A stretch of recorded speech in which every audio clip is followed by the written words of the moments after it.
but I never know for sure. That's the thing. It's never certainty. There's always an adventure. But I Oh, think we're it's live. always on me to go check. I need to like open up YouTube to check. I gotta remember that. Either one of us. It says live on our channel, so that's Yeah, probably a we're good sign. Oh, yeah. look at us. Look at us. Hey there, everybody who is listening. That includes one person, I think, at this time, but that's all good. We're happy to have you. We'll get ourselves situated. Let's, Jeff, let's resend that tweet, or let's like retweet it, or do whatever we need to do to elevate that again. And I will do it for mine too. Okay. Uh, but hey there to everybody who is going to be watching this game with us. You can pop in and pop out, obviously, as you choose. This is our first time doing like a live watch along. It's not often done because, there's no way to simultaneously watch the TV and watch the game with the people that you're watching it with, which is unfortunate. Playback doesn't offer this option in the postseason, apparently, which I didn't realize. But we still wanted to do it because we still wanted to have our live reactions. I think actually, Jeff, this might be the first time you and I are watching a basketball game together ever. Like, actually. So there's that aspect of it. And then we also wanted to have people pop in and out, leave comments, connect with us, hang out with us, and just chill. We got And some people also here. we're doing like our first postseason postgame show. So And that too. we wanted to lead into that. We wanted to, build some momentum and talk about stuff that we talked about during the game, so it wasn't just totally context independent.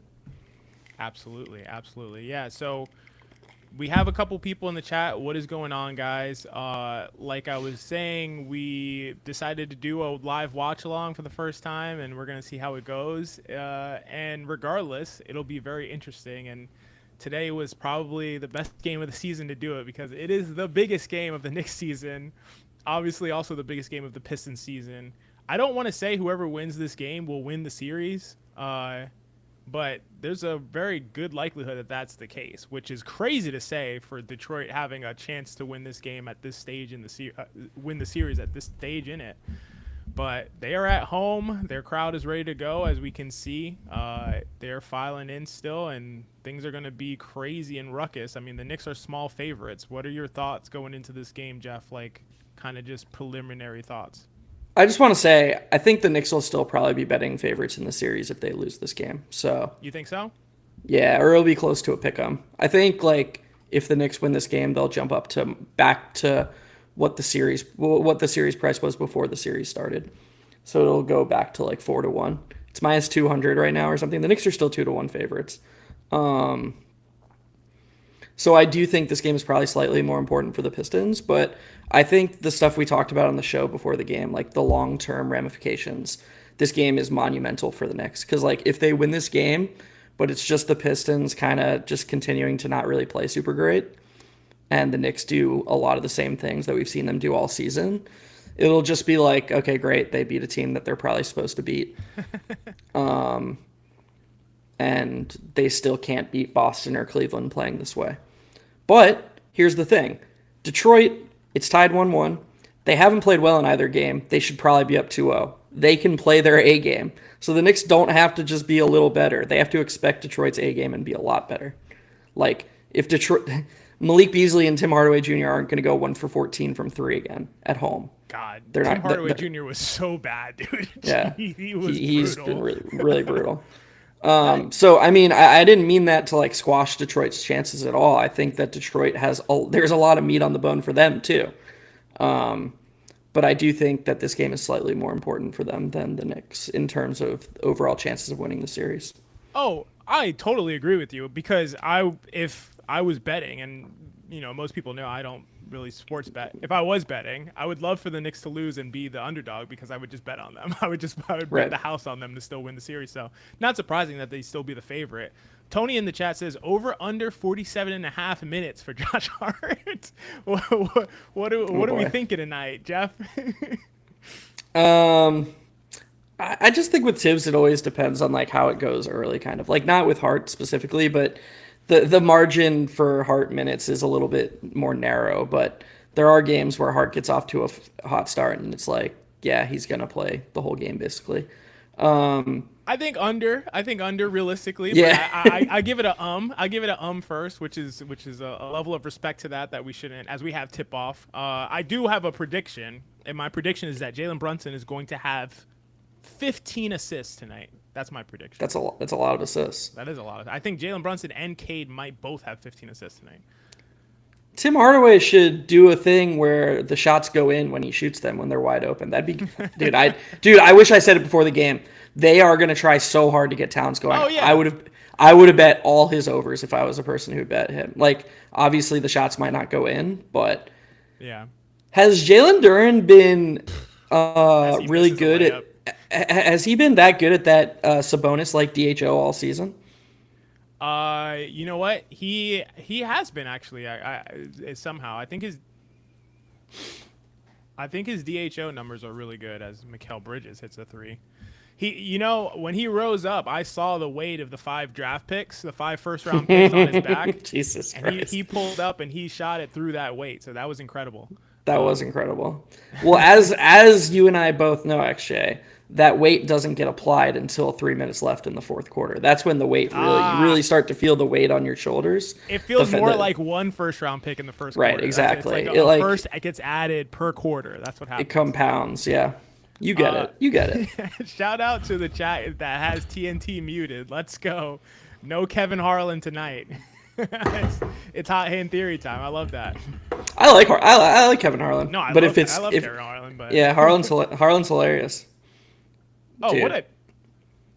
That was strange. Okay, don't be aggressive to the extent to where you're just being crazy, Carl. Like, as Asar Thompson somehow draws a foul, a BS foul. I mean, it was a foul, but like a total bailout foul. Asar was. This is what I talked to you on the side about. Actually, like, those two plays were remarkably similar.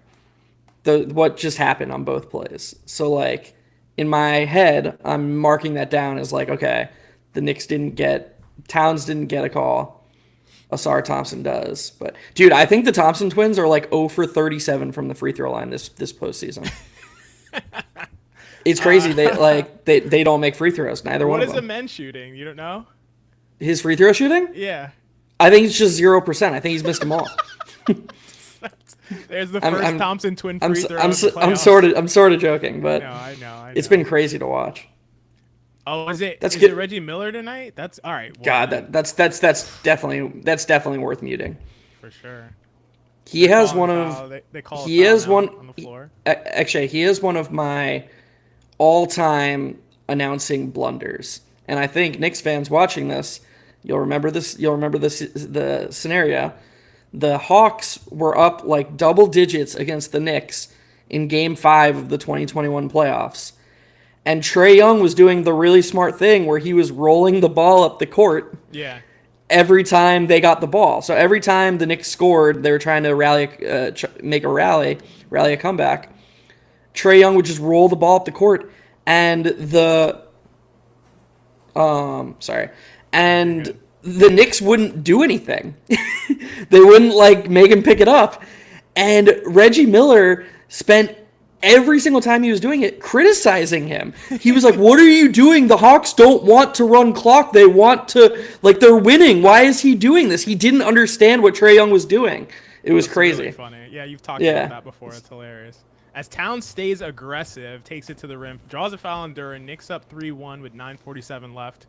It's been pretty frantic and scattered, and there seems to be a lot of physicality early on. Some fouls being called, some fouls not being called.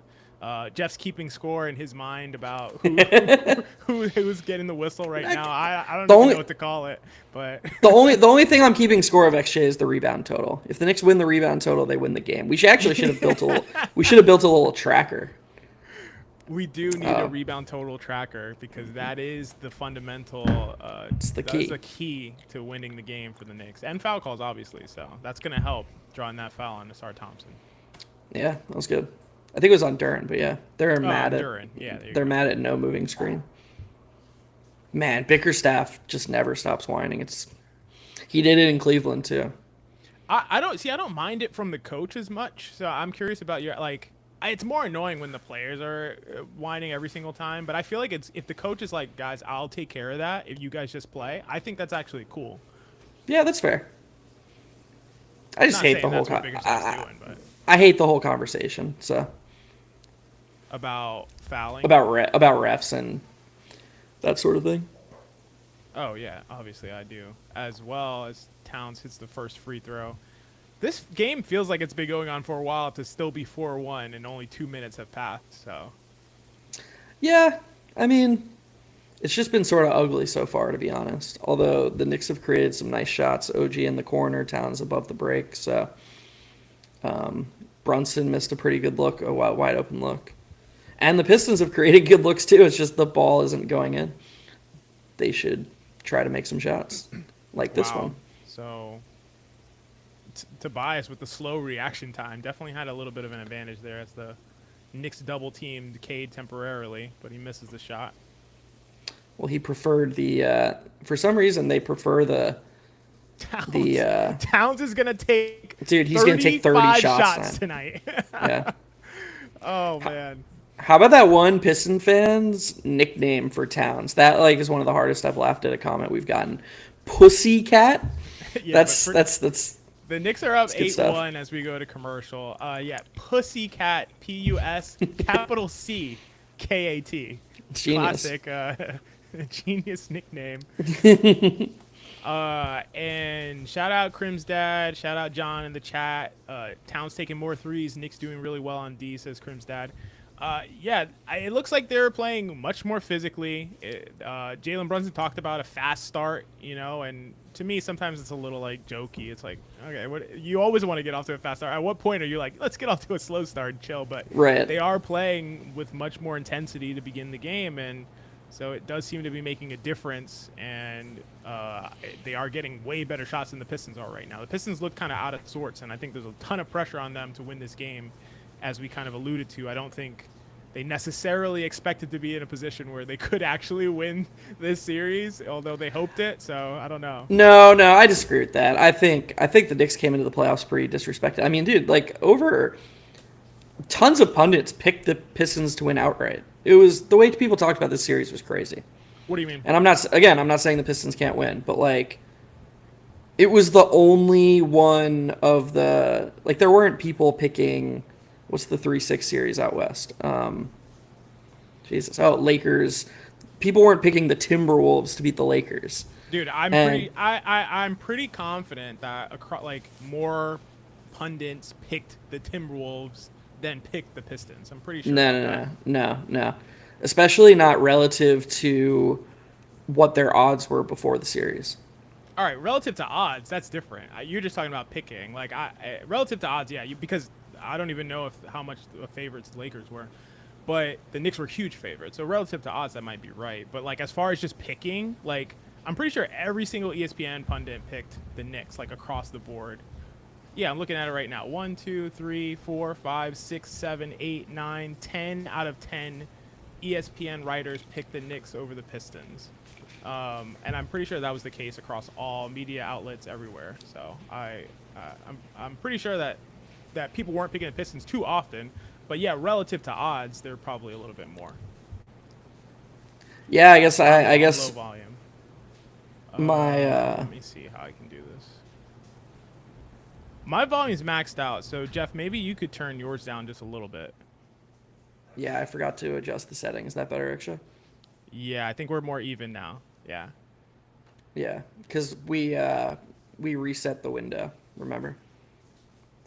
Oh yes, we reset the window. That's right. You're right. Thank you, everybody. Shout out to everybody who said mic is low. Appreciate you guys.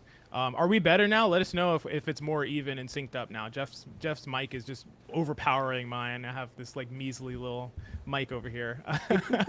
John says, actually, I've seen a lot of people pick the Lakers to come out of the West. Yeah, I agree. I think the Lakers are looked at as a team that could make a trip to the finals, could beat the Oklahoma City Thunder. I do think people thought that, but I feel like maybe it's crazy to say. I feel like some of the smart money has been on the Timberwolves. I kind of favorited the Timberwolves. And that's how I would qualify that. So Yeah. wherever I bet, I would say that's where the smart money is. But Yeah. obviously, I'm kidding. That was just Appreciate you guys for the That was volume. very funny. That was Thank a you, very thank funny you. way to articulate that. All right. I knew Hardaway wouldn't go 0 for a million. Oh, for the rest of the series. 0 for the series. Joseph K says, "Can you guys talk on 2x? That's what I'm used to." I feel like I'm talking on 2x right now. I'm not sure though. Duran on Hart. So, and a great pass to OG. If you have Duran on Hart, now why is he all the way out covering him at the 3-point line? Doesn't that undermine the entire principle of what's happening here? It's a strange coverage. It really is. And that was a strange decision by Brunson there. It was like a half hedge. You mean on Duran? No, whatever he did there on Cade. It was like... Oh. I was talking about how Josh Hart had the ball above the wing. Okay. I'm just live reacting. Sorry. Gotcha. Oh, nice pass. And they're letting Hart roam free now after guarding him at the 3-point line, then let him roam free cutting to the basket. Hilarious defense by the Pistons right now. And he's short. You know, yeah. I noticed this. I noticed this in the Rockets. I noticed this in the Rockets. Carl Anthony Towns. Sorry about that. Continue. I noticed this in the Rockets Warriors game. The Rockets kept doing this thing where they were like, let's involve Draymond Green as often as possible. The Pistons are doing this thing where they're like, let's go at OG Anunoby every time. And it's very strange. I don't understand why they want OG Anunoby involved. I would do anything I could to not have him involved in the action. Well, and nice floater by Brunson. Here's what's interesting. It feels like they can't screen OG off of Cade. The reason he's involved in everything is because he's guarding Cade. Here, as I'm talking, they get him off and then give the ball to Tobias Harris, who's covered by OG. That was very funny. Yeah. Now we have Asar taking one-on-one. That was bad by OG. What is the help for? Why help there? Really bad. That's so bad. Those are awful help principles for those listening. I'm not 100% sure Josh Hart will stop Asar Thompson from. Yeah. What? It's insane. There's no way Tibbs wants him to do that. It was, you know what it probably was? It was probably a freelance roam. Is that blocked? Well, no, as Jalen Brunson hits the corner three, another terrible coverage from the Pistons. I don't know what the Pistons are doing right now, but they do not seem ready for this game, and it is working out for the Knicks. The defense has been awful by the Pistons so far. Oh, Hardaway gets fouled on the three. Do not foul him shooting that three. Yeah, I don't know. Just to talk about the Pistons defense right now, they're like covering up close on Josh Hart. They were bringing help off of Jalen Brunson in the corner. I don't know what's going on. When Hart's cutting to the basket, has a free reign to cut baseline as Jalen Duran is pressing up. I don't know what's happening right now and what kind of defense they're playing, but it's not working out for them.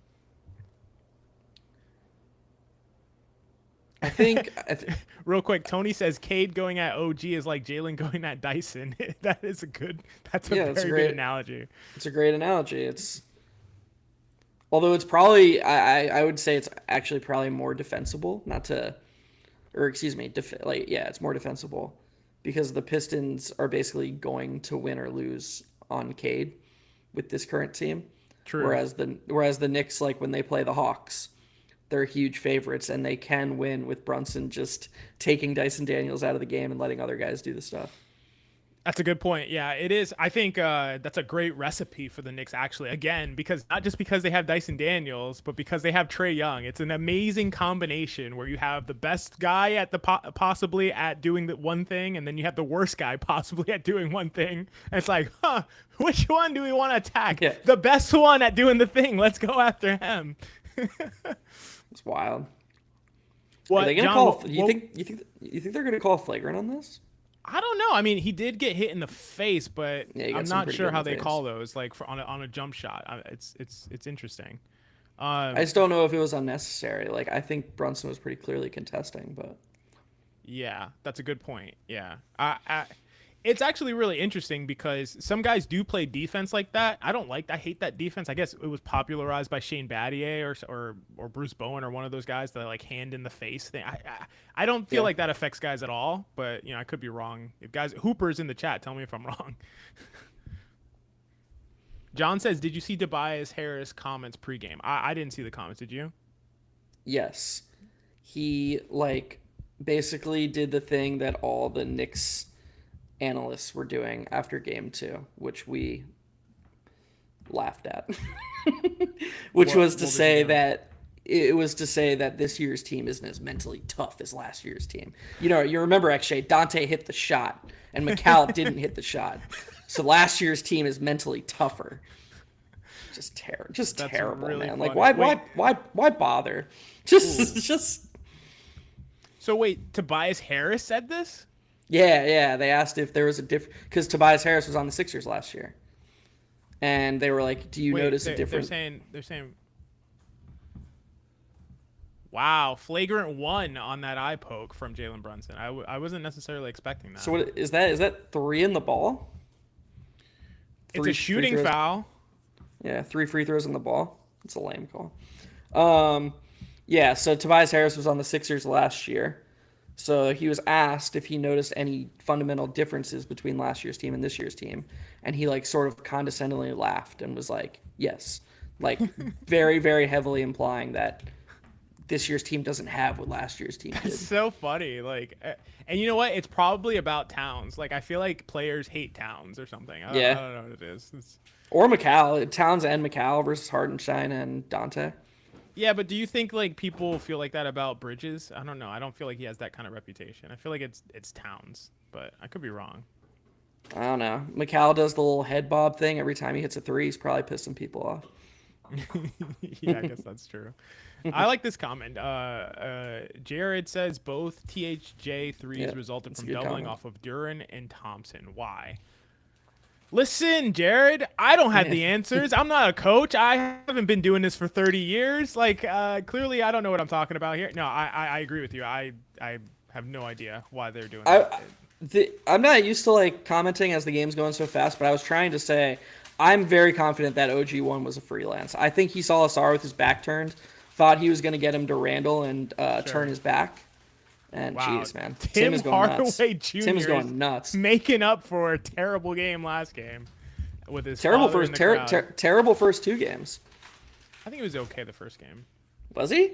I think Beasley was great. Asar was terrible both games. Oh, okay. I think Beasley was pretty great the first game. Yeah, Beasley was good the first game. Brunson with a bump and miss from the mid range. I'll never understand why we hunt those shots. Oh, nice pass. That was a good look, but maybe a little bit too much on it. Yeah, that was a nice break for the Knicks to take advantage. Man, good effort. It's nice effort. Duran's solid as a rim protector, isn't he, Geoff? He's better than I thought. Impact metrics like him a lot. Yeah.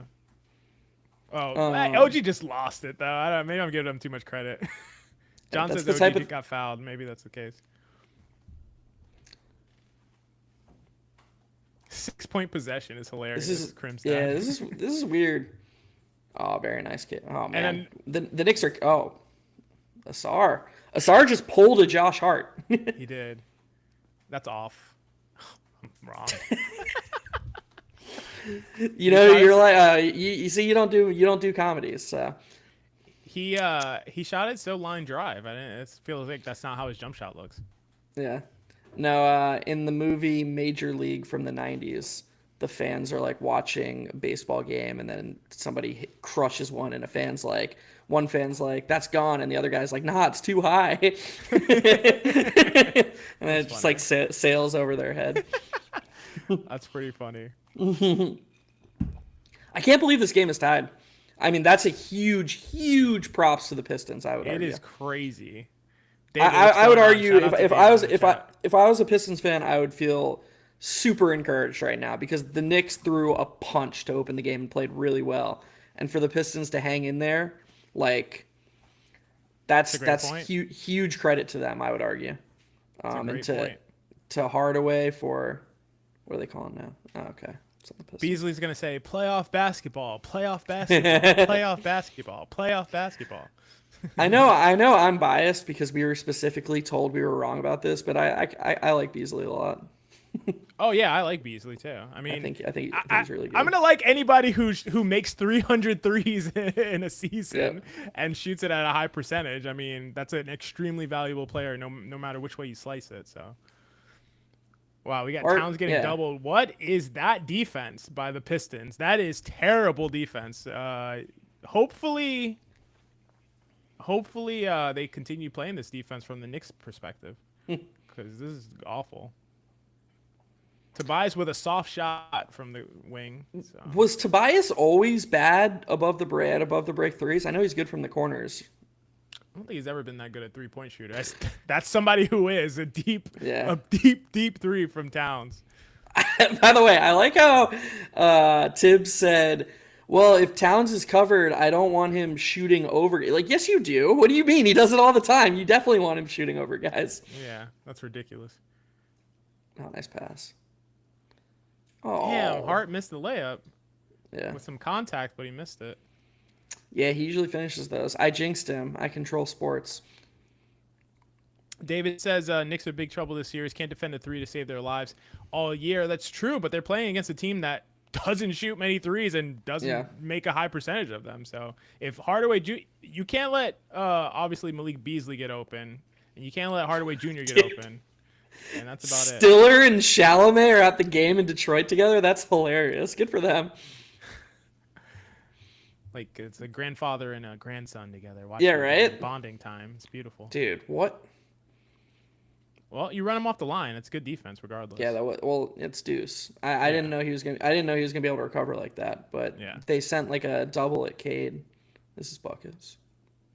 Whoa! That kick out. Hang on a second, folks. There you go. Jalen Brunson with a little court vision, folks. Hang on 1 second. That was nice. At the rim, kicks out to three. That's a 25-foot pass, ladies and gentlemen. Wait.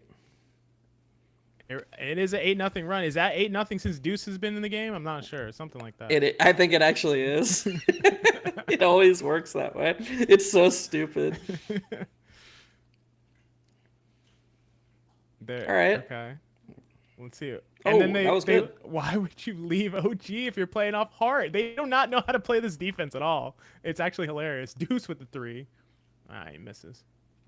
Oh, Stewart's out again. Duh. I was like, why is B-ball Paul Reed? Man, tough finish over Mitchell Robinson. Some nice touch from Cade there. Oh. And good defense by Cade. And then he recovers. Oh, and then he throws it away. Oh. Let's see what they're going for. Oh, it's a almost made that shot. Some Knicks fan was like, it was, you know how there was that huge campaign to like prove that Brunson isn't the only foul grifter after game 2 or whatever. Somebody posted the flirting versus harassment meme and showed Dennis Schroeder doing grifting versus Brunson doing grifting. It's like, dude, everybody knows Dennis Schroeder is a grifter. Nobody's like out here being like, oh, Dennis Schroeder's a true hooper. What the fuck? Like, what is that comparison? Schroeder is not the right guy to do that with. As we go to commercial, the Knicks are up 28-22, shooting a ton of threes in the first quarter. And really severely outplaying the Pistons. The Pistons scored 9 points in a row on a flagrant foul, a 3-point shot, and another three by Cade Cunningham, and that's really how they've done their damage in this first quarter. Otherwise, they have not played good defense. Their coverages look terrible, both in terms of the approach and the execution, and the Knicks look really good, so in good shape right now. Do you realize, XJ, the Knicks have already taken 11 threes? Did Joe Mazzulla take over the team? I think it's just what you said, which is that Karl-Anthony Towns is going to be aggressive looking for a shot, and it is actually an indictment, unfortunately, on the rest of the season, because Karl-Anthony Towns can get these shots whenever he wants. If he's trailing in transition, if a guy's playing off of him from the top of the key, this is one of the best deep-range shooters in the league, one of the best big-man shooters, the best big-man shooter of all time. He can get 7 threes per 75 anytime he wants. It's not difficult. So... Yeah, He's but showing that also, now. Brunson made a couple nice kickouts. I think it's more than that. I think it's kind of a concerted team effort, which doesn't take away from your point. Your point is well heard by me, and that's that they should have been utilizing this strategy all season. This is a team that's built to be a heavy 3-point attempt team, one of the best in the league, at specifically potential of creating space and creating threes. They just and by the way, folks, this start to the game, all the people who pop in and are like, well, the Knicks can't be the Celtics because they don't have like the advantage creators. They don't have the rim pressure the Celtics have. I promise you, if Peyton Pritchard was on the Knicks, nobody would be like, oh, they've got that rim pressure from Peyton Pritchard. All the Celtics players are operating with an advantage. It's a lot easier to create rim pressure when you're defender is always in rotation or closing out. That's the whole point. It mitigates a lack of natural rim pressure. The thing that Tibbs is doing right now is forcing you to have guys who can naturally create rim pressure. That's the only thing he's doing because he's not elevating his players. If you were to run an offense more like a Joe Mazzulla offense, then guys who aren't natural creators off the bounce, guys who can't win one-on-ones over and over again like Jalen Brunson can, would have an easier time getting to the rim because they would be operating with an advantage more and more. Very well said. I totally agree. Shout out to the chat. The chat is going off. I love this. I didn't know how many people we'd have here just because, it's hard to do the synchronized thing and everything, but it's huge representation. This is really dope. Kevin says, my stretch five isn't doing a Julius impression. You damn right, Kevin. We're not doing no Julius impression.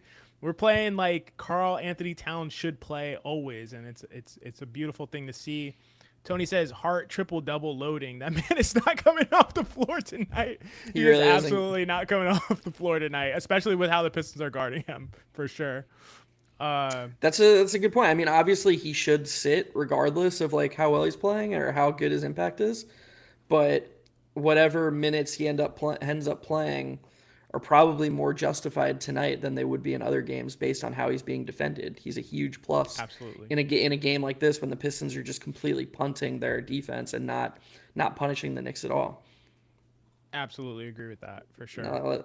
Let's check back in on that thought if they play Boston next round. I think Boston's principles, their spacing principles, will be a little bit better. Absolutely. So interestingly, you have Mitch and Hart on the court together. So now they're guarding in a more traditional sense with Tim Hardaway Jr. on Josh Hart. Oh, it's a deflection. I thought he threw out of bounds. Knicks up 28-24 with 2 minutes and 6 seconds left in the first quarter. Strong first quarter for the Knicks. I love that comment from Kevin. My dad rants about that all the time. Like Brunson doesn't have to bring the ball up when he's getting hounded. Yeah. And a really good point about that from Kevin about Brunson bringing the ball up. XJ and I covered this really early in the season, and it's something we didn't really return to, which is probably a bad job by us, but we did cover it, so I don't want to say completely a bad job by us. One of the Knicks' biggest weaknesses of this season is that they took like the highest percentage of shots of any team in the league in the last third of the shot clock. And those shots are just less efficient, and you're more likely to take those shots when you don't even get into your offense until the 14 or 13 second mark. And when you force Brunson to bring the ball up the court when he's getting hounded, it's harder to start offense earlier. Whereas like if Deuce McBride or Josh Hart or somebody else brings the ball up when they're not getting hounded, you can get into your offense at the 18-second mark the way other teams do, and all of a sudden you get multiple chances to create a good look. Yep. As Cade gets a nice look from the mid-range. How did Reed get That's crazy that Paul Reed got that rebound that led to a open Dennis Schroeder 3 on a step back that he cashes. Get out of here, man. Big second shot. That's a terrible. That was terrible by Mitch. So John points out minutes without Brunson and Towns. We'll see how they hang in there. It's just completely unnecessary. Should never happen in a playoff game ever. Absolutely not. Should never. OG almost turns it over and is out of control. Gets bailed out by a foul. That's a bailout of all bailouts. Ooh. I mean, that should have been 2 Pistons points. Probably shouldn't have been a foul. Yeah, that's a tough foul from Tim Hardaway, I think it was. Yeah, that's bad. Man, to your point earlier, the Knicks are playing well. The Pistons are not playing well. The Knicks are only up 1 to 3 points if OG hits both of these. That's a slight concern for sure.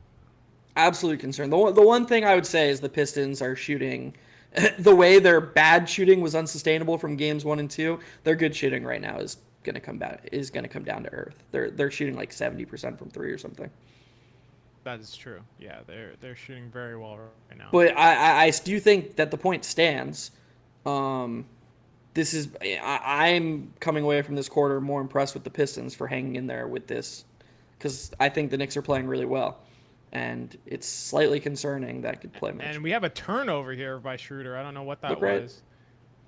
Jesus. What is up with OG? I feel like OG can't catch the ball tonight. I feel like that's happened a couple times. What's going on here?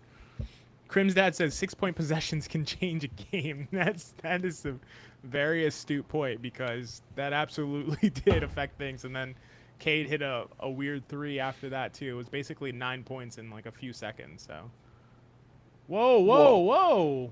Oh, and Karl Anthony Towns pushes Paul Reed away. You think that's a tech? He's getting a technical for sure. At least a tech, right? He's getting a technical for sure. The only person who wouldn't get a technical there is Draymond, because the rules don't apply to him.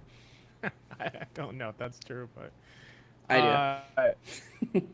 Dude, if the rules applied to him, he'd never finish a game ever. I mean, that's crazy. I don't know if this is a tech. He's basically getting a player off of his own player. Like, is that a technical foul? I mean, I'd be because he's not involved in it. Is that what it is? I think it would have been double techs on Reed and Mitch. And I think it's going to turn into double techs on Reed and Mitch with an additional technical on Towns that leads to a free throw. That is bad if that's the case, because obviously... Dude, bring up that most recent comment. That's hilarious. What was it?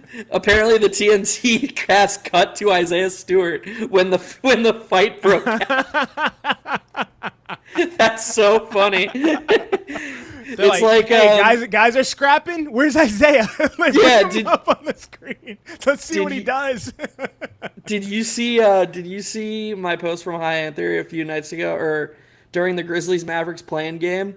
Anthony Davis got hurt and he was limping off the court, and then they just cut to Nico Harrison in the crowd. Yeah. It was so brutal. Yeah. Oh man, that's really funny. Like, who is doing the camera work to do that live? They're like, AD's hurt. Where's Nico? Put him on. It's brutal, man. Dude, the Knicks fans showed up, huh? Somehow, even though they were trying to reduce ticket selling to people out of town. But what were your overall thoughts on Ron Holland this season? On Ron Holland? Yeah. I think he was surprisingly good to me. Like, I was not a fan. Like, I don't know much about guys when they're like rookies and stuff, because I don't watch any college basketball. But he was like surprisingly effective in his minutes. I thought he's a good defender, and like at times you could see like maybe he can develop a shot. Like, I'm not confident in that, but his mid-range didn't look terrible whenever he takes it. His free throw shooting was decent, and he can finish at the rim for sure. His athleticism is obviously there, and defensively he's obviously going to be good. So, I mean, it's just one of those situations where it's like he's not going to be as athletic as like the Thompson twins or something like that. So he's not going to be able to offset his shooting as much as they would. Yeah. Oh wow! It's just a tech on Towns, I think. Yeah, I thought that's what would happen. I think that's the right call. I think Mitch and Reed sort of offset, and then Towns unnecessarily joined the scuffle. I think that's fair. That's fair. That's a good point. Fun fact about Ron Holland, XJ. I don't even know if you know this. We got retweeted by his dad this year. Oh, I didn't know that. What was it? What was the post? He had some sweet Ron Holland game. Is sick. No, he had some sweet game against the Suns, or like a sweet sequence, and I highlighted that like this was the type of sequence that makes you confident in him. The ball does not lie, XJ. Is that true? I don't know. That's just what people say. It is really concerning that Towns. I don't know why Towns involved himself in that, because Paul Reed has a negligible effect on the Pistons. Karl Anthony Towns is critical to what the Knicks are doing. So It's a really good point. It's not a good trade-off. If that's a tough shot from Beasley. Yeah. I don't know why he took that shot. It was dead on. Good defense by Hart. Good contest. Jeez. Oh, it must not have been Hart. Payne, I guess. Hey, I think Hart's going to hit the under on 47.5 minutes. Yeah, he's already under. As the Pistons hurry up and take a shot, unnecessarily giving the Knicks the last shot of the quarter. Terrible decision. That's crazy, man. They what in the world? Terrible decision. The Pistons are not playing well or smart. They hit a few threes, and that's about it. And then OG somehow draws the foul with the Knicks in the bonus. He did the Brunson move. Yeah, the hold the arms out in front of him and get smacked across. Yeah, after the hard dribble. Yeah. Yeah. John says probably XJ because he knows people call him soft, so probably wanted to show that he isn't. I don't know. That's kind of what I was thinking internally. I'm like, he's involving himself in this scuffle for no reason. I think it's been a physical game. I think there's been a lot of talk where it seems like Detroit thinks they're the tougher team and they're going to be the bad boys and they're going to outmuscle the Knicks. And a lot of that often feels targeted at Towns for some reason. People think he's soft and all that. So I wouldn't be surprised if that went into that decision, but not a good decision for Towns. If he gets another tech, he's out of the game, which would be horrible for the Knicks. As Mitch gets an offensive rebound and OG finishes it. Big to end the first quarter, 33-27. Nice swing. The Knicks are up at the end of the first quarter. They were only up 28-27, so that bad decision to take a three with 20 seconds left led to a three-point possession for the Knicks. Huge swing on bad decisions after bad decisions in that first quarter. Karl Anthony Towns has played extremely well. The Knicks overall playing very solid basketball, 6 of 12 from three-point land. What did you think about this first quarter, Geoff? How did you feel about it? What did you think of the Knicks? What did you think of the Pistons play? And how does it make you feel about the rest of the game, the rest of the three quarters? I thought the Knicks came out exactly as they should have and how they should almost always play.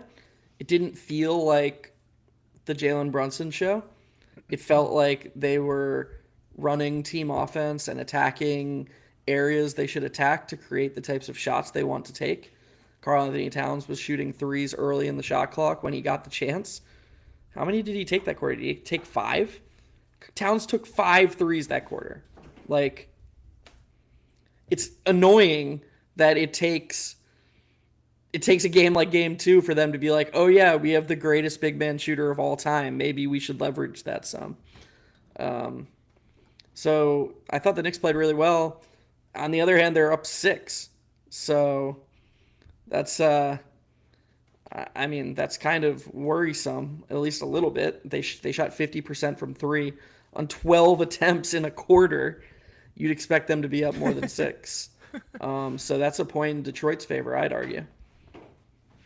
Something I think that is something that we should watch out for, and I liked your assessment. I agree with all of it. Is the Mikal Bridges, Miles McBride kind of minute situation?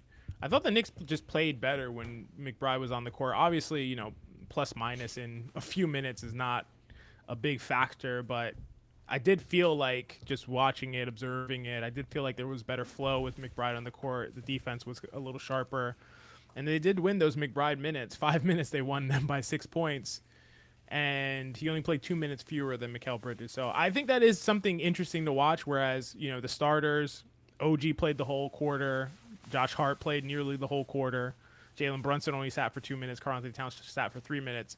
Mikal Bridges is the one who sat for the majority of the time to Miles McBride. So I think that is something to watch out for. I think it's much more likely that Deuce plays over Bridges than plays over Josh Hart. I just think it is. Now that we're at playoff time, I don't think Tibbs is going to be kind of like beholden to that situation where, they just brought in Bridges. They traded all this draft capital for him.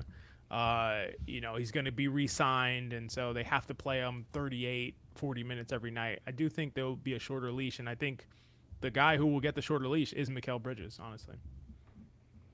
Yeah, but that's not how it should be. So, I mean, if That's we're not doing how the it should thing, be. if we're doing the thing where we analyze based on what Tibbs will do, then yeah, I agree with you. But I mean, I noticed this at the end of game 2. I don't know if you caught this, but Deuce hit a couple threes. Deuce was playing well, and Macau was out.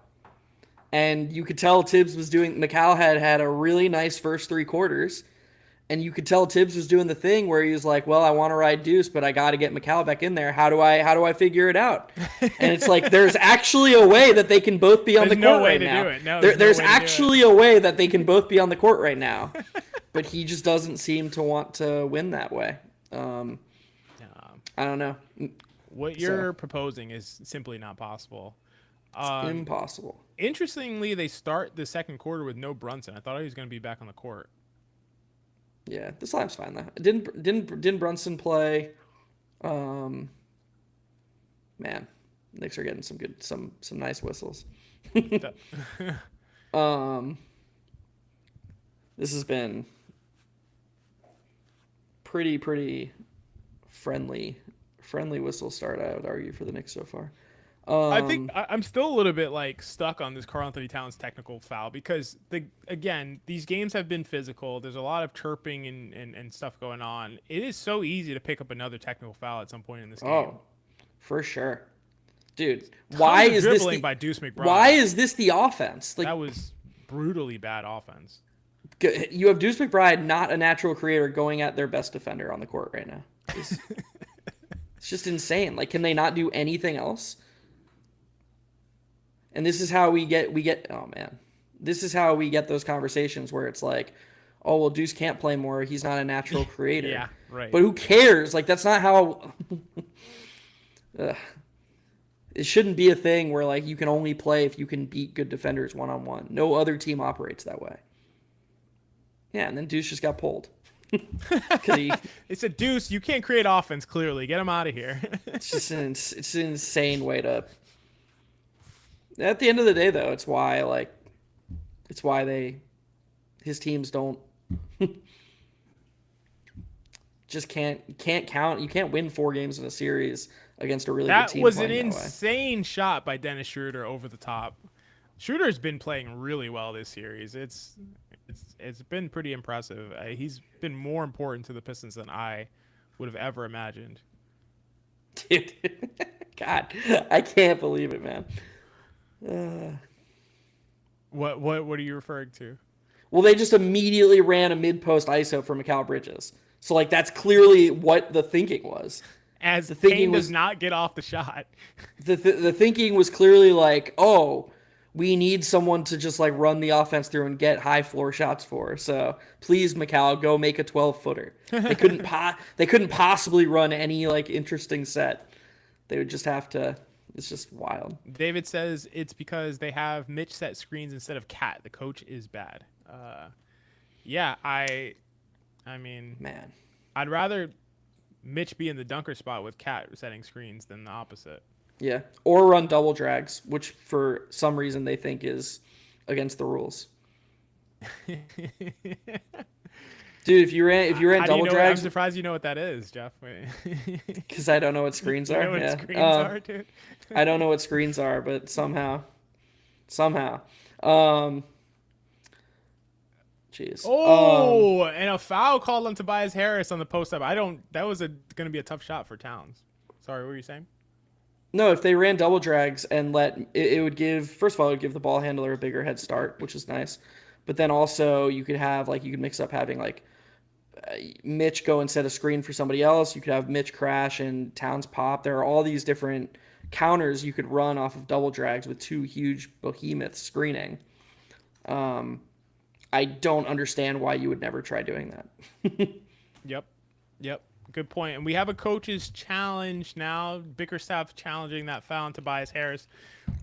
I could not tell it. It did look live like it was a clean swipe to me, but I was not able to tell for sure. How did you feel about that, Geoff? Honestly, it is tough angle. So my thoughts are Bickerstaff better be right. Because it's a terrible, you just can't challenge something right now if you're not close to 100% sure. That's a great call. A bad challenge if he's not 100% sure about that. It's what's the actual? I mean, Towns is going to get free throws, so it is costing points, but Yeah. it's a tough challenge to throw in there if you're not sure you're correct. Yeah, I'd mix in, to David's last comment, I'd mix in Payne as the ball handler too, and I think Payne's actually really good at running the pick and roll and spraying the ball around and stuff like that. Yeah, I agree. I think it's what do you think? We didn't talk about this on the pod. What do you think about Payne playing 4 minutes in the last game after being the hero to save the Knicks in game 1? After doing more for the team than Emmanuel Quickly ever did in his 3 years for the Knicks. Yeah, that exactly. But seriously, having been like 6 for his last 12 from 3 over the last 2 games, he had played 34 minutes against Brooklyn, scored 21 points in that game, played 15 minutes again in game 1 against Detroit, scored 14 points in that game. Clearly on a heater, hasn't missed a free throw, and then plays 4 minutes in game 2. Like what was that all about? Yeah, I don't have a good answer, but the thing is that I sort of view it as like a pick your battles situation. Mm-hmm. And I kind of think that from a minutes situation, the most important thing for the Knicks is that Deuce plays more. And he did. So it's like, if Payne were to play more, the minutes probably would have came from Deuce. Sorry, what do you mean Deuce didn't play more than game 1 in game 2? Really? It seemed like he did. He played he played less, actually. Jesus. He played fewer minutes in game 2 than game. It's good. It's good. Good analysis for me. It sure seemed like he was out there later in the 4th than he was in game 1. Yeah, I'm not sure, but 15 minutes in game 1, 13 minutes in game 2 for Deuce. So it's. I don't understand. Oh, jeez. Oh right, was game 2 the game that Shamet was the first player off the bench, or was that game 1? That was game 1, but Josh Hart got in foul trouble in game 1, so he played 30 minutes. In game 2, he played 40 minutes. Oh, okay. So I sort of stand by my point then. Deuce didn't actually play more minutes in game 1. It's just Josh Hart got in foul trouble. Like if you gave Josh Hart his normal expectation for minutes, then Deuce's role in game 1 would have been smaller than in game 2, if that makes sense. Yeah, that's true, but he did play more minutes regardless of the reason. He did play more minutes, and right. I'm just saying. I'm saying that if Payne played more, the minutes would have came from Deuce. That's. So this looks like a foul to me. Jesus, unsuccessful challenge that's from brutal. Bickerstaff. Man. Man. Tibbs getting Bickerstaff in multiple playoff series is hilarious. Yeah, that's a terrible foul challenge. That's like not a game deciding challenge, but like it's as bad a challenge as you can probably have. 10 minutes left in the second quarter. You're challenging a 50-50 play that you're not sure about, and then you get it wrong. That's just really awful, honestly, by Bickerstaff. I don't, not Bickerstaff, but whoever told him to challenge that play. And I don't know how they do it on this. I don't know if they say I got a 75% likelihood that this is going to get overturned, or they give them a range and then the coach decides, or I'm not sure what the they do not think like that. No shot. Give me no way. I would almost believe they don't even know what EV is. I would believe that before the chance that they're calculating. You know what? I would say that you're crazy, but you did send me that video where what's his name, the coach for the assistant coach for the Lakers was talking about the analytics team. Who was it? Why can't I remember his name? Scotty Brooks. Oh gosh, that was rough. Scott Brooks is like, yeah, we love our analytics team. They, we see the thing, and they tell us that we're right about what we see. They tell us that we're right. Yeah. Oh my God, that was rough. It's no Mike McCarthy.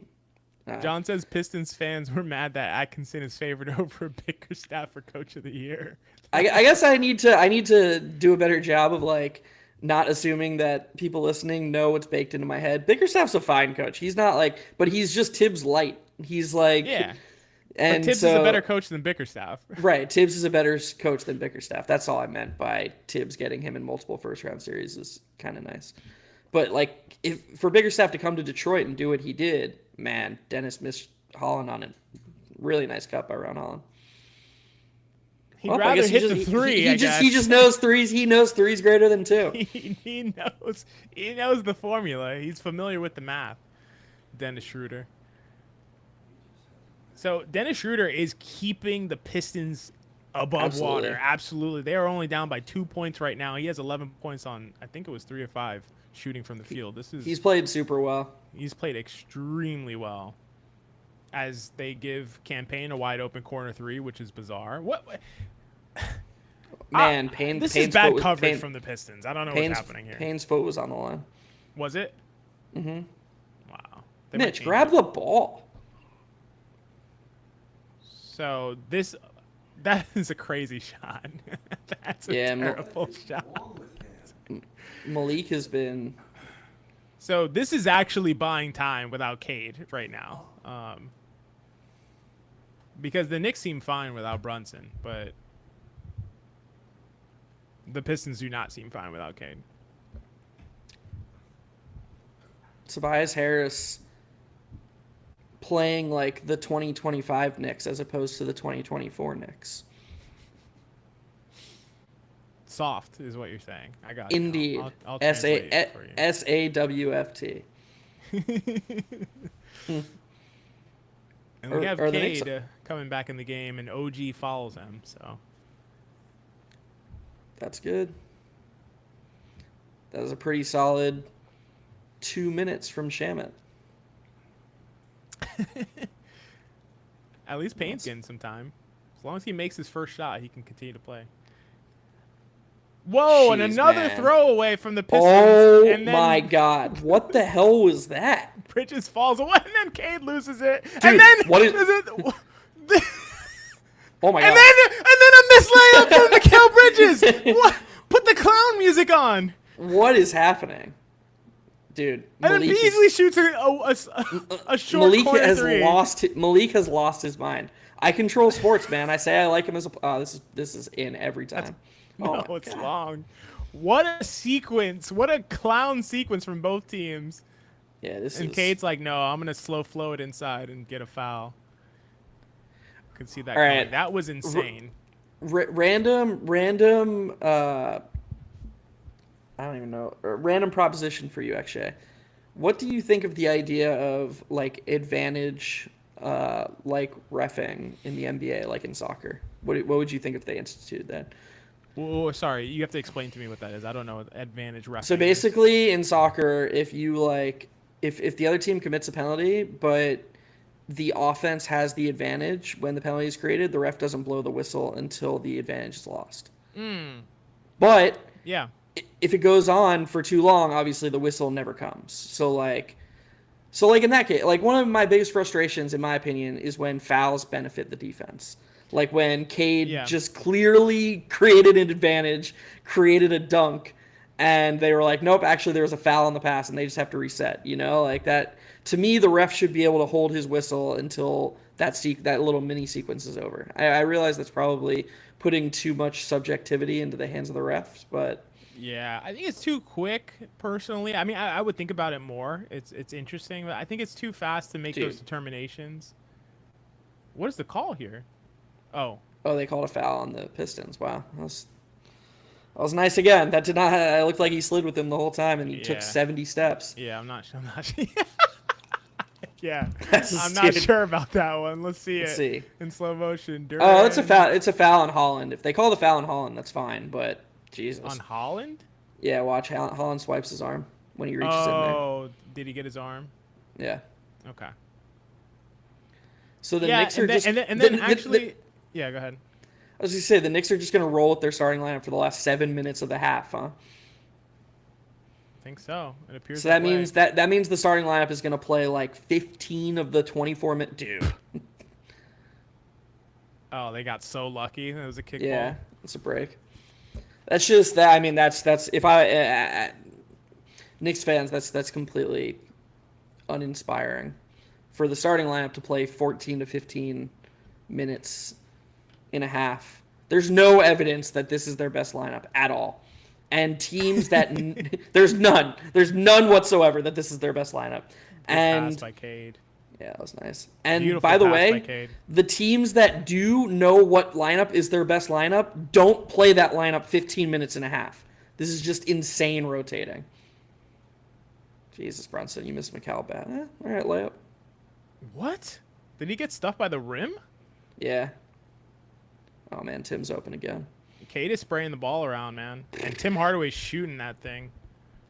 I mean, Cade is doing exactly. It's actually funny that that Pistons fan popped in and like apparently didn't watch the video because Cade is doing exactly what you said he should do. He's playing so good tonight. Yeah, he's changed up his entire approach. He's changed up his entire approach. He's 43 to 39. The Pistons have taken the lead on the back of a 16-6 second quarter. Cade is, as Geoff just said, flinging the ball around, moving the ball. It is not sticking with him tonight as it was in Game 2. I think he's been playing a lot better. And Tim Hardaway Jr., 5 of 6 from the field, 5 of 5 from 3, 3 of 3 from the free throw line for 18 points. He is having the game of a lifetime for him in only 10 minutes of play. So the Pistons have regained the lead, and this is getting a little bit scary time. But XJ, you ready for this, XJ? What's that? Every Knick has a negative plus minus. Every Knick except one. Six minutes in this half. Six minutes. Yeah, they were +6 during that little stretch with Deuce, but then he couldn't create against Ron Holland, so he had to get sent to the shadow realm because he couldn't create off the bounce. Oh my God. You know, Tibbs was disgusted when he saw that. He was disgusted. Oh like, my God. You couldn't create a shot against Ron Holland. Where's 40-year-old Derrick Rose? Derrick Rose would be able to do that in his sleep. Listen, Alec Burks would have been able to get to a pull-up midi for sure. Yeah. He would have been able to get to a pull-up midi. At least you get a shot attempt. Imatari, is that how you say your name? Says, I'm depressed, man. It is not looking good right now. Or maybe it's Imatari. Yeah. It's not looking great. But, it's early, and I can imagine the Knicks going to some kind of switch-ups. And, again, like I said, I don't know if this is going to happen. And I can imagine Mikal Bridges not being out there when they come back and Deuce McBride being in his place. We'll find out. But I do think that is something to watch out for. I think Tibbs obviously does not think that it is Josh Hart's fault in any shape, form, or manner. But I also don't even think it is Josh Hart. I think the Pistons have played them in a weird way. And he's benefited, and he's played pretty well. But I don't know what other shakeup they might go to. This game is not on Josh Hart or on anybody. I would argue the one thing that they've done poorly is get around screens. So Cade gets into the paint and forces collapses, and he's spraying it out to shooters. So yeah, the Knicks are simultaneously not playing their best screen navigator and deploying a strategy that forces their guys to collapse on Cade rather than let him shoot little 12-footers. That's both on coaching. Great points. Absolutely true. And Cade, to his credit, is playing it perfectly correctly. He's taking what they're giving him, whether it's the pass, whether it's the mid-range, whether it's the drive all the way to the basket, getting fouled when he needs to. He's playing extremely well. And he is hooking up his guy, Tim Hardaway Jr., who is red hot. Dude, that last pass they just showed from Cade was sick. Awesome, yeah. A10 says, it's going to look even worse when the Pistons don't win a game next round. Listen, if the Pistons advance and play Boston, yeah, I mean, I'll have it.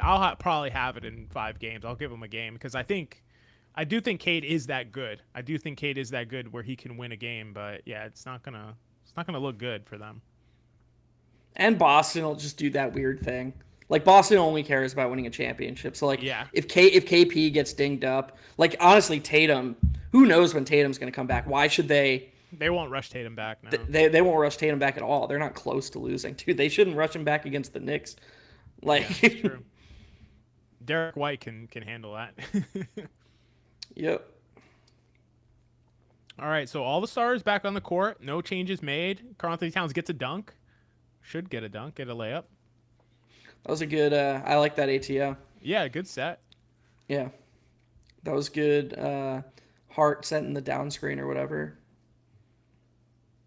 And then now Towns goes too far out on the screen and fouls Cade. Man, yeah, and you called it. I really like Cade's game a lot this game. I think he's played so much better to me than the previous game. I think He's been fantastic.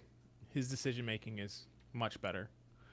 Bickerstaff does the Tibbs thing where he's like, "Oh man, Tim has it going. I guess we don't have to play Malik." Like, why doesn't see that he shot from Schroeder? Yeah. Sorry. Why not just have Malik out there right now with, like, this line would be so sick if Malik was out there instead of Holland. Instead of Holland, right? Yeah. Yeah. Did Holland just like foul 90 feet from the basket? Probably. You know Reggie's commentary is going to be big lights in the playoffs. He's a rookie. He's 19 years old. That's obviously the reason why he fouled. He would never do that in the regular season. Yeah. I'm pretty sure he does things like that pretty frequently because I watch the Pistons, I think he takes unnecessary fouls pretty often. I didn't even see the foul. Was Brunson just Brunsoning? It was that. Oh. Yeah. I mean, I don't know if that always gets called, but yeah. All right. Well, we'll take it.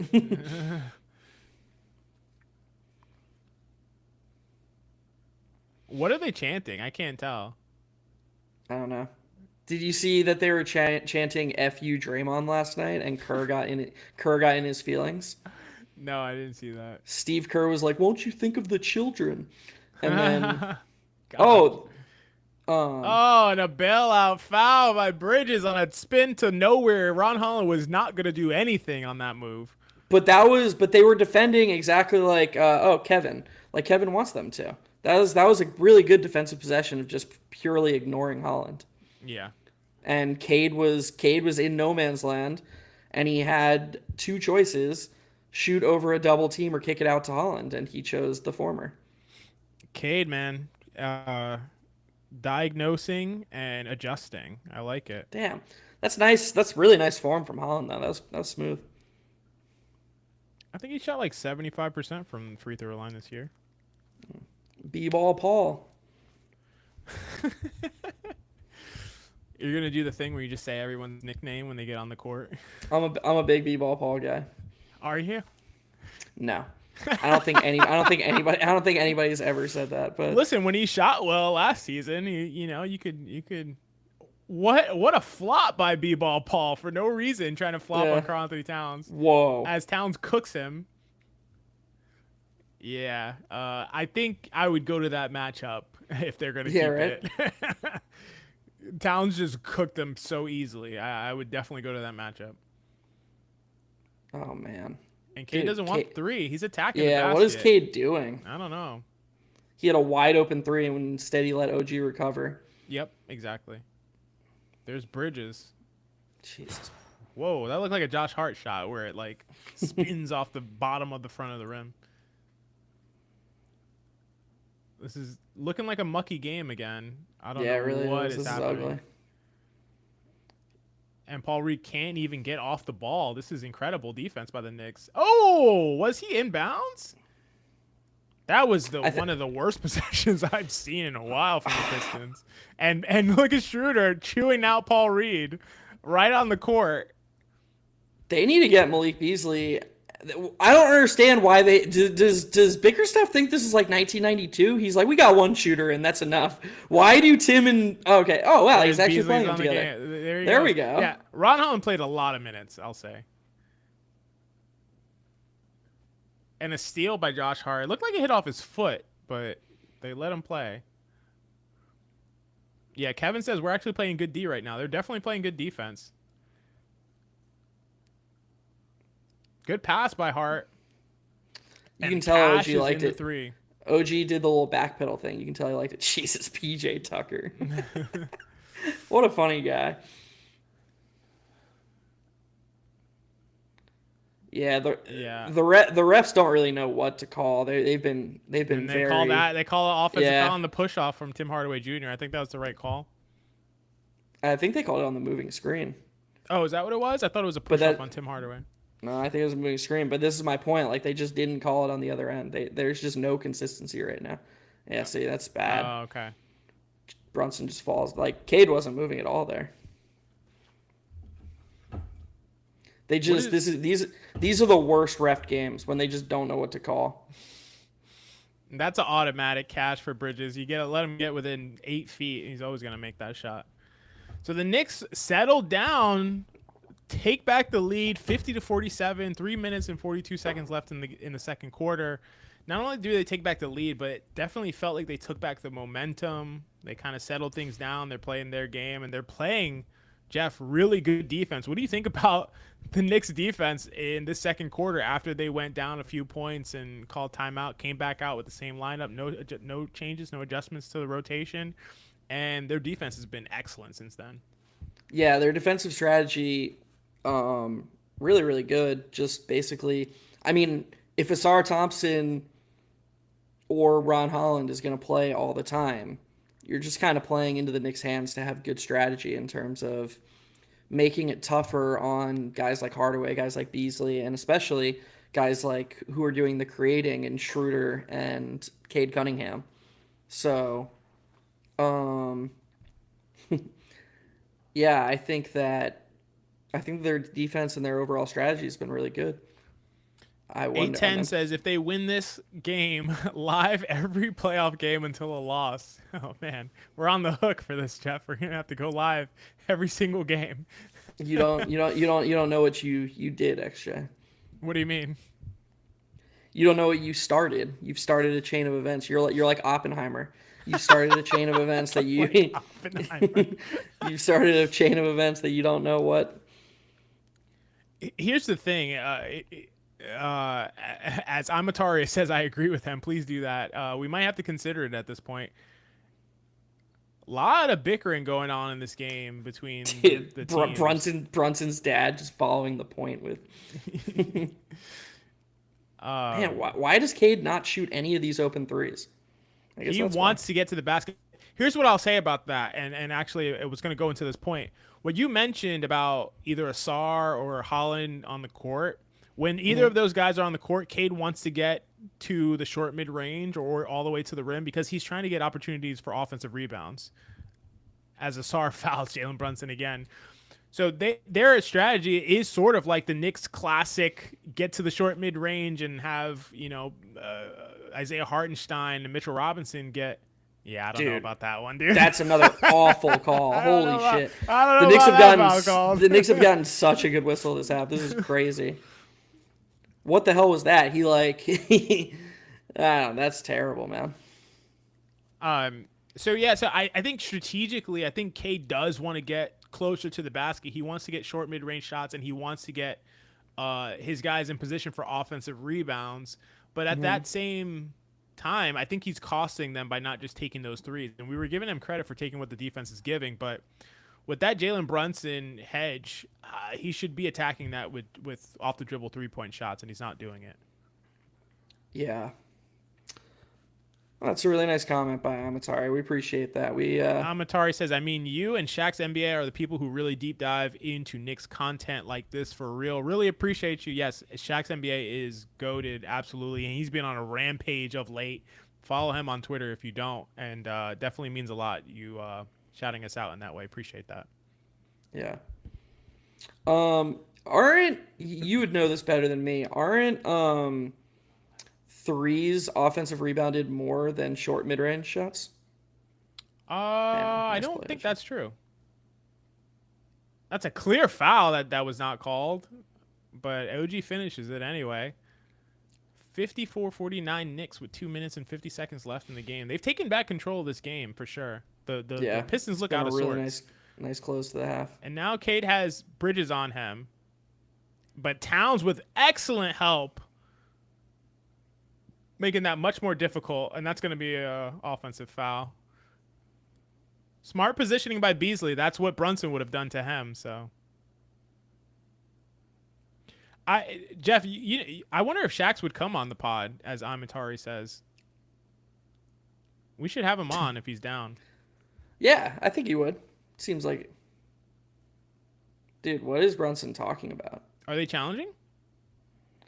I don't know. It seems Guys like in he the chat, thinks. are the Knicks challenging or what's going on? I Yeah, couldn't. they are. Oh, okay. It seems like he thinks he got pushed, but first of all, it looks like he creates the original contact with Sar Thompson. I don't even know what's going on Well, they're anymore. saying he wasn't set, so that's the No, I big. know. They're saying Beasley wasn't set. They're saying Beasley wasn't set. I thought that Brunson was pointing at the guy behind him like he got pushed into Beasley. Maybe he was, but I don't think that's the real question. I think the question is whether Beasley was set or not. At least that's what it seemed to be. Well, the Knicks are up by 5, taking back control of the game, 54-49, 2 minutes and 30 seconds left in the second quarter. We're super appreciative to have everybody with us who's here right now. Shout out to all the people in the chat. It's been really fun breaking things down live with you guys, and it seems like it's going to be a tight game all the way through. I am going to take a bathroom break, and Geoff is going to hold it down while I'm gone. So I get to hold it down. I'll be right back. Classic XJ, not giving enough of his time to this show. Am I right, guys? All right, we're back from commercial. Well, Malik was moving a little bit there, but I think I don't know. Let's just wait to see what the refs say, I guess. I don't even know what's going on anymore. Tibbs is really good at challenges historically, or whatever. Whoever's in charge of challenging, whether it's successful. There you go. Dude, that guy clapping next to Stiller. It's good shit.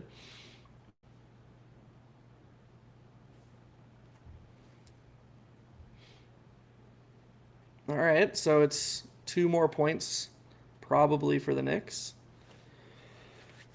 Anything to extend the lead? This has been a really, really good close to the half for the Knicks. Got to be pretty discouraging for the Pistons after getting up 4 and seemingly handling the Knicks' onslaught early, calming down, only to sort of forget how to play offense. I don't know why they went away from what was working so hard and why they're letting the Knicks exploit them like this, but they're absolutely doing it. And Asar Thompson just continues to be a non-factor. I honestly don't know how playable he is at this point. Like, he's not doing enough defensively. He commits a ton of fouls. I don't know. I think at this point, you just have to live with more offense and let Brunson cook whoever, whether it's Hardaway. Like, I think the Pistons should probably be closing with Harris and then the 2 shooters and Cade. Asar Thompson is honestly kind of killing them on both ends because he just keeps fouling. Jesus. OG, I mean, I guess we saw Ron Holland do that. We always suck at closing out the half, get some more fouls and free throws. Yeah, the Knicks are not the best.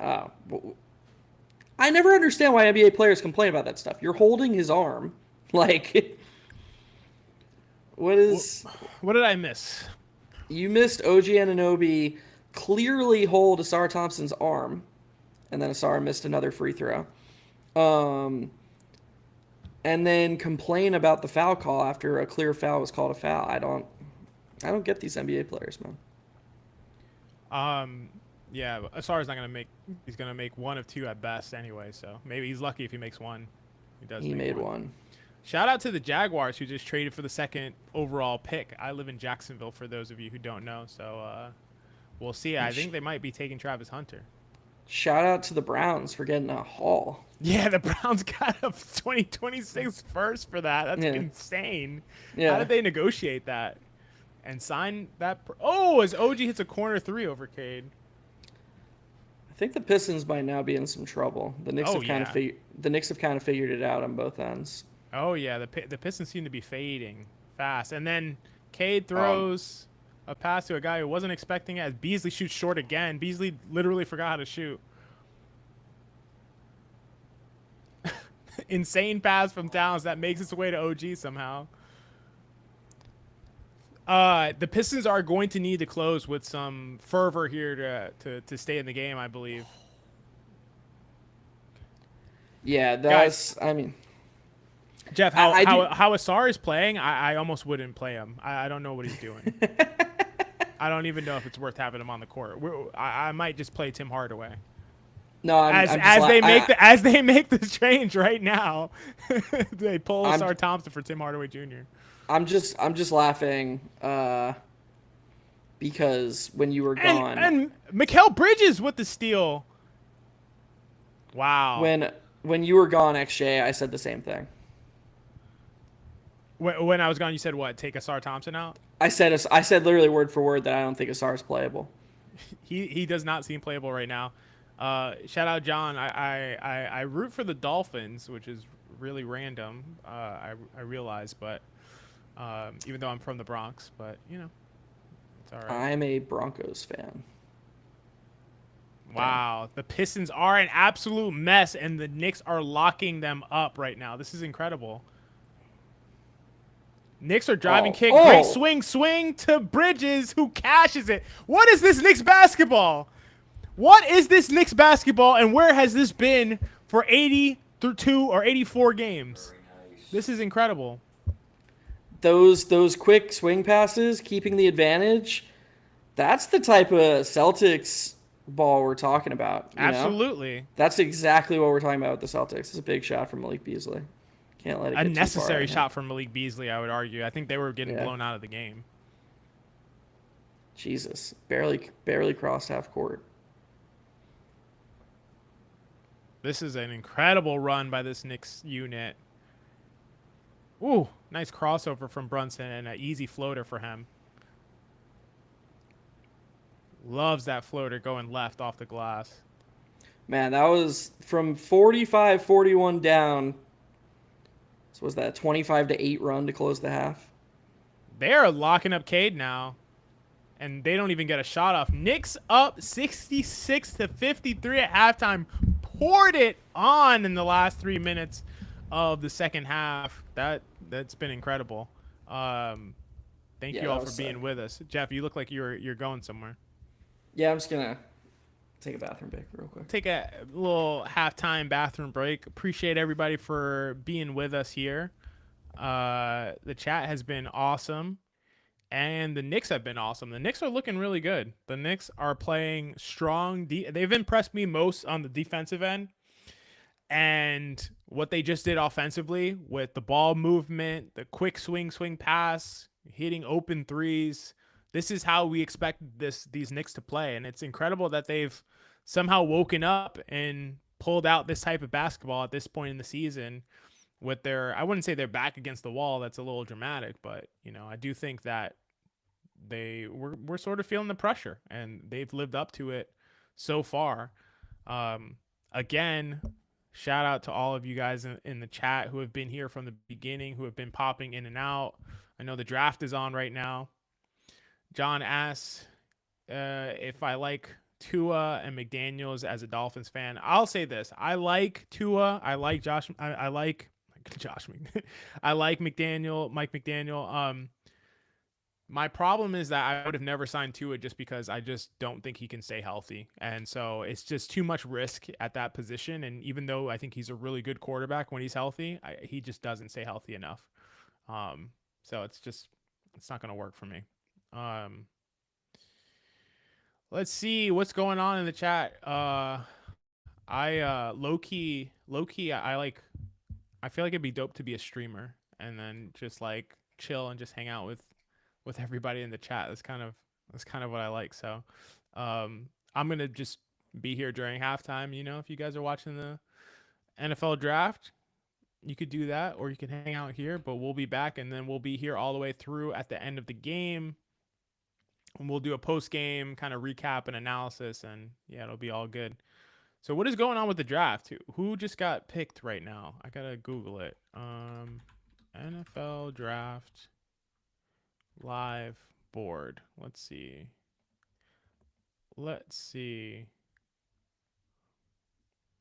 Man, I must be an idiot because I can't find this quick enough. Oh, okay. So they did take Travis Hunter, and then now the Giants are picking. I think that's who the Giants wanted. Yeah, John, that run did come out of nowhere. They called timeout. It was looking shaky. I questioned whether Bridges would get pulled for Deuce McBride. It didn't happen. They came out with the same lineup, and they literally flipped the switch and they started playing very aggressive defense. They started moving the ball. Brunson on drives has looked incredible, has shown that he does in fact have court vision. He can in fact find guys open for three, and did that. The Pistons defense on Josh Hart, I think, has been particularly bad all game, and Josh Hart has made them pay with some really good passes. And OG is cashing in, and Mikal Bridges are cashing in.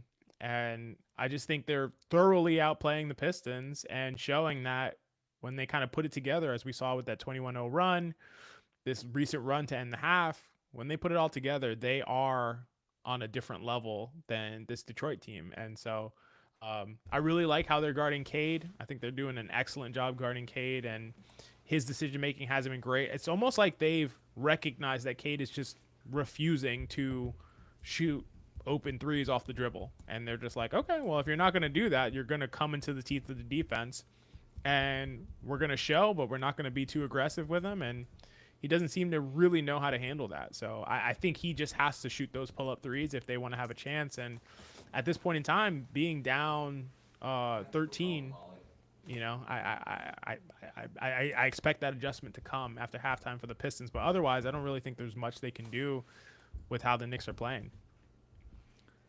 Yeah, I mean, Cade probably has a whistle gripe. He's 6 of 15 from the floor, 1 of 2 from 3. That means he shot 13 shots inside the arc. Yeah. Usually there's a pretty strong correlation with inside the arc and rim attacks with free throws. There's not. There's not. I get it. There's not. there's somebody did a data analysis. There's not a correlation with drives and free throw attempts. But I just have to say that because people often use the drives as like, oh, this player had this many drives, but they didn't have this many free throw attempts. That's evidence that they aren't getting a good whistle, and there's not a strong correlation between those things. I just had to clarify that. I'd be interested for you to show me that. Yeah, I'll share it with you after. But I digress. Regardless, you cannot be 6 of 15 from the floor and a half and have only 2 of those be 3-point attempts. It's not good. It's not good. You can't do that. That's terrible. And then he has 4 turnovers and 4 assists. That's terrible. So he had a nice little stretch there where he was, again, taking what the defense was giving him. And that pretty quickly went away once the Knicks realized that they could stop paying attention to certain players on the court. That's a pretty big advantage that the Knicks have. And on the other end of the court, the Knicks have a guy who is in the upper echelon of guys who know how to capitalize on being ignored in terms of random ball screens, cuts, etc. And the Pistons are reacting terribly. they don't know terribly. That Yeah. their principles are just awful. And that's kind of discouraging because it sure seemed like for a while they had it not down, but they had a pretty lock-solid strategy in terms of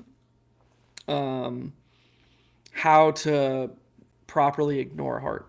And they do not know how to play. And we talked about this before this series, and I question whether the Pistons would even play this ghost coverage on Hart and put their center on Hart and kind of play the way that a lot of teams has played against them, because I'm like, they don't really do it that much. And so if you don't do it that much, you don't have practice executing what is a weird coverage. And we talked about guys who are particularly good at it.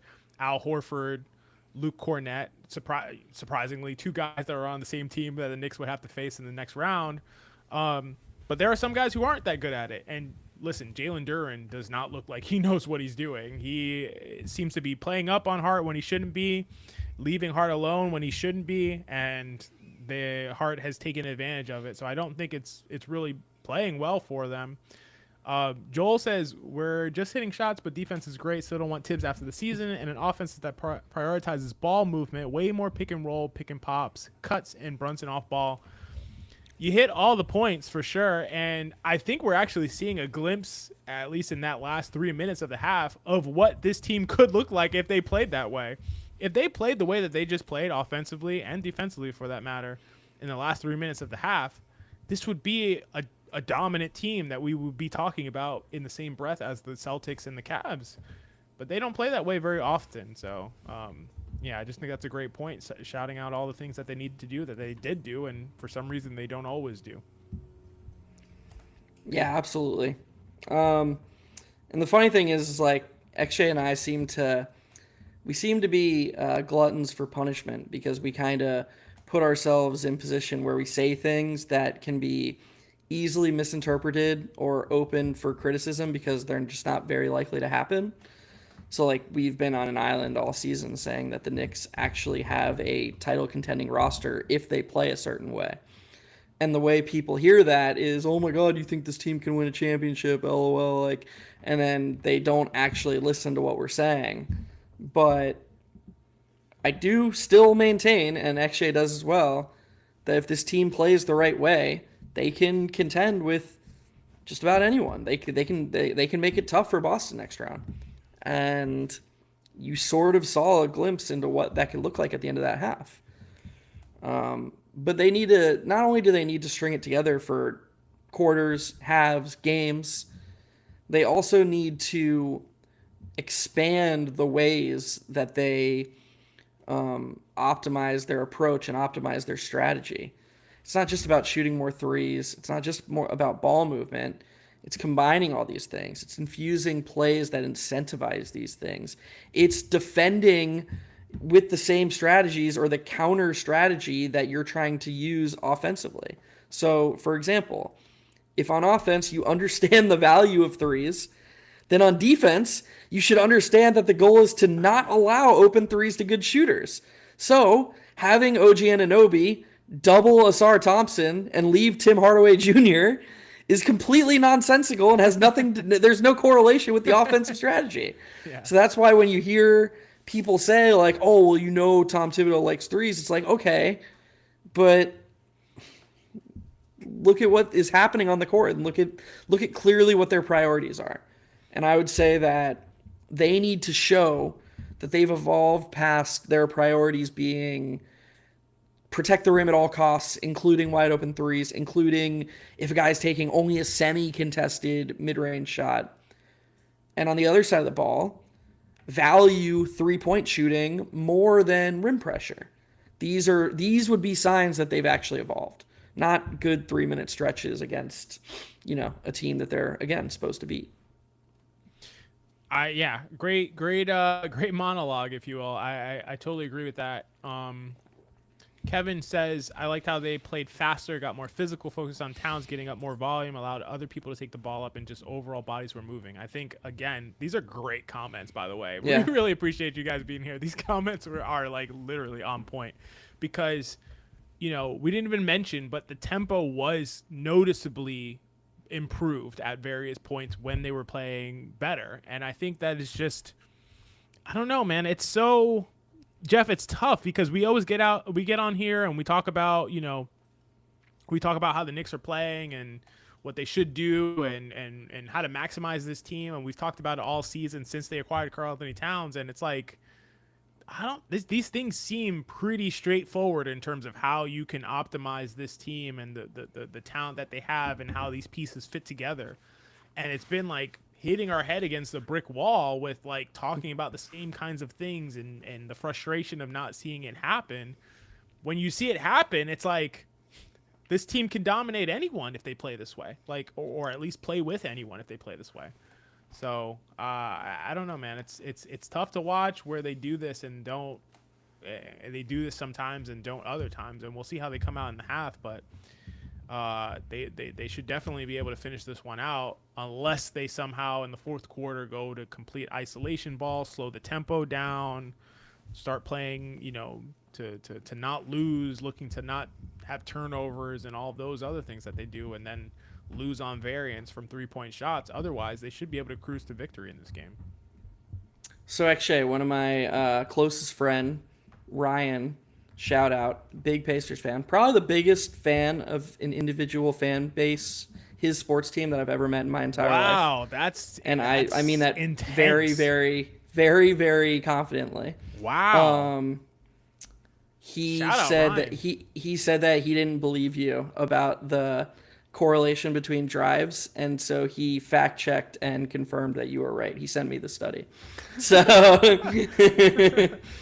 Yeah, I shout out to Ryan. But yeah, I so the thing about that is that like intuitively I actually always doubted it because I would hear people kind of say that, and I think it's interesting because you might think that that would be the case. You know, you're attacking the basket, so you'd get more foul calls, but it just I just think it's difficult with the refereeing thing. The coach the whistle thing I think is so difficult to ascertain. I don't really know that there's a good way to do it. And I know we've been not you or not anybody in particular, but people look for like a kind of a silver bullet with the refereeing thing to say how one team is getting the whistle and one team is not getting the whistle. And I just don't think there's a good way to do it right now. yeah, but I guess I just want to be clear. Even if it's neutral, Yeah. like isn't the argument probably that it's like a neutral thing, Yeah. like a guy who drives 10 times, and he's going to get a foul X percentage of the time, and then a guy who drives 2 times, he's probably going to get a foul call X percent of the time as well. Sorry. Explain that back to me again. Let's just say the average number of you're getting a whistle. I'm making this number up. Just go with it. Let's say Let's say the average driver gets a foul call 20% of the time. Yeah. Right. Mm-hmm. And this person, the study, obviously I didn't get to read it. The contention is that that's stagnant. More, that's stagnant. Increased drives doesn't increase. Yeah. Okay. Yeah. So if Cade has driven, I'm not saying that he should get more foul calls. I'm saying the fact that he has literally not been called for a shooting foul once, and he has taken 13 shots inside the arc, that's probably lower than the average drives. Yeah, I agree with you. But what I would say is that doesn't like mean or indicate to us that like that he's not getting a whistle. Basically, that doesn't mean that like. I agree with that, but I do think that you would expect a guy who's taken 13 twos to shoot free throws.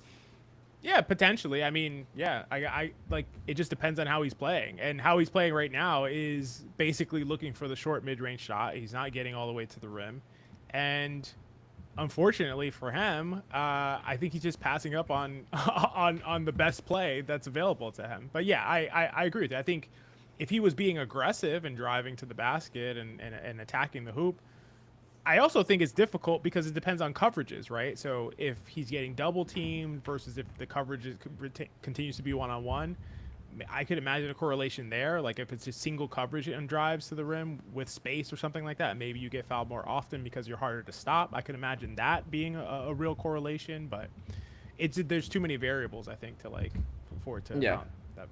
Yeah, that makes sense. Crimsdad says, I liked it better when I couldn't hear XJ. Shout out to Crimsdad. I like that comment. It's brutal, man. It's a low blow.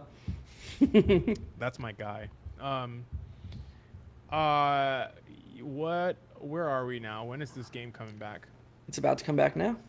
The second half begins. We're back at the Little Caesars Arena.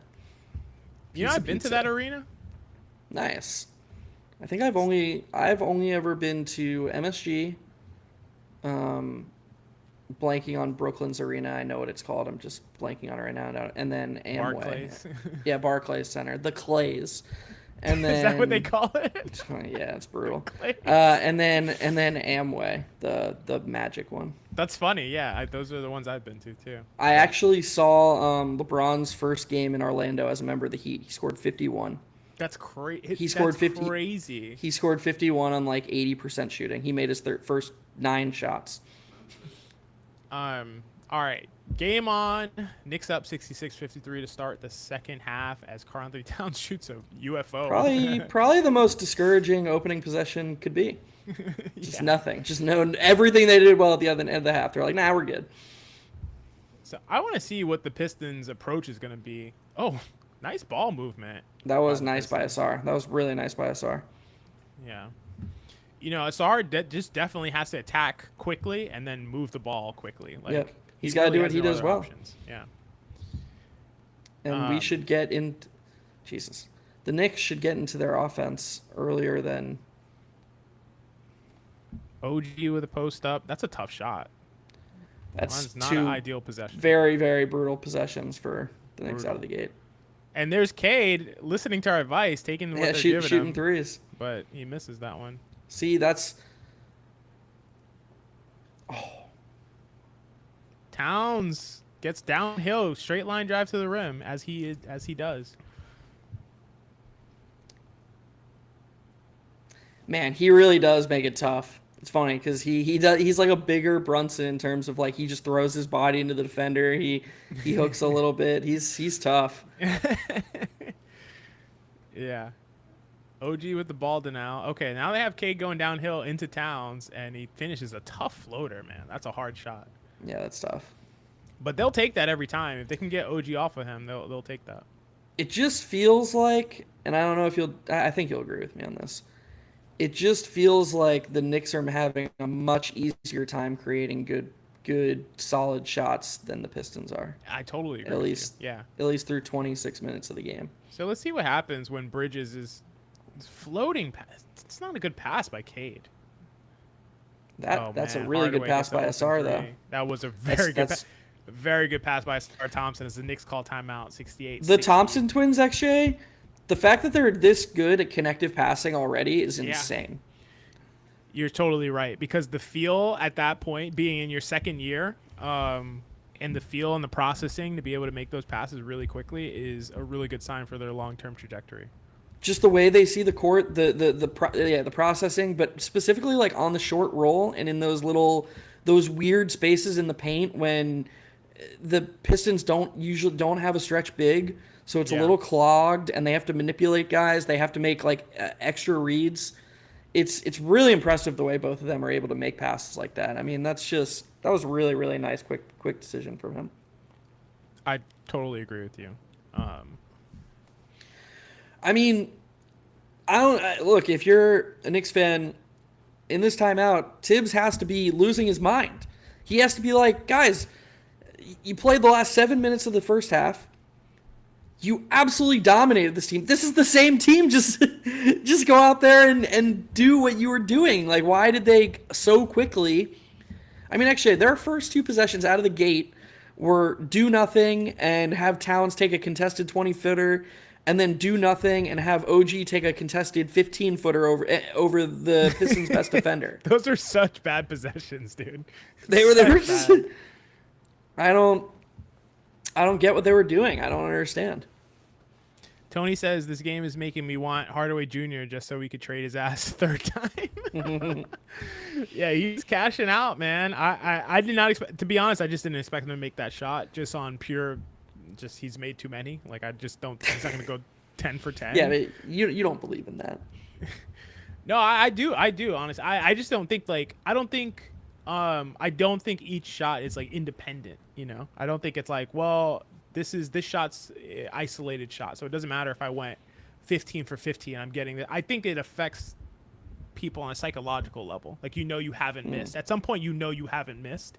And I think that fogs your ability to, or I'm not going to say I think it's likely that it would fog your ability to shoot that shot pressure free, basically. But why wouldn't that be balanced out by the fact that you're 9 for 9 and you probably are having elevated feel for your shot? Because I think there's probably like a balance. Like, I think it's like, if you make 3, you're like, oh yeah, I'm cooking, I'm on fire, I'm gonna make this next one. Then when you start to make like 5 and 6, it's like, I'm not gonna go 12 for 12. I'm gonna miss one of the. You know, I feel like you're almost better off to miss one, because then you're like, yeah, I could keep making it. And this is totally like anecdotal. Obviously, there's no research on this at all. Yeah. But I know, like, in my limited experience playing basketball, that I felt like this, because I'm a very, very streaky shooter. Like, I'm like Jalen Green level streaky. Like, either it's like 0 of 7 or like 8 of 8. Like, it's like one or the other. And on those times when it's like, yeah, I'm cooking, I'm also like, man, I'm not gonna make every shot. I don't know. Do you disagree with that? Because you're a better shooter, obviously. Yeah, I mean, look, hot hand theory, man. Like, yeah, it is the hot hand effect. You're sort of just dispelling the notion of the myth of our whole existence. No, the hot hand theory is not like you'll just keep making every shot after you make the last one. It's like I know it's actually that you're less likely. It's sort of like actually. I mean, that's the fallacy, the high end theory fallacy. Yeah, right. Yeah. But yeah. but the fallacy has kind of been not disproven, but like you are more when you're hot, you are statistically more likely to take a bad shot. So you are kind of less likely to make one, but not because of variant, not because of a variance reducer or regression to the mean or whatever, but because you just take worse shots. You just take terrible shots because you're like, I'm gonna cash everything. And also, I mean, obviously the defense would play harder against you, and you're just like, I just have to take this from further out or off the run. Dude, this is a really cool set. This is one of the most intricate sets I've ever seen them run. I hope it leads to a good shot. Well, they just stopped it. It's just an ISO for Brunson now. Yeah, it didn't lead to a good shot. that was a really cool set out of the gate though. Man, Tobias missed him. He wanted it so bad. Yep. And Tobias is gonna get the ISO on Brunson in the post. Wow, Duren with an offensive rebound. Duren to me comes and goes like in terms of his presence. Like I don't know. I'll tell you what. I agree with you defensively. I think he is always sort of there on the offensive glass. That dude is a beast. Yeah, I mean, physically he's a monster. That was really nice by Asar. Yeah. Oh man, that's a bailout. Not by the ref. That was a bailout by Asar. He didn't that feel like a quickly? Like he's coming out of nowhere to get in front. It did feel like a quickly, like a bigger quickly. Yeah. Yeah. John says, "What's XJ? What's your EPM for pickup basketball? What's my EPM?" I mean, I have a positive EPM, but that's because my defense is insane. Like I'm a sketchy offensive player for sure, but like defensively, I can guard anyone. So you're an Asar Thompson. 99th. No, I just meant like in what your offensive EPM and defensive EPM would look like. Oh yeah, probably. Yeah, something like that. Don't ask Jeff his. He'll tell you he's got that Steph Curry EPM. I wouldn't say that. I would ask you what a ball screen is. All right, well, they got Josh Hart on Cade. You know Cade likes this. And he steps back for the little... Oh, and he missed it. All right. 70-62. Knicks are still up 8. They're still in good shape. Not too bad despite that rough little run. And Brunson gets an open 3 that he misses. Man, that's going right, too. That's, like, super in rhythm. That's... You expect that to go in. That's a foul. Man. Oh, good pass. Oh, that's a foul on Duren. They didn't call that? Nah, you don't think so? Flop. Super flop. It looked like he cleared out with his elbow. He might have also been in the restricted area. Oh. Oh, no. And a foul! What? Wait, why did they give him 2 points? He didn't make that, did he? He made it. What? He literally finished it with the left hand on the left side. That looked like he like punted it out of bounds. What went out of bounds? I don't know. Oh my gosh, yeah, you're right. Wow. Holy cow. This is jeez, man.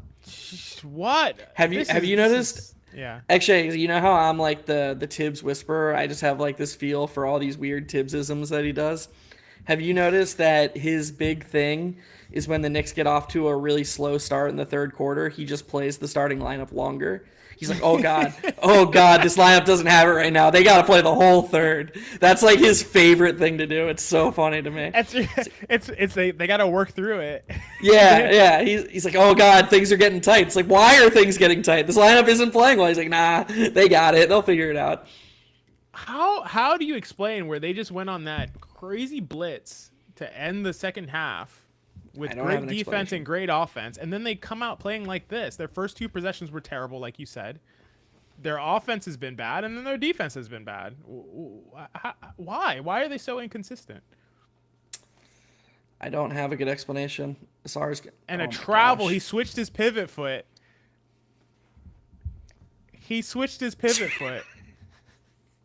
Dude, those fans next to Tibbs, the super happy Pistons fans next to angry Tibbs. That'd be a great meme. Great juxtaposition. Yeah. Ooh, Duren missed it. Yep. Okay. Well, Okay, I'm really curious. A nice pass by. I told you about that Dude, big to big passing with Asar and Duran. you did. Why did they put Bridges on Cade? Bridges is they're back to Cade creating advantages, getting downhill. Oh And a no, good strip from Cade too. he's forcing the help, and then man, that's super nice by Duran, and Really then good Asar with pass the by cut. Duran. Yeah. Asar's been great to start this half. This is Yeah, this is after by we said far he's his unplayable. Yeah, we say he's unplayable, and then he just comes out and he's amazing. Robert, they need more time to gel. That's good. Really That's good funny. stuff. It's good stuff from Robert. All right. And Oh, Bridges draws a foul. Shockingly, that is a shocker. they need more time to gel. Is a great comment. Thank you. It's Robert really good. Rivera. Appreciate that. That was a bad call. Was it? McCall just did a body contortion thing with no contact. Yeah, JB's pissed. Man, I cannot believe the Pistons cut this to 1 point. That is a shocker. I was not expecting that. I thought the Knicks would run away with it as Bridges extends it to 2. This is, I mean, 71-69. Knicks up. I feel 6:54 very left. vindicated in my like. It's not about putting together a good 3-minute stretch. It's about putting quarters and game. Yeah. You know, like they gotta keep the stretch. They can't just be like, okay, we did the fun strategy thing for a couple of minutes. Like they gotta. You're totally right. As Cade drives and gets fouled. Listen, can someone explain to me why Bridges is now on Cade Cunningham? What changed here? Why did they go to this adjustment? I actually don't know. Am I losing it, or is he just guarding him every possession now and he's getting whatever he wants? To be fair on that one, it wasn't Bridges who started on him. They switched to screen. Oh, okay. But I missed the switch. I do agree with you. It seemed like earlier it was like OG was on Cade and they couldn't screen him off of him, and he was just on him every time. Maybe OG just wants a little break. They're saving it for the fourth quarter. Maybe, honestly, it's as good a guess as I could have come up with. That's all I got. I don't know why OG's not guarding him. It's the difference offensively. The Pistons will look terrible offensively. Asar is so much trying to keep his hands back. Yeah. Nice spin by Towns. And the man. Oh, that's ridiculous Carl at his Anthony size. Towns. That's wild. Oh.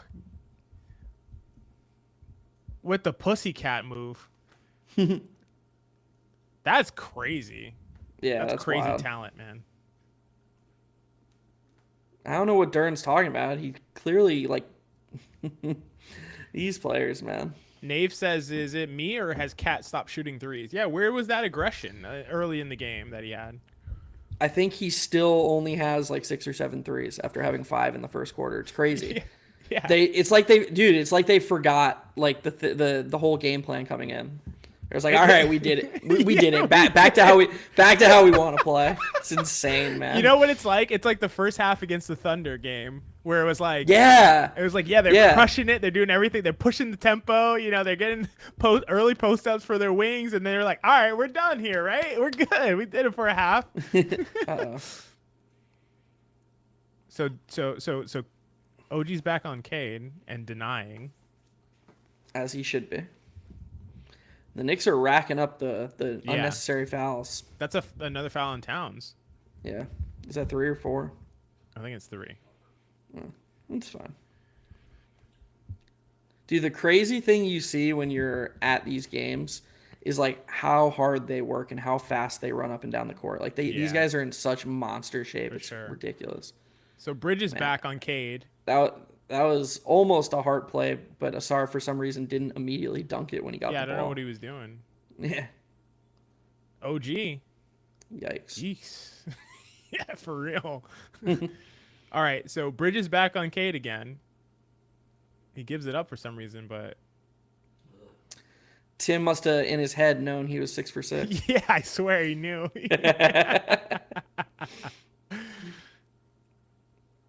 Nice play, Josh. Terrible pass by Hardaway. Yeah. The Pistons are like really close to. They're really close to, but they gotta string some stuff together here. Man, Tobias has been awful. Yeah, after he's like I mentioned, and I genuinely thought he was the Pistons' second best player across the first 2 games. He's been horrible this game. Yeah, good, smart decision to get Schroeder back in. Definitely. Need Oh Schroeder my back. gosh, they didn't cross half court. That's 10. And that's a backcourt violation. I don't understand why nobody helps him. They just left him. Bring back up that Kevin comment from earlier today in the chat. Somebody else is allowed. It's not illegal for non-Brunson to bring up the ball. I will say this: they've done better at it this season. So last season it was much worse. Brunson would bring it up every single time. Wow, I don't know what just happened. I missed it. You missed what? I missed the play. What just happened? Oh, it was just a nice Pistons set. It was just they hit somebody on the wing and then Duren crashed. They did the thing where Duren set a high screen and instead of hitting the roll man, they hit the guy on the wing who then hit the roll man crashing. Yeah. Shax did a breakdown on that play when the Knicks do it. Yeah. Knicks up 75. Do you know who did it first in the NBA? Who did it first in the NBA? Right, like who introduced it this season? That set or like the iteration of this that set. season? Mm-hmm. No, I don't know. The guy that the Lakers shouldn't have hired because he has no assistant experience, you know? JJ Redick, is that right? Yeah. Yep. All right, guys. Knicks are up 75-73. 5 minutes and 15 seconds left in the third quarter. How are people feeling? Is this feeling scary, or are you feeling like the Knicks could flip the switch again when they need to? How is everybody feeling in the chat? People are saying we make everything so difficult. This is so sad, man. Can't win. Can't with this team. Defensive lapses are just jarring at times, says Kevin. Brandon says, why is Brunson bringing the ball up by himself? To your point, Jeff. So actually, the Towns has 7 threes, which means he's taken 2 since the first quarter. The Knicks have 23 threes, and they had like 12 or 13 in the first quarter. Like it's crazy. They've just completely went the other direction after that. Really nice start and really nice close to the half. I don't understand it. But I've got good news for you, actually. What's the thing you always say? It's really hard to like... We always joke about how like the lame thing about the low minutes totals for these other players and these other lineups is that like not only do they have to be good, but they have to be good in really, really short stints because it's all they get. Yeah. It's Deuce's time to help the Knicks win by like 8 in 4 minutes. It's such a good point. I didn't even consider it. They're gonna like be up by like 12 at the end of the third quarter, and then just be like, well, we got to go back to the starters, obviously. Right. If Deuce even play, Tibbs might do the thing where only Mitch comes in this quarter. Like he sits Towns and then the other 4 play the whole third quarter. Listen, Nave says they just can't help but fall back into old habits. And I think this is such a insightful comment because I do think that's what it is. I think they can play the way that they know they need to, but their habits are not to play that way. And that's the problem. At the end of the day, that's the problem with the coaching. Coaching is supposed to instill these consistent habits where you play in the way that maximizes you. And so you'll see a Joe Mazzulla say the Celtics haven't played well in the last 8 to 10 games. And he's like, we're going to continue to play that way because that's the way that we play. That's our identity. That's how we get our best shots. Whether we make or miss the shots, it doesn't really matter. It's about playing the way that's going to maximize the way that we can affect the game. And that's what their habits are. So when in doubt, that's what they fall back to. For the Knicks, they fall back to this, and this is just, I agree. It's just depressing. It's just it shouldn't be.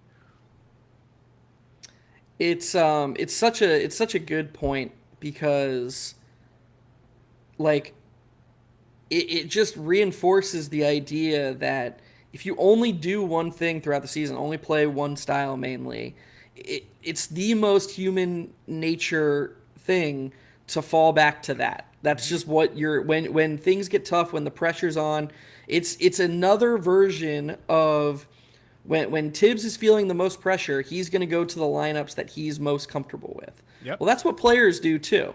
Yep. When players are Oh, good pass by Cade. And then another really Tim knows. He knows. Yeah, he knows, man. He's not feeling it anymore. That's a deep three from Towns that he cashes. That's a 6-point swing, man. That's some nice little positive variance there for the Knicks. Where's the aggression, Carl? Wide open corner three doesn't fall. Super deep above the break three. Man, the Pistons are playing really well right now. They're just creating. How are they guarding this pick and roll now? They were not guarding the pick and roll this way before. I don't know, but they're whatever they're doing, they're playing really well. But I think the Knicks switched up their coverage. Maybe. Good attack by Bridges. Bridges drawing fouls. And he's talking shit, too. Yeah. He's a Halliburton, huh? Jeez, that's... Don't say that to Knicks fans. They don't want to hear that. I just mean that, like, he seems to do a lot of talking, like, when things are going well for him, but you don't really... Yeah, I was you're calling him a front runner. I know what you're saying. Yeah. That's my point. Oh, but can I add the context, or will it just make it seem worse that I'm a big Halliburton fan? God, dude, it's not making it better. Yeah, it's making it worse. Nah, I don't know. No, I love yeah. I don't really care about their personalities. I just mean the basketball player. He's a really good basketball player. Exactly, I agree. Big 3-point play from Bridges. That was huge. Yeah. And Towns hitting that three, like, this is some nice stopping of the bleeding. Mm-hmm. Totally agree. Man, I think Tibbs is actually going to do the thing that I predicted. Play the whole third? It's only Mitch at the scorer's table. This is a terrible possession. Yeah. Wow, another open three from Schroeder that. Yeah, but he can't just keep making them. Yeah, he's not going to just keep making them. Off Deuce might be at the scorer's table. Yep. Deuce coming in the game. John says crazy. The players voted for Halliburton most overrated. Insane. Yeah, I think it's a personality thing. I think that's it's more of like a popularity contest. Who is rating Halliburton super highly? find the outlet besides us maybe. And we're not. I don't think the players are referencing us. Tough and one from Jalen. Oh, Big shot. Big shot from Jalen Brunson.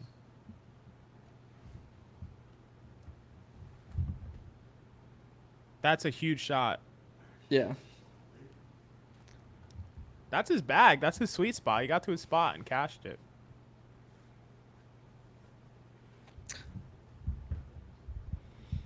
So the Knicks have opened it back up, 83-75, taking another 8-point lead in this game. Kind of stopped the bleeding, as Geoff said. This is they've gotten back control of this game. So this is actually very, very encouraging. Super nice for the Knicks. This is a. I think the game defining stretch will be if and when Brunson sits. I don't think it's a guarantee that he does sit, but if they, God forbid, the Knicks play time with both Towns and Brunson on the bench, but specifically the time Brunson's on the bench. Man, I forgot that the Pistons cut it to 2. Yeah, they cut it all the way down to 2. So they tried to get Hardaway a shot off the screen. The defense looks really good. Yeah, that was really nice by OG. Wow. That's jeez. Bailout for Paul Reed. B-ball Paul.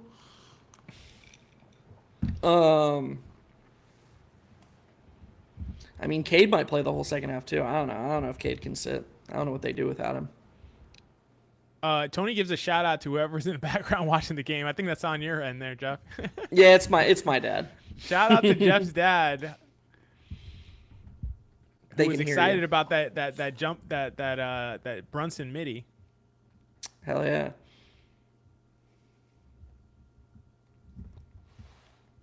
I think he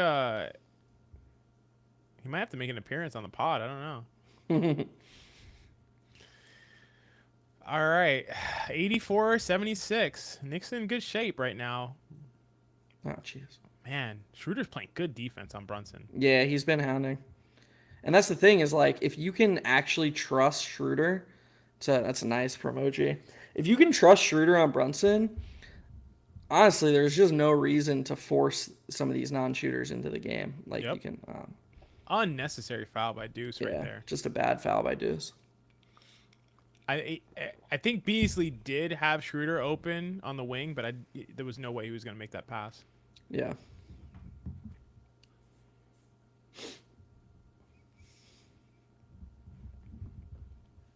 Oh, okay. Oh, Robert man, says, "What's the crowd chanting when he's at the line? I can't make it out." And Imatari says, "Overrated." I couldn't figure it out either. I was wondering about that.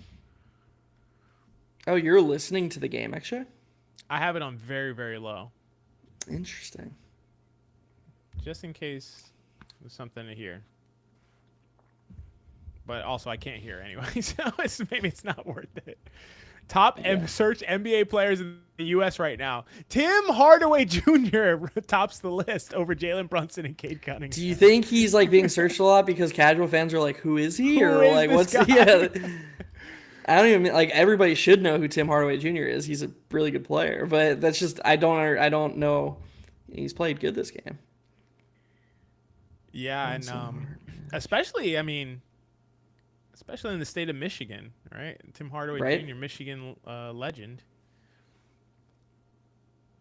I don't know if he's a legend. I just made that up. They did make some nice runs. Yeah.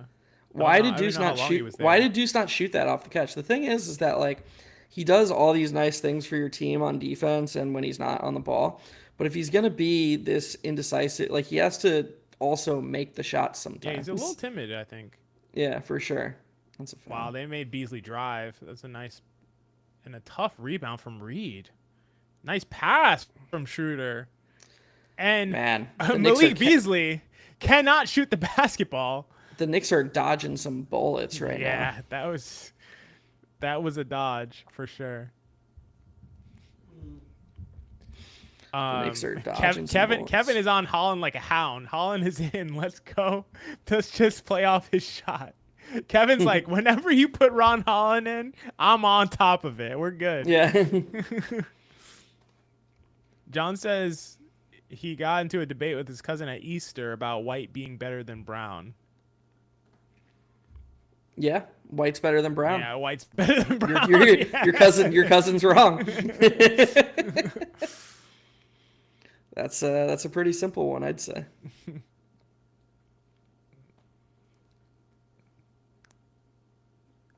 All right, he's got Holland right where he wants him, and then takes a tough three. Man, wow, Knicks ball Hart. Really bad. Did you see that? You see that from Cade though? Like Schroeder's battling Hart. You see that right in front of you. You can't just stand there. You have to go get Schroeder's battling so that you can get the rebound. That's what boxing out does. Mm-hmm. Oh, that's got to be something, right? Man, JB Bickerstaff is going to get tossed from this game. I mean, that's insane. Wow. They've called multiple moving screens on the Knicks, and Mitch just set one of the grossest moving screens ever. Man, this is a mucky. This has gotten back to being a mucky game somehow. The Knicks are still up 8 though, 86-78. But the Knicks have 86 points with a minute. They're probably going to score at least 90 points through 3 quarters in an ugly, tough, grinded out playoff game. That's how good this offense can be. Yep, great point. Absolutely. And to be fair, I mean, the Knicks are only 10 of 26 from 3. Like you would have thought they'd have more threes than they currently have. Yep. Part of the reason for that, and it makes sense. He's taking really tough threes off the dribble, long threes. Jalen Brunson's 1 of 6 from 3. Yeah. 6-point lead. All right, just give it up to Hart, please. They'll have Deuce bring it up with Ron Holland harassing him. He's getting hounded by Holland. Just give it to Hart. Like, man, Schroeder won't be screened. Schroeder's playing great basketball. Yeah, Schroeder is playing really well. And hits an open Holland who misses. Shout out to Kevin. Kevin's somewhere Knicks, applauding. The Knicks are variancing. Oh, that's a terrible goaltend. I don't even know if that would have gone in. But the Knicks are No. the Knicks are the Knicks are variancing the shit out of the Pistons right now. Well, that's a Holland 3. I mean, you could probably let him shoot that. Yeah, just like an open corner 3. What does he shoot this year?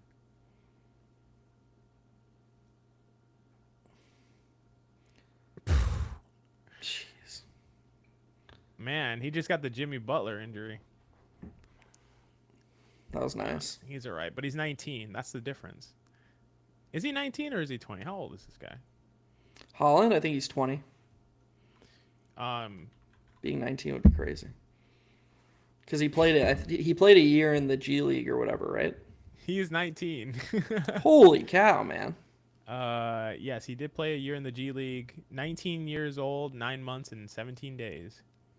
That's wild. I was in 7th grade when he was born. Good Lord.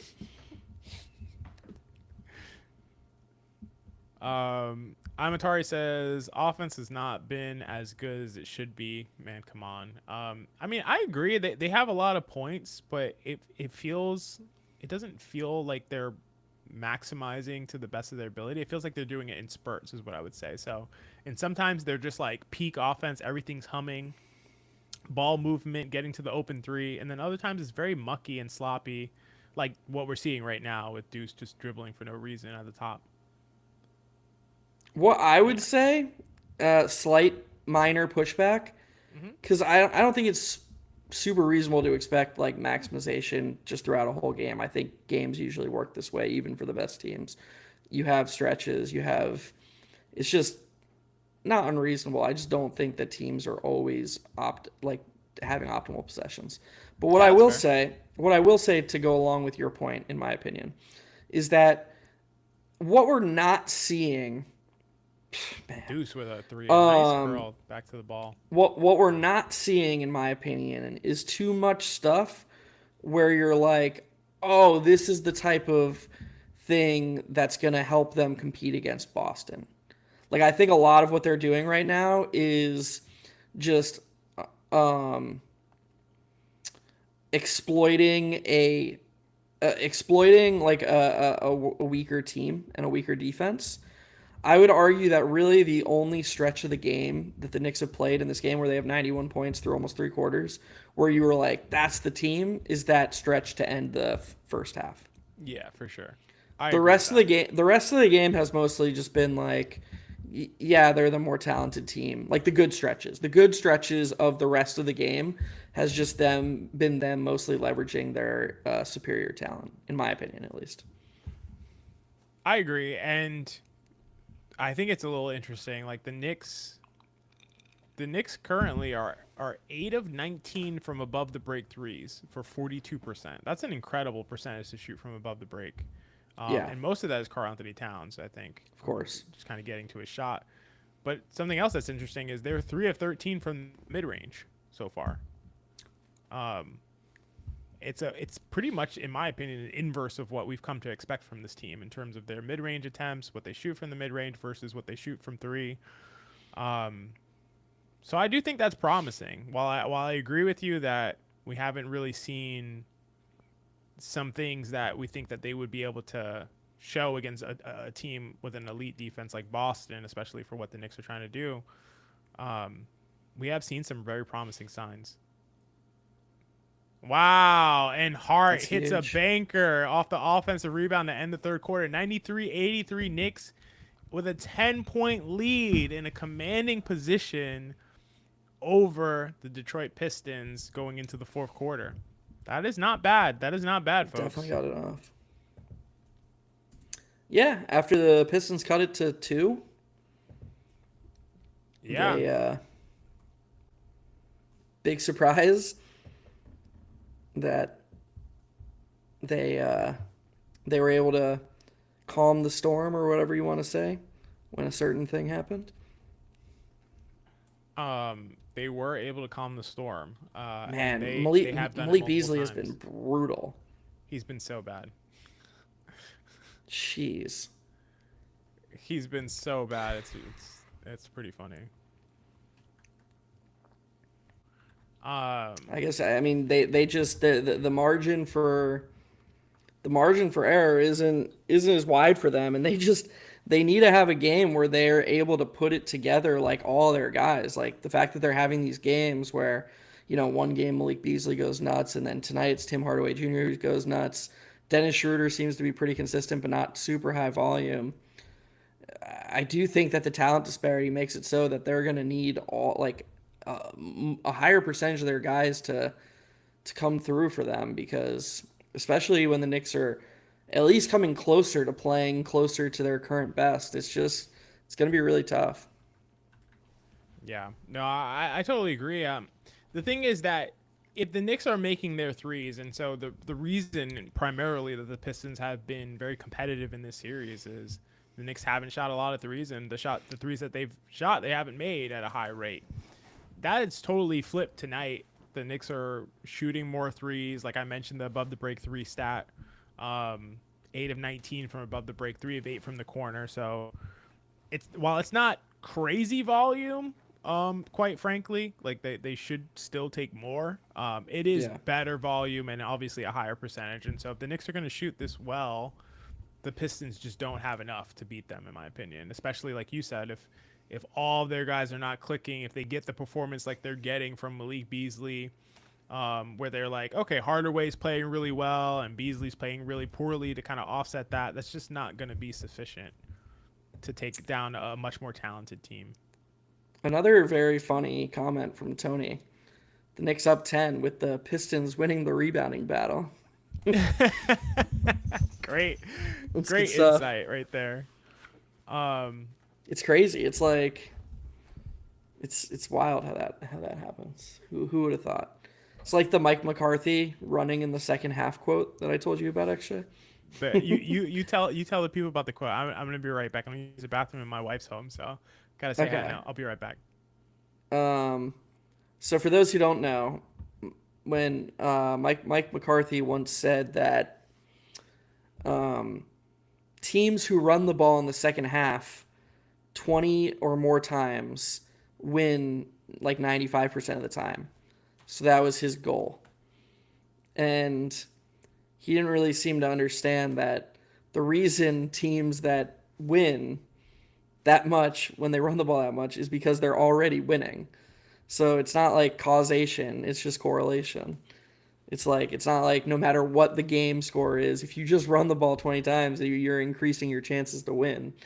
It's like you need a very specific game situation for that to occur. So anyways, that's kind of important to understand the difference between causation and correlation. That was a nice open to the fourth quarter for the Knicks. I find it interesting that Deuce is already back off the court. I don't understand why, but okay. I don't get that at all, really, actually. But I don't think it's going to hurt them in this series, Man, it looked like Beasley almost just ripped Towns' socket open. That would have been quite bad.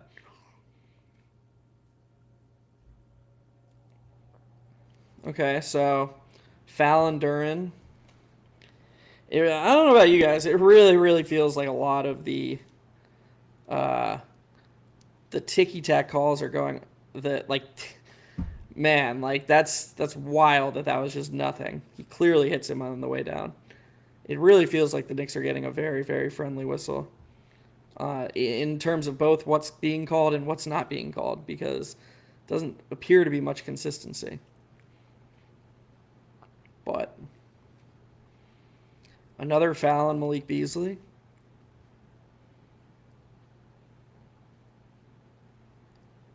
I think the Knicks are really just biding their time until they can get Brunson back in. That's usually how they seem to approach fourth quarters.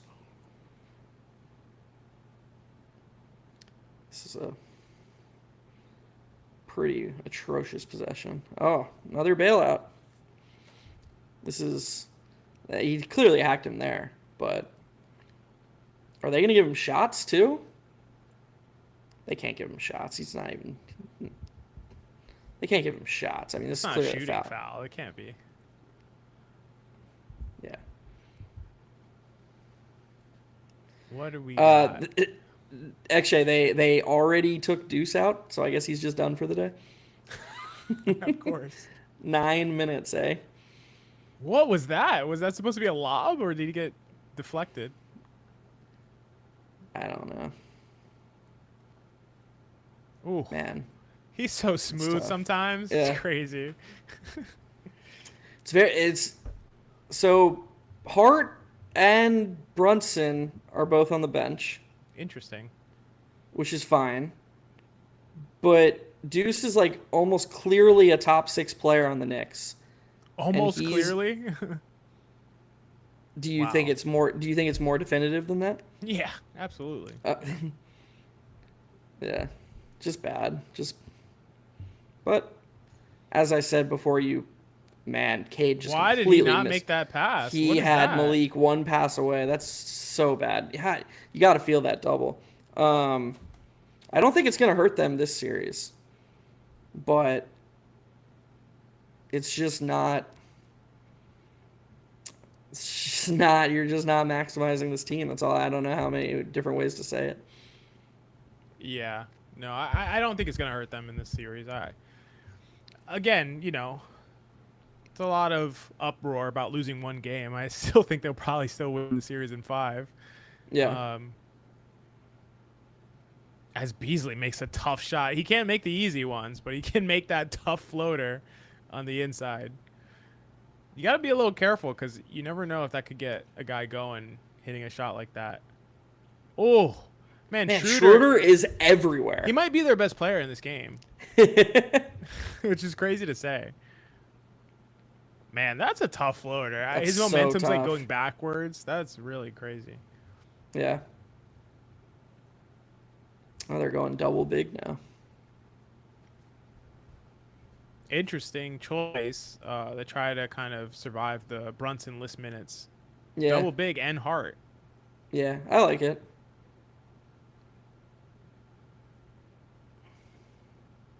I think I especially like it against Detroit because I don't think they know what to do with it.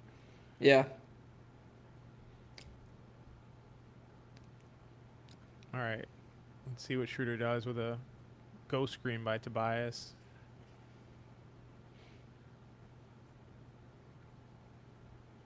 That's a tough shot. And Paul Reed again. Jeez. Paul Reed has been killing them on the boards. This is crazy. I can't believe it's just back to 4. I Hey, did not see them cutting it back down to 4 again. What's the call? I think the Knicks are like already in the bonus. Is there a double T right now? Yeah, Payne's just being Payne. Payne and Schroeder being Payne and Schroeder. Yeah, that's a good point. Oh, it's just. Oh, I thought Is it was it dub- double. Let's see. Schroeder gets in his face, and he points in his face multiple times. And then what happens? He points in his face again. Oh, okay. He pointed to both guys. I don't understand how it's not a double. I think it is. I think they just only. Yeah, it there you is. go. Okay. I'm like, what? Yeah. It's crazy.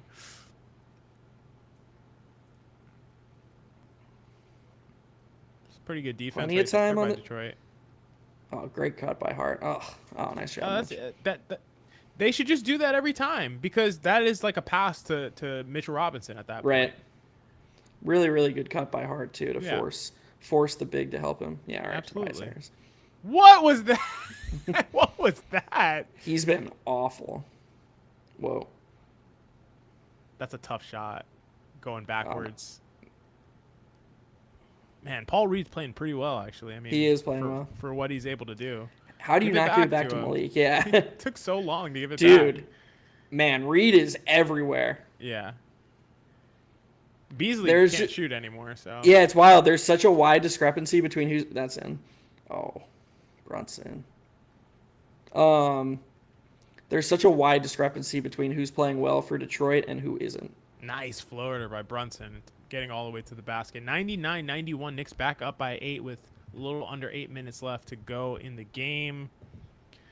I don't know, Jeff, man. I think the Knicks have been able to hold off the Pistons every time they make a little run. Yeah. the Knicks are able to hold serve and get the tempo to where they want it, get a good shot down, and then play good defense. So I don't think the Pistons have enough to get back over to climb over this hump. Even though it's a small lead, it feels like a bigger lead because the Knicks just seem to stabilize every time the Pistons go on a little bit of a run. Yeah, they have to put Cade back in. I mean, in Cade my has to play the opinion, rest of the game. in Yeah. my opinion, they have to close with Cade, Schroeder, Hardaway. One of their bigs, probably Duren, but Duren and Reed are both playing well. I honestly don't even know who their fifth should be. I mean, I guess I'd just keep Beasley out there. It's got Even to though be that's Beasley. I mean, you're down. It's got to Yeah, be Beasley. You got to assume but he's going to hit shots. he's just been so terrible. He's been And then bad. that also leaves them very susceptible, because it is a pretty small lineup. I mean, it is you are basically making Cade or Tim your effective power forward on OG Anunoby, you know. I agree, but if they were up, I would probably have a different stance. But they're down, and so they just need the volume right now. The other problem with that is it forces you to guard the Knicks straight up because you can't cross match Hardaway or Beasley or I mean maybe Cade, but Cade's in foul trouble on Towns. You're saying defensively? Yes. Yeah. It forces the Pistons to stick Duren on Towns, which is like you're just inviting the Knicks to be their best. You're The thing I'll say to that is that they haven't done well with Duren on Hart anyway. Like, I don't think they're playing it well. Like, I think that the Knicks have had their way when Duren is on Hart because Duren doesn't really know how to guard him, how to play off of him, how to deal with Hart's timely cutting versus how to deal with Hart, like, being wide open on the perimeter versus Hart getting the ball and running kind of like flowing DHOs. Like, it just, Duren does not know how to deal with these situations. It's not as easy as I think some people may think, where it's just like, oh, well, that guy can't shoot, leave him alone. Like, Hart is very active, and so you have to know what to do with him in these various circumstances, depending on where he is on the court, depending on who's running to him on his team. All of these things, these are things that are difficult to do, and that's why I've talked up guys like Al Horford and Luke Cornett, who are excellent at it, know exactly what to do, when to play close to him, when to leave him wide open.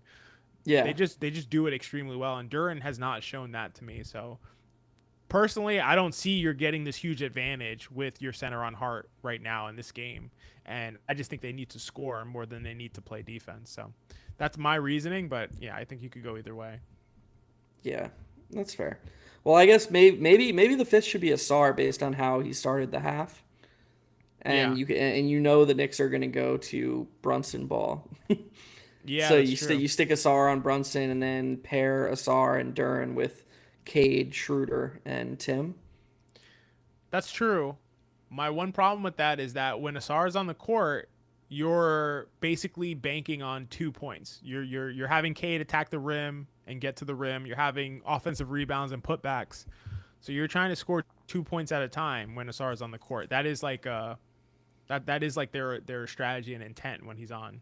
So that's my concern there for them. But yeah, we'll see what they go to. He just Cade just got stuck in the air. Did not want to shoot that for some reason. You would think he would love that shot, but he didn't want it. Yeah, that was not his best. It's funny, like we both talked him up early in the game, and then he kind of has reverted back to how he's played, a little bit throughout the series and just not making the right decisions. Good pass. Come on, Josh. Why would you attempt that?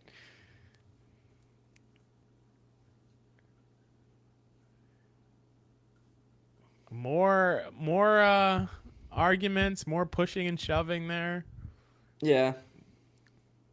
Why did he shoot this? What is he complaining about? He didn't get touched at all, man. Like, these guys. I mean, it's the heat of the moment kind of thing. Like, I think if like a few seconds pass and they were like, Josh, you didn't get fouled, he'd be like, I know, but I'm upset. I think he would acknowledge it. That's a crazy shot. Yeah. Just cold. Like, Wow. Nice effort by Paul Paul Reed. Reed. Cade has gone ice cold, and if he's going to do that, there's nothing they can do. He has to be red hot for them to have any chance in this game. Good pass from Jalen. That's a dagger. That's tough. Like, not an actual dagger, but that's going to make it. Court vision from Mr. Brunson. It's that passing versatility. Schroeder, though. Maybe Schroeder should just be the Cade. Cade, Schroeder you just be off ball. Don't worry about it. Schroeder got this. Wow. Schroeder's been incredible. Oh, he's the only reason they're within 9 at this point. Yeah, on both ends. Yep, both ends, absolutely. What is this defense? They're just inviting the switch to put Schroeder on Towns? That's crazy. I mean, look, what I gotta be honest. What was that defense? That was crazy. It was like, okay, switch. Like, I sort of agree with you, but if Schroeder's able to slide in front of him, get a bump, and force him into that shot, like, I think the Pistons would sign for that. That little 8-foot floater. If I'm a Pistons fan, I sign for the Knicks taking that every time down the court. I just wouldn't think that Towns would settle for that. I don't think he needed to. Yeah. He could have taken his time. Dude, Schroeder's got to. He's got to be exhausted though. Yeah, for sure. How his bridge is wide open and misses. Wow. Jesus, Damn, man. Paul Reed. Paul Reed again. That is crazy. Paul Reed is almost better than Isaiah Stewart. And why did he not hit Schroeder? He did. Dennis Schroeder the Pistons is ripping the Knicks. Honestly, the mental thing might actually be real. The Pistons don't die. That's like they just don't. You think they just think to themselves, these Knicks are soft, we can always come back? No. I don't even think it's about the Knicks. I think they're just like, they actually might be like dogs. Same team. I see. Like, they can cut it to a 1-possession game here. Here, let's see what Schroeder does. Let's see what Schroeder does. That's crazy, man. He's got Tobias bails out Jalen Brunson. Wow. He made it. I did not think he was going to make that shot. I have to be honest. I have to be honest, XJ. This would be like pouring dirt on the coffin if the Knicks blew this. He thinks like, so? Dude, 102-91 with 6 minutes left and their starters to close the game. This would be a ridiculous loss. Like, for them to just immediately cut it to 3 is so impressive already. So, for those who are with us, guys, 104-101, Knicks up on the Pistons. The Pistons are making a surge, fueled by not Cade Cunningham, not Tobias Harris, not Tim Hardaway's early hot shooting.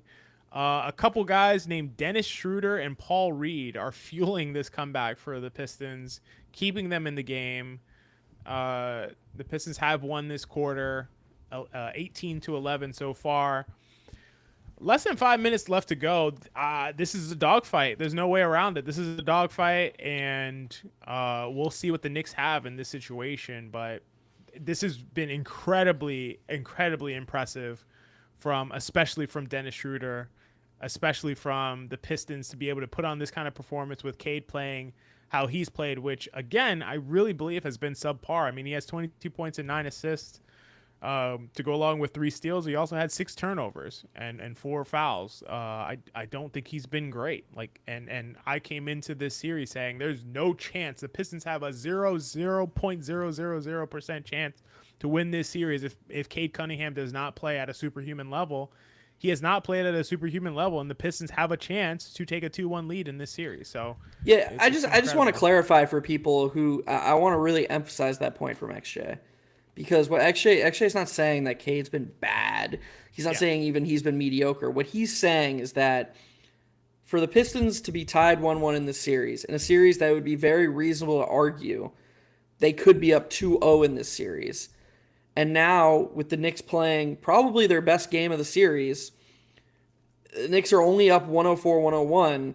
You would expect Cade to be playing better. That's what he means. He doesn't mean that Cade's been bad. He means that relative to how the series is going and what the situation is, you would just expect Cade to be carrying them in a way he isn't. They're getting contributions for higher contributions from guys that maybe you wouldn't expect. And that's not hate on Dennis Schroeder. Dennis Schroeder's a good player. He's been around for, he was helping those Hawks teams in the mid 20 teens.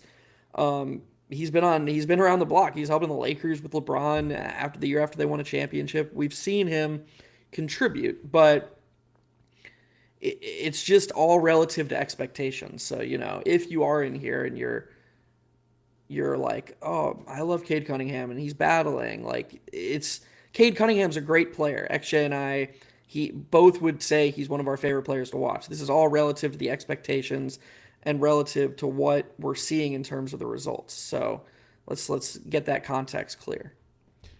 Yeah, definitely a helpful clarification, an important clarification. I do think, less than being unimpressed with Cade in terms of, his play. It's not so much a factor of being unimpressed with Cade, but just like you said, the expectations for what you would think he would need to do to surmount a much more talented team on the other end. It's almost what Dennis Schroeder is doing. Dennis Schroeder, in my opinion, was their best player in Game 2 and has been their best player in Game 3. And this was not my expectation coming into the game as he fouls Jalen Brunson as he comes up the court.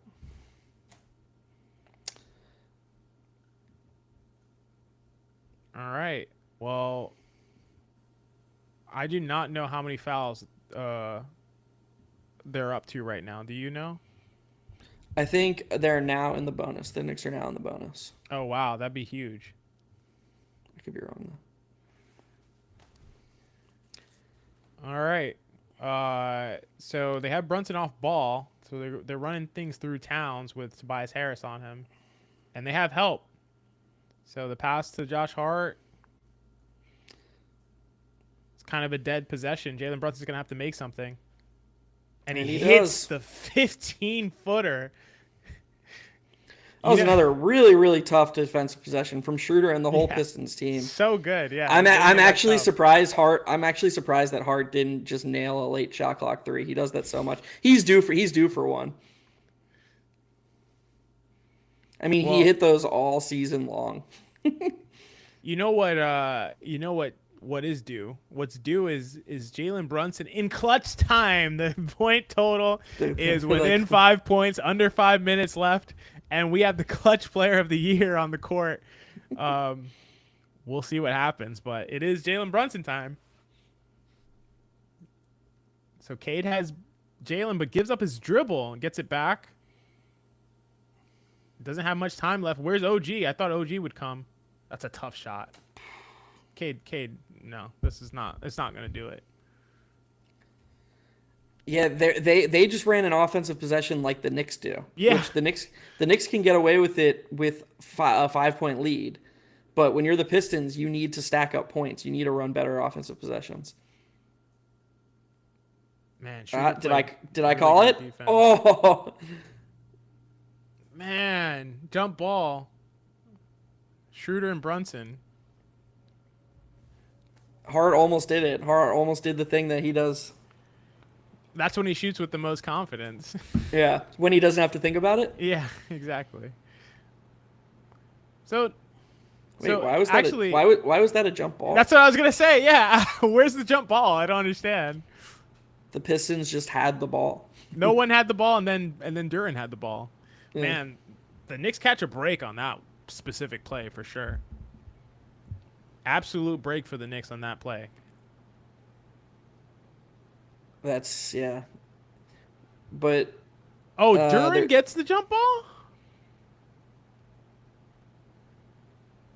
These guys always end up being worse at tipping than they should be. Like this should be he should just tip this right to where Cade is. Yeah, this one's ridiculous. Like obviously he'll just give it. He'll basically hand it to Cade Cunningham. Okay. What is Brunson doing? Does he think he's going to steal it?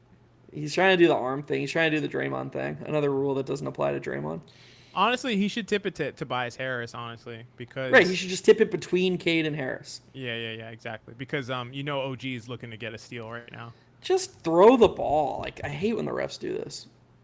Dude. He threw it away! I told you. They always end up being worse, man. How do you blow that if you're Jalen Duren? Amazing Bickerstaff reaction. How much don't time's even on the shot clock? 14 on the shot. I don't even They know res- if I don't That's know weird. if Duren needed to even jump.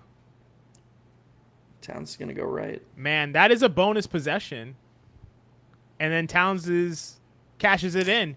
That's a huge possession. I don't think that's an underrated thing that just happened. If we're gonna look back at the Knicks finishing this game off, to get the jump ball, first of all, to be honest, it should not have been a jump ball. It should have just been the Pistons ball.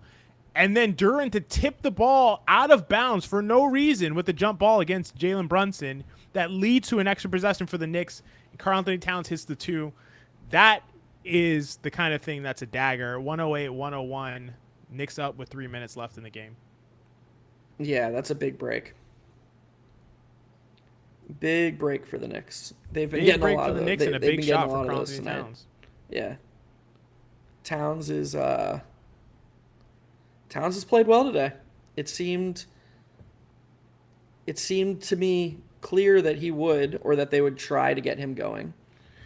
Jeff, do you remember when you were talking about how the Knicks had 86 points with so much time left in the third quarter, Yeah. and wow, they're playing so well offensively?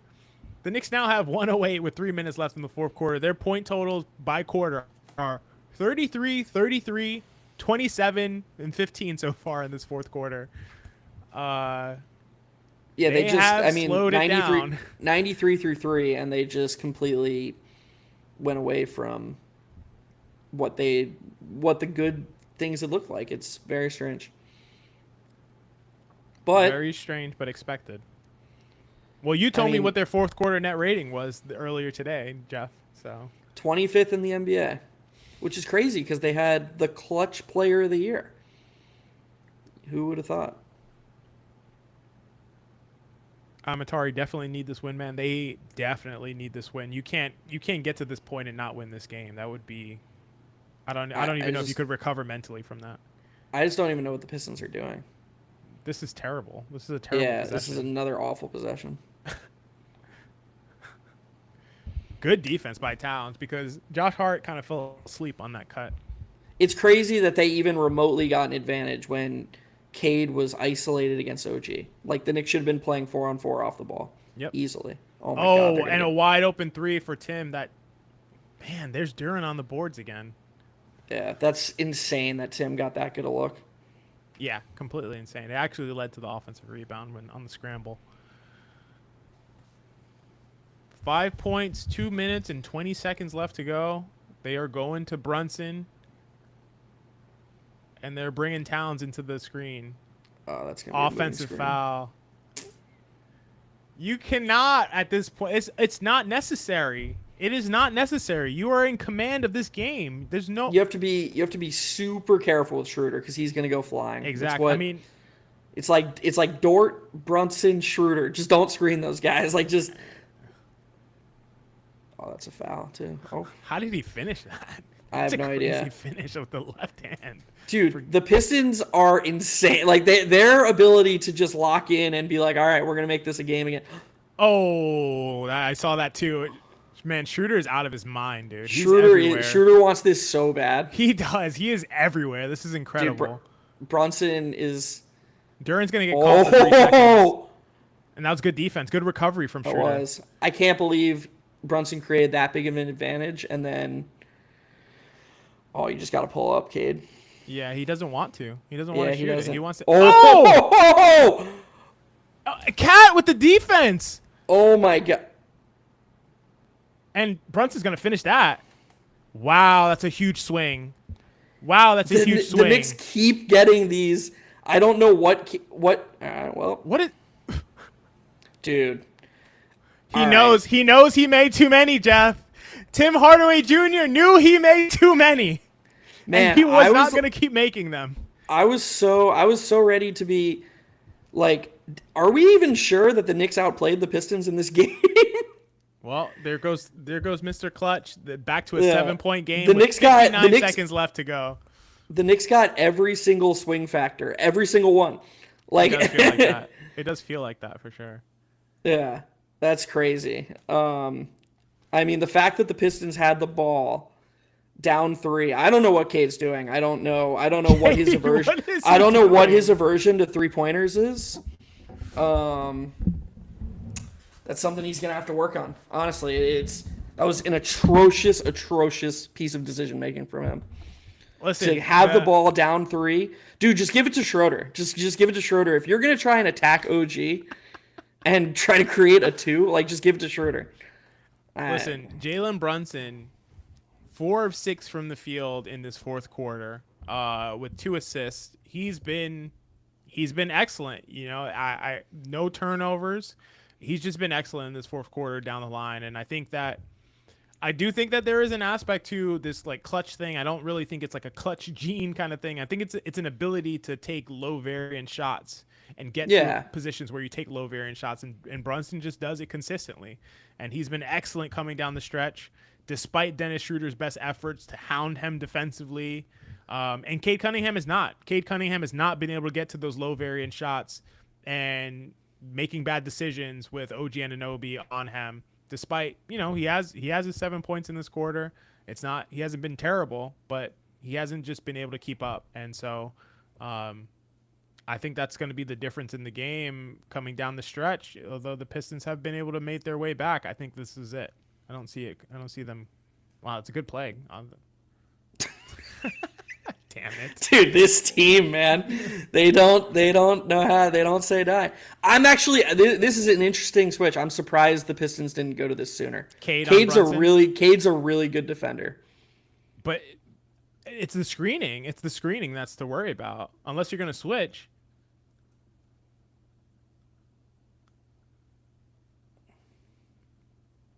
So they're not in the bonus. That's the first foul within the last 2 minutes. Man, that's a... Oh, no, that's the second foul. All right, there you go. Free throws for Karl-Anthony Towns. With the Knicks fouling Towns with 4 seconds on the shot clock is... Yeah, it's terrible. This game is so weird to me, XJ. It's a very weird game. And if you're here, stay tuned. We're going to do a little post-game and kind of recap the game. But very, very weird and interesting game to kind of break down and think about. Feels like a playoff game, just kind of bizarre. Yeah.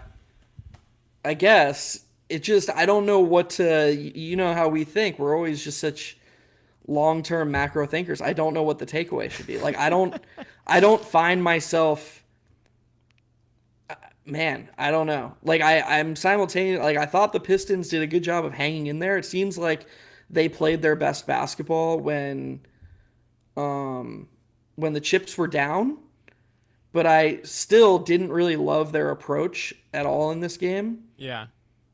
And I thought a lot of the time they spent just on offense and defense sort of doing the wrong things. Like, dude, why does Cade not shoot? What is wrong with them?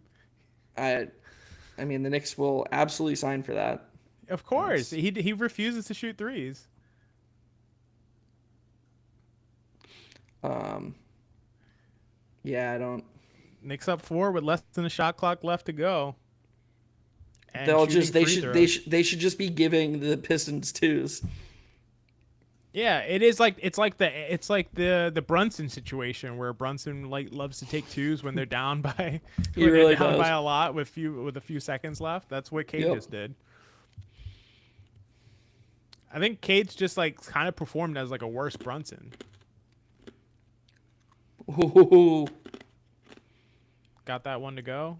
5-point lead with 23 seconds left. The Knicks should close this out. It's not much of a chance for the Pistons unless I don't know. Says the guy that was live on the KFS playback last year with DJ when the Knicks absolutely blew Game 5 at home. Oh my God, yeah, that's true.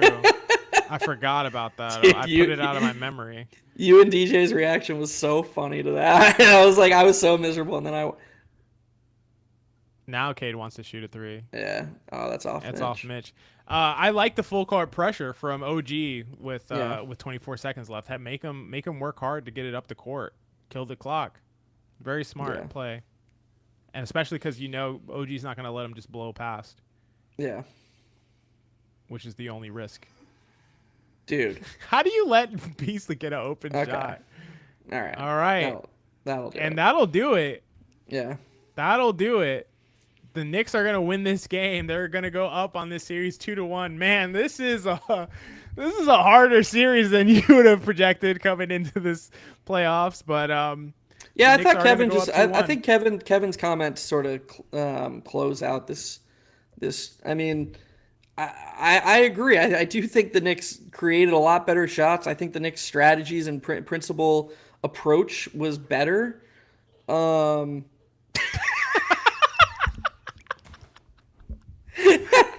As Tim Hardaway Jr. hits a three to cut it to a 3-point lead with 6 seconds left. That's too funny. The Knicks just need to inbound the ball to win the game, but and make a free throw. But yeah, I guess we shouldn't write the obituary of this game just yet. But I mean, do you think? I was gonna say I agree with them. I mean, I do think the Knicks played a much better game than the Pistons. I think their approach was better. I think that, and the Pistons just kept fighting over and over again. Again, without getting a top tier game from Cade, with Malik Beasley, arguably their second or third best player, being terrible. Yeah, I don't know. I mean, if the Pistons found a way.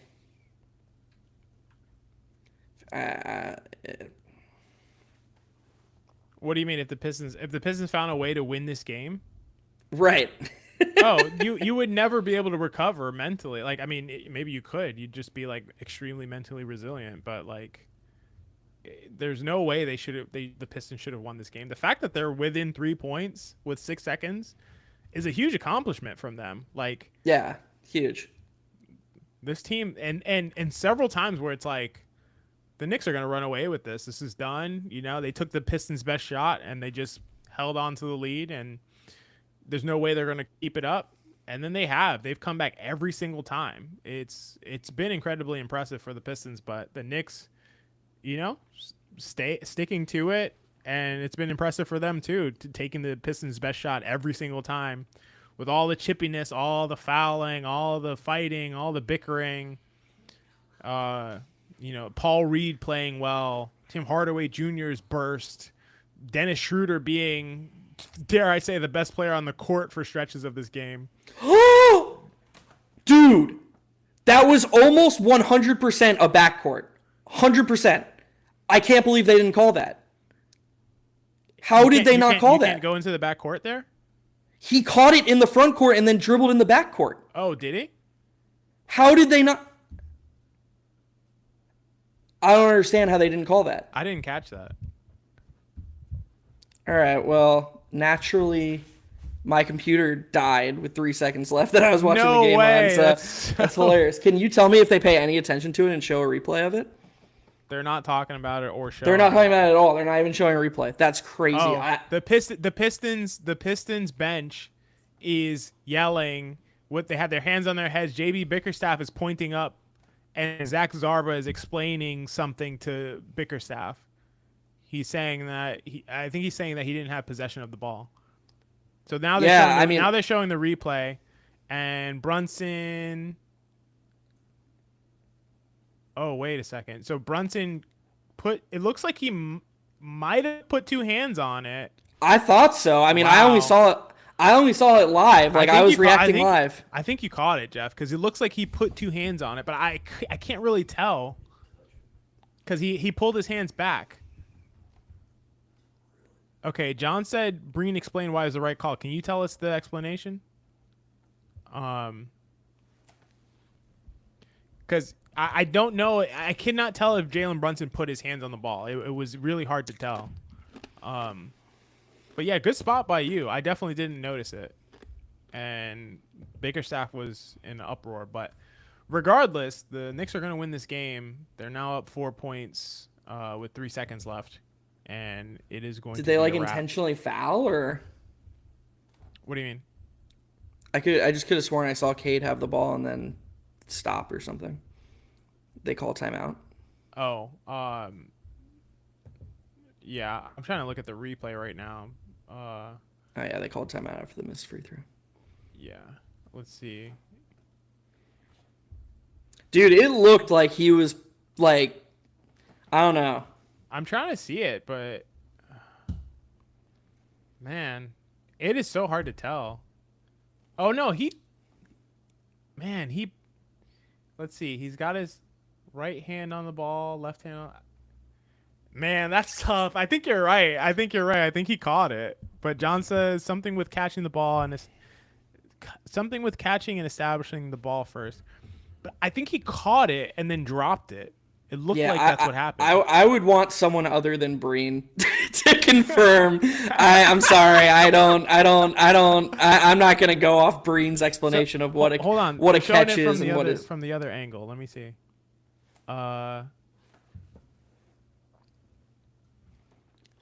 Man. I don't know, man. Yeah, so Reggie says that they allowed his momentum as Detroit. Dude, did Tobias Harris really hit a 3? It's hilarious, man. I mean, OG let him shoot. OG let him shoot a wide open 3. Right, because you can't give up a 4-point play. That's fine. Obviously. It's the only way to lose. That is crazy. Detroit is, hats off to Detroit. Respect to Detroit, to the city of Detroit, as they say. Shout out to Mensa. But yeah, man, that's a tough game. That is a tough game. Yeah, So Detroit has no timeouts left, and so there's really nothing they can do to potentially even get a shot off. Man, Memphis started 12-4 on a 12-4 run to start the game against OKC. All right, we're going to reset in a second here after Brunson makes these free throws. But I assume he's going to miss the second one on purpose. Yes, yeah, he told him to miss the free throw, which obviously makes sense.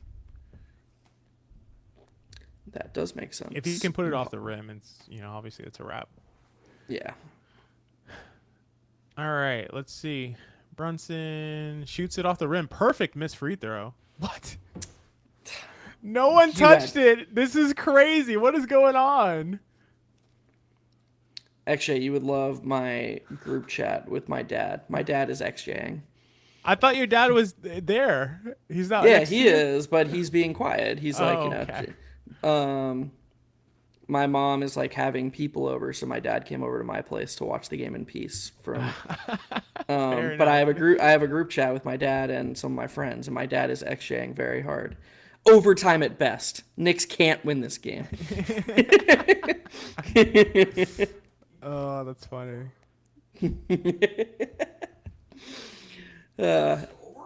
Yeah, I think so. No, so this is an official review because Brunson missed the free throw. He shot it off the rim, and the referees blew the whistle. They started the clock. The official score started the clock, and they called the game over. But no one touched it. Nothing happened. They just shot it. He just shot it off the rim, and they started the clock. So the Pistons are actually going to get an advantage, remarkably, where they get to inbound the ball. So they're gonna get to inbound it and like get a half court shot or something. Yeah, probably a 3/4 court shot. Yeah.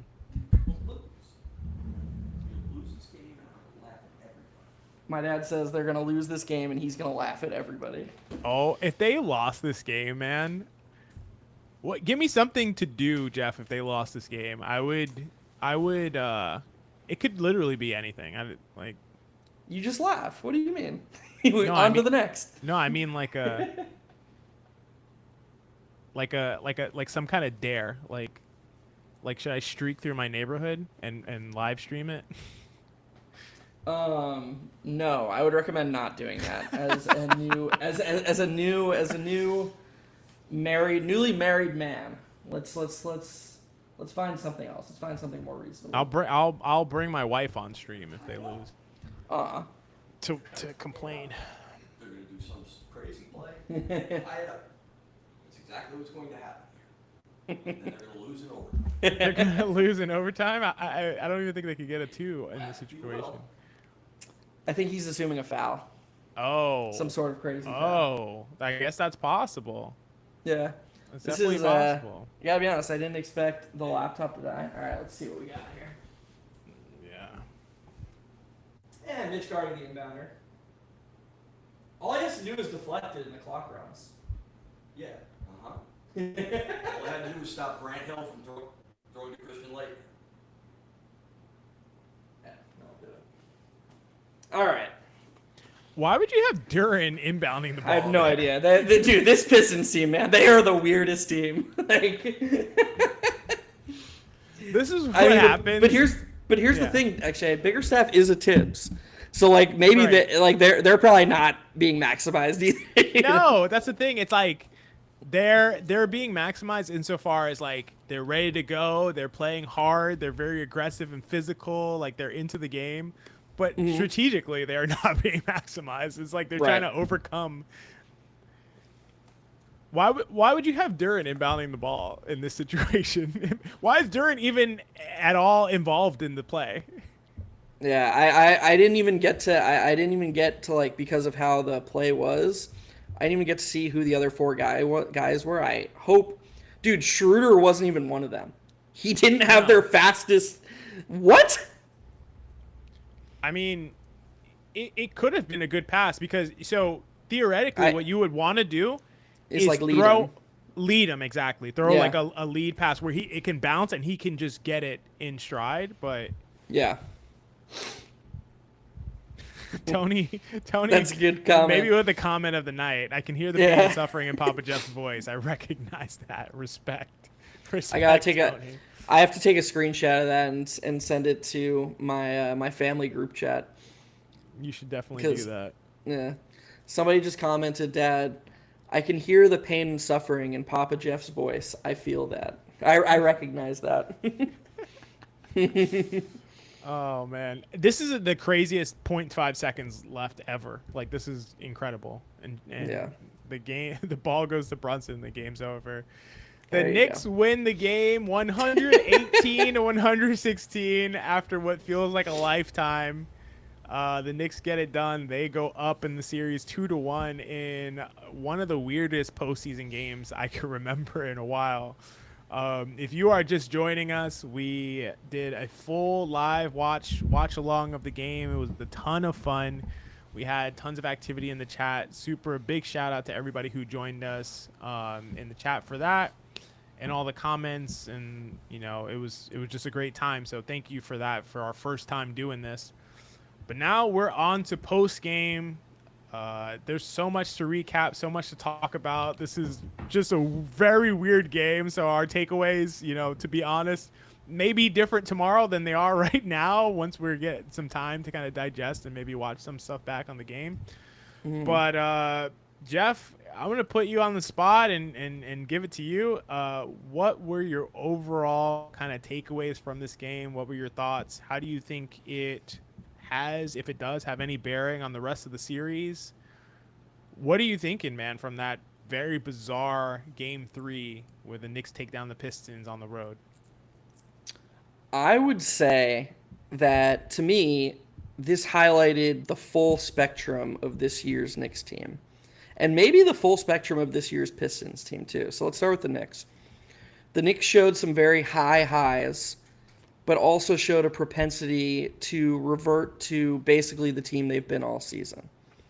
And so that's sort of what's been so frustrating about this team all season long, right? Is that the upside is so tantalizing and so clearly there, but they don't really seem hell-bent on embracing it and embracing the things that would come along with maximizing their chances of hitting their upside. They seem far more interested in taking the safer route, and it kind of goes along with what you were trying to say, which I thought was a really good point about Brunson and his clutchness, and how it's not really like a clutchness. It's a Brunson's whole game are these low variance, high floor shots, and when the game slows down at the end of when the game slows down at the end of the fourth quarter, and it's more half-court offense, and the defenses are more locked in, that they're more in tune, the value of those shots that Brunson can create get amplified, and they go up. And so that's what you're seeing when you see it's not, he has this clutch gene. It's that he's a really, really skilled player, and the type of offense that he creates, the value of it amplifies in those moments. Well, that is what the coach seems to prefer for the whole game, is that sort of low variance, safer form of basketball on both ends. But that doesn't correlate with the more aggressive, the more volatile style of basketball required for a team that's constructed like the Knicks to hit their ceiling. So you kind of just saw those two ideas toggling with one another in this game. It was like Jekyll and Hyde from a team in the same game. And then on the other end, you kind of saw this upstart younger team that's maybe a year ahead of schedule sort of get tactically and strategically dominated, but then somehow just hang around and keep fighting. And they didn't get the best from Cade. They got an awful game from Malik Beasley. Asar Thompson started bad, but had a great stretch there in the third quarter. Dern and Paul Reed were both very effective at the 5 throughout most of the game. And somehow this just ended as a 2-point loss. I came away super impressed with the Pistons. Super impressed with the Pistons players. Maybe not so much with JB Bickerstaff. Right from the start, I mean, that challenge he had early on was terrible. Who knows? Maybe if he had that challenge, maybe they could have challenged the over and back. Maybe this would be a much different story if they still had that challenge. Didn't really love a lot of what I saw from Bickerstaff in terms of the offensive principles, the things that Cade's doing, how much he wants Cade to operate inside the arc. I recognize that they're trying to create offensive rebounds, but man, there are some times when Cade just needs to pull up from 3. When he has that open, that's the best shot he can create, especially when OG Anunoby's on him. And, but still, overall, in my opinion, if you're a Pistons fan, you have to be thrilled with the fight and the effort. And if you're frustrated by anything, be frustrated that they blew game 1. I think this is almost an overwhelmingly positive takeaway game from them. I think you go into game 4 thinking that you can win that game. Yeah, that was a beautiful summary, and I think a very just a great synopsis by you in the instant reaction of that game, which is very hard to do. So I largely agree with most, if not all, of your summary. I think is extremely well put. Something I want to say as far as like from the Knicks standpoint, I am very impressed by this one specific stat, and that is the time leading stat. So that the Pistons led this game for a grand total of 2 minutes and 37 seconds. The Knicks led this game for 44 minutes and 3 seconds. That is absolutely incredible for the pure fact of like the Pistons kept fighting back, and we kept talking about it throughout the game. The Knicks are winning, but the Pistons are on their way back. They're fighting back. I kept saying like, all right, they're done now. We're not expecting them to continue to push the Knicks at this point. And they kept doing it over and over and over again, but they couldn't get over the hump. They could not take the lead, and I think that says a lot given that the Knicks were playing really well in spurts, and I think they did feel like that should be enough to beat a team that they're much more talented than. And they'd kind of let go of the rope a little bit, and the Pistons would fight back and grind their way into it with some insane plays sometimes. Sometimes it was a 6-point possession. Sometimes it was Dennis Schroeder with some huge plays. Sometimes it was, turnovers that Asar Thompson would generate. Sometimes it was offensive rebounds and Jalen Duren putbacks. And sometimes we'd see glimpses of the Cade Cunningham that we kind of expected coming into the series. But no matter what was thrown at the Knicks, they would also turn on the light switch, play lockdown defense, hit big shots, and maintain their lead throughout the entire game. And in a game where the Knicks won by 2 points, in a game where the field goal disparity was the Knicks made 40 shots and the Pistons made 39 shots. The Knicks were 40 of 86. The Pistons were 39 of 86. The Knicks hit 26 free throws. The Pistons hit 22 free throws. A very tight game by the numbers. The Knicks basically controlled the game and were winning the entire way. And that's very impressive to be able to do despite some of the things that you said and despite playing against a weaker team. But they were on the road. It was a very physical game. And, I do think the Knicks have a propensity to potentially play down to competition, but I don't think they necessarily did that. I think the Pistons are just a gritty team that fights really hard, and I do think the Knicks deserve some credit for being able to keep the lead the entire time. Absolutely. I think if the Knicks end up winning this series, and heck, beyond that, if the Knicks end up giving the Celtics, presumably the Celtics, a run for their money, I think we're going to look back at when the Pistons went up 45-41. You referenced that stat about the Pistons leading. If I recall correctly, the Pistons, their biggest lead of the game was 45-41 in the second quarter. And what was so important about that to me is the Knicks came out of the gate pretty much flying. They were up 20-11 before that Tim Hardaway 6-point possession happened. The Pistons tie the game, and then the Knicks go on an 8-0 run, and they're up 28-20. And the Knicks basically threw the first punch. And it wasn't just them, like we said during the game, it wasn't just them, the variance of three-pointers or them catching breaks. They were playing well on both ends, and they were doing things that it really seemed like the Pistons were going to have a tough time rebounding from. And after all that, after that great Knicks start, the Pistons did rebound from it, as they did all game. And they take this 45-41 lead. They go into a timeout, and we were talking in that timeout break about how there's 6 minutes left in the half, and the Knicks starters were going to play like 2/3 of the half. And I thought it showed a lot of gumption from them in the fact that they didn't get down. They just stuck with the process. And, I think at one point, what were they? They were up 13 to end the half or something like that. Like, they went on a huge run to close that second half. 66-53, yeah. Yeah, and I think that, if the Knicks win this series, they're going to look back on that stretch to go from 45-41 down to, so what is that, a 25-8 run? Yeah, 25-8 run to close the half, 45-41 to 66-53. That's probably the stretch of the series for me in terms of building their confidence and just flipping the script and reasserting their dominance in this series. That's a great call.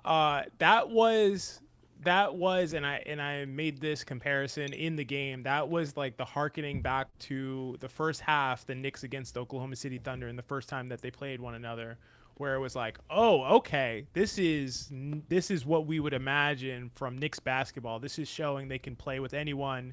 This is showing they can score with anyone. They can also defend at a high level, better than you would expect. They were doing everything, and it was a concerted effort, because recall there was a timeout that was called, and I was speculating they're going to put Deuce back in. What are they going to do? What direction are they going to go into?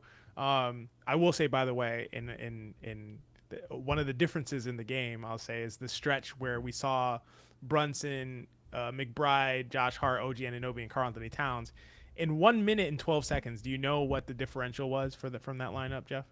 I'm sorry, which lineup was this again? It is the starting lineup, but instead of Mikal Bridges, it's Deuce McBride when they ran that out there. Was this in the first half? Yeah, it was in the first half. So it was probably just the stretch where they went from 20-20 to 28-20, so +8. Bingo. That's exactly correct. Yeah, 8-0 run in 1 minute and 12 seconds. And obviously that's a huge factor in terms of the difference in the game. You can never say that runs are like causal related to like a specific lineup or anything like that. But my point is just that I thought they might go back to that lineup, and they didn't. They stayed with the starting lineup, and they just turned it up. And you can see a different level of intensity, a different level of attention to detail. The ball was moving like with such energy. Guys were just like in the right spot. The defense was connected and in sync.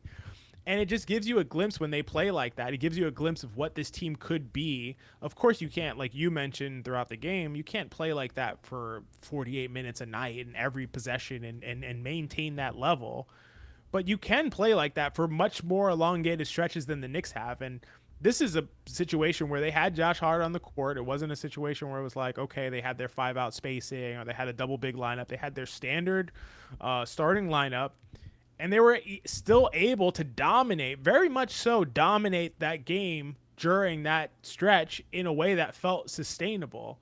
Did they sustain it? No, they didn't sustain it, but it gives you a glimpse of if you're going to beat the Boston Celtics, and I don't want to look forward too much. I do want to talk about this game and this series. But if you're going to beat the Boston Celtics, you must play that way with an attention to detail, with a quick processing, with getting the ball to where it needs to go, with playing defense, being in sync. You know, all the coverages have to be tight. That's the only way that you're going to beat a team at that level. And, you know, that's to say nothing of the Cleveland Cavaliers if you make it past the Celtics. So that is how they'll have to play to advance deeper against this Detroit team. And we talked about this before the series.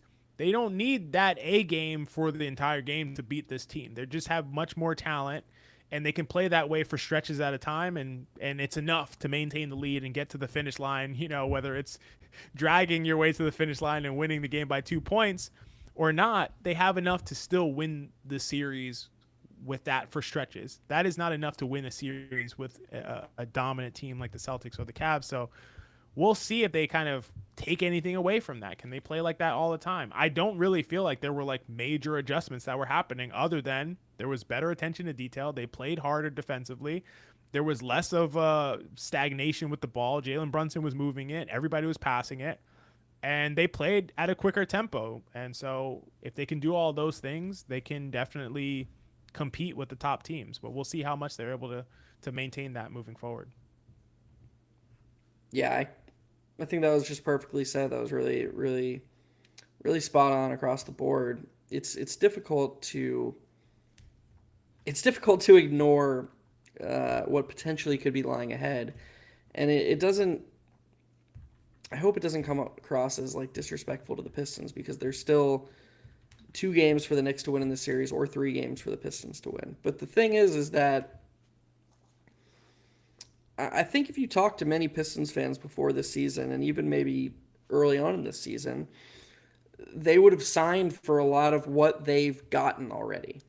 And that's, you know, an all-star season from Cade, a probably better than expected rookie season from Ron Holland, a way better than expected second season from Asar Thompson.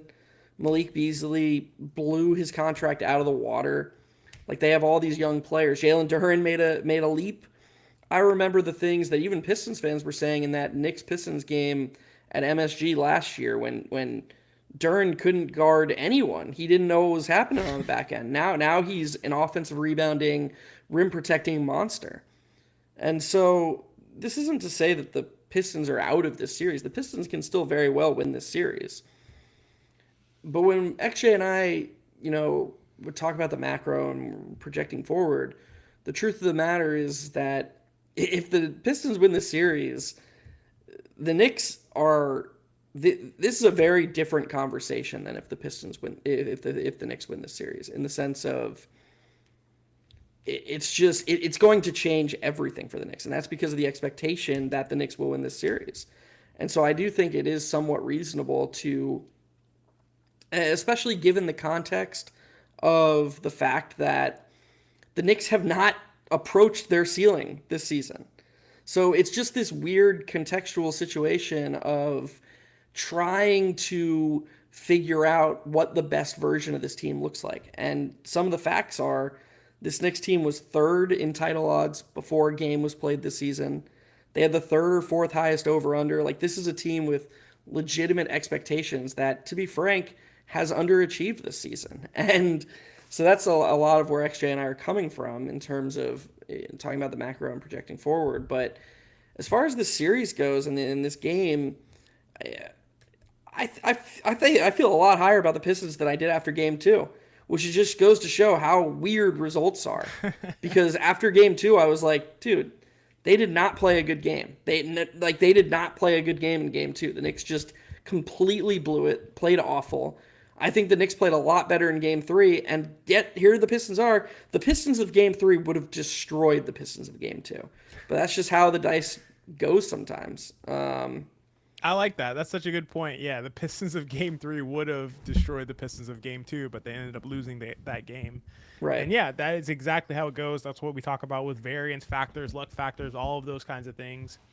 I do want to talk about, in particular, what we saw from Karl Anthony Towns and whether that's something that's sustainable. So Actually, I didn't want to say it, yeah, but your boy had just all the Towns overs going into this game, all of them, you call. all I of mean, them. you said it at the beginning of the game. Yeah. Yeah, I Um, said if I was a betting man, I would have, you did say that. What I was would that? have I was Towns like, you overs. clearly are a betting man. What are you talking about? Um, so Towns started the game red hot. Ended up with 31 points. He had 11 of those points in the first quarter. He was completely on fire. Clearly a concerted effort to get him going. It was almost like they just listened to all the media, all the analysts, all the fans, everyone who was just like, you have to get Karl Anthony Towns going. It's unbelievable. And they did. He didn't play that much in the first quarter for some reason. He played like 9 minutes compared to 11, 12, 10 from the other starters. But when he was on the court, he was hyper aggressive, 3 of 5 from 3. He was taking long range shots from the top of the key. Shots that we haven't seen him take since like the All-Star game. Remember in the All-Star game where he was taking super long Yeah. threes? It was like it was like someone told him, like, listen, Karl, just take every shot. Like, it doesn't matter. You have to do it. And he did it.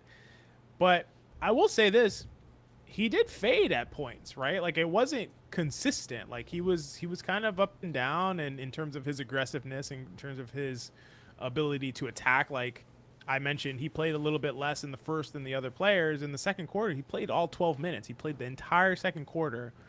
In that quarter, only took 4 shots. So, do you think it's sustainable for Karl Anthony Towns to play the way he did, to come out in the game super aggressive, taking long range threes, just being aggressive in the post when he was single covered, and just playing that kind of basketball where they were featuring him? Or do you think it's a thing where like he just doesn't have it? I don't want to say doesn't have it in him, but like that's not the way that this team is going to operate, where they're featuring Karl Anthony Towns. Jalen Brunson is always going to be the primary operator. Somehow Jalen Brunson took more shots than Karl Anthony Towns tonight. It doesn't feel like that should have been possible, but that is what happened. He took more shots and more free throws. So, Well, the free throws. The unfortunate truth is that with this team, and specifically this coach, we joked about it in our last pod. We joked about Tibbs crossing out Randall and putting Towns. Towns' production and his volume is going to be based on a couple things, in my opinion. The variance of three-point shooting, because I think that he does get a little gun shy when the first couple don't go in, yeah. and the whistle, because really they don't seem to want to find him on pick and pops. They're much more interested in finding him like as the trailer in the Yes. early offense. Yes, exactly. Than on pick and pop, than direct plays for him. Yep. And they don't find him as the roll man either. So his actions are those trailing 3-pointers, or when he gets the ball at the top of the key and he just gets to try to dribble past the person and do the Randall. There aren't really sets designed to get him to his comfort spots on the block, with an advantage going into the paint or shooting in rhythm. Those seem like few and far between, excuse me. And so it's just really hard for Towns to have a game where he shoots 20, 25 times. On the other hand, the whole offense is designed around Jalen Brunson's strengths. So it's incredibly easy for Jalen Brunson to shoot the ball 25 times, especially when he plays this much. The whole offense is designed for Brunson to get to his spots and to shoot in his spots. And like I thought he did a good job of tonight trying to make the extra passes, trying to make the kick-out passes. But you see how many shots he still ends up taking in a game. And I don't mean that as a criticism of him. I think that's just how this offense is going to work. And Yeah. so I think Towns is an amazing shooter. I think Towns is an amazingly skilled offensive player. And so, sure, I think that what we saw from him tonight, as long as he remains aggressive, as long as the ball moves somewhat around the perimeter, I think it's sustainable. But I'm not sure I don't think the Knicks have the capacity to fully maximize Towns until there's systemic changes.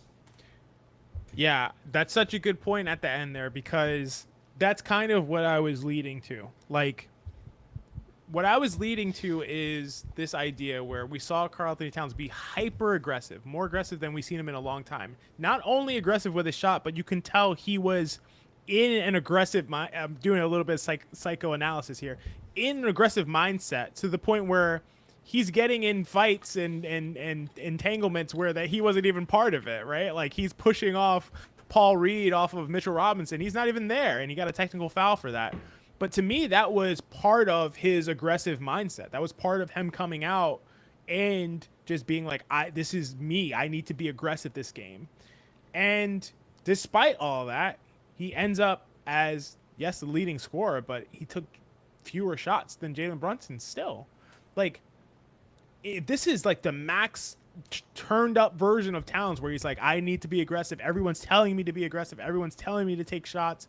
He starts the game by taking, a ridiculous number of shots early on, a ridiculous number of threes. And this is still kind of the result.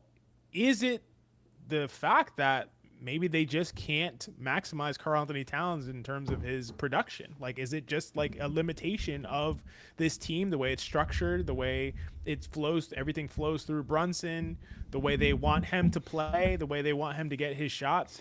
Is this just a situation where they just can't do it? Like, it won't happen as long as Tibbs is here. And again, this is not like a fire Tibbs thing. I'm just saying maybe this is just the version of Towns that they can get.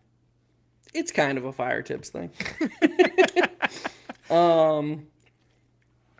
Yeah, I would need some pretty strong evidence to the contrary to feel like there's an avenue for them to get like Timberwolves center Towns out of him. Yeah. I think and the crazy thing is like I think he's doing everything he can. I think he's trying so hard. I don't think it's a lack of effort from him. I think some of the criticisms that he's gotten on like a personal mental level are insane because I think he's doing everything he can, everything they've asked of him. I mean, he's one of the he went look at how sharply his rebounding numbers like skyrocketed this season because they asked him to focus more on the defensive glass, and he's he's not complaining when the shot attempts are low like in game 2. I think he's doing everything he can. I just don't think it's there for them in this sort of system that relies so heavily on advantage creation because he's not a natural advantage creator. At the end of the day, that's it. Yep. And we saw how important that is to Tibbs. Like Deuce McBride played 9 minutes, and I truly believe that Deuce playing 9 minutes all stemmed back to that one possession when he got shut down by Ron Holland. Yeah. I mean, I he truly was pulled think immediately after that. He was pulled immediately after it, and then he hit a 3 in the third. I would argue one of the shots of the game, that little curl back on the inbound play when he created a corner 3, stopped the Detroit momentum, and he didn't play another second after that. He got pulled crazy, and I truly think it's because Tibbs wants guys that can create high floor, low variance shots. That is what he wants. And that I'm not going to say that that's definitely wrong, but what I will say is that this isn't the roster for that. Here's what I'll say. If you play Boston, let's say you play Boston, and in most situations, I would say like 80% of the time Boston wins that series, maybe more. Now, if you play Boston and they're in one of these stretches where they're not hitting shots, a good way to punish them is not by being a high variance team yourself. It's by being a low variance team yourself, right? Like, that's a really good point. So if Boston is not making shots, maybe that's your best chance to win. If Boston is making shots, obviously you have to then shoot incredibly well in order to have a chance. But if they're missing, you might play into their hands by taking a ton of threes and spacing out and trying to play the same game that they're playing. And it's possible that that's your best chance to beat them. Hope they don't make shots and then play your high floor kind of offensive style where you win if you score just enough to outscore them if they're missing. Yeah. Did you see that that Stan Van Gundy quote that I tweeted out from High Hand Theory last night? No, I didn't. What did it say? Not you, Dad. Oh, sorry. That's funny. It's like, no, I didn't see that. Yeah. I think I did, but remind me what it was again. He was basically complimenting Ime Udoka for the variety of lineups that he played. Yes. And he had they had a really small lineup out there at the time when the Rockets were up like 18 or something. Yeah. And he went a step further and he said, my guess is that Udoka has this specific lineup on the floor because the Warriors' best path to coming back is through a lot of three-pointers. And so Udoka wants a smaller lineup that can switch everything to specifically take away three-pointers and not allow a flurry of threes that will maximize the Warriors' chances of coming back down 18. He said something along those lines. Right. And that was such a good piece of commentating to me because it highlighted how important, how essential it is to have multiple styles and strategies based on the game situation. You need to be able to win multiple ways. And so my pushback to you would be that, and I'm not saying you were saying this, but yeah, sure. My pushback to what you were just saying isn't that there's no credence at all to a low variance style. There are times in the game, I would actually argue that those end of game scenarios, especially when you're winning, are the best times for those low variance approaches. Because you're up 5. You've made that argument to me before, yeah. Mm-hmm. Right, if you're up 5, the example I always use to you is you're up 5, 3 minutes left. You could make the argument that a 50% 2 is more valuable than a 35% 3. Even though the 35% 3 gives you a slight edge in points per possession. Just because your win percentage is already high, you'd rather score 50% of the time to extend the lead and maintain. The worst chance you have or the best chance you have of losing is by going scoreless over multiple possessions. But I digress. I'm not saying there's no credence to a low variance approach. It's that it can't just be the only approach all the time. You're going to need times. You're not going to get a series for Boston. It's extremely unlikely you get a series from Boston where they don't hit threes 4 out of 7 games. Yeah. Sure, there's going to be a game when Boston doesn't shoot well, and the Knicks' high floor, low variance approach gives them the best chance of winning the game. But there's also going to be games when Boston's shooting the lights out and you have to match them. And that style gives you no chance of winning the game. And you have to be ready to play that other style.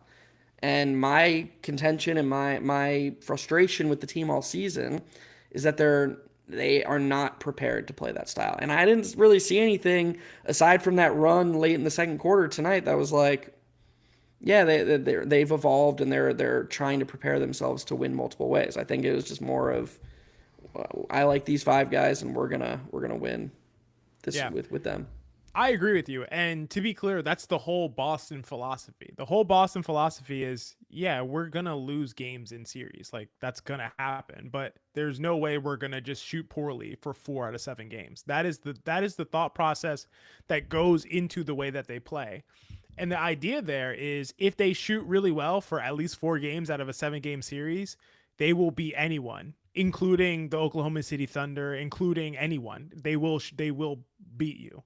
And so, yeah, I don't think it's a good strategy if you were to say, well, our approach against Boston is to play a high floor, low ceiling, low variance type of attack. And hopefully, they shoot poorly across for 4 games across the series. I don't think it's a good approach to say, this is how we're going to take down Boston. I'm saying incidentally, it might be in terms of the way that they're constructed right now, their best chance to beat Boston. We just talked about how effectively we don't believe they can maximize Karl-Anthony Towns. They can't do it.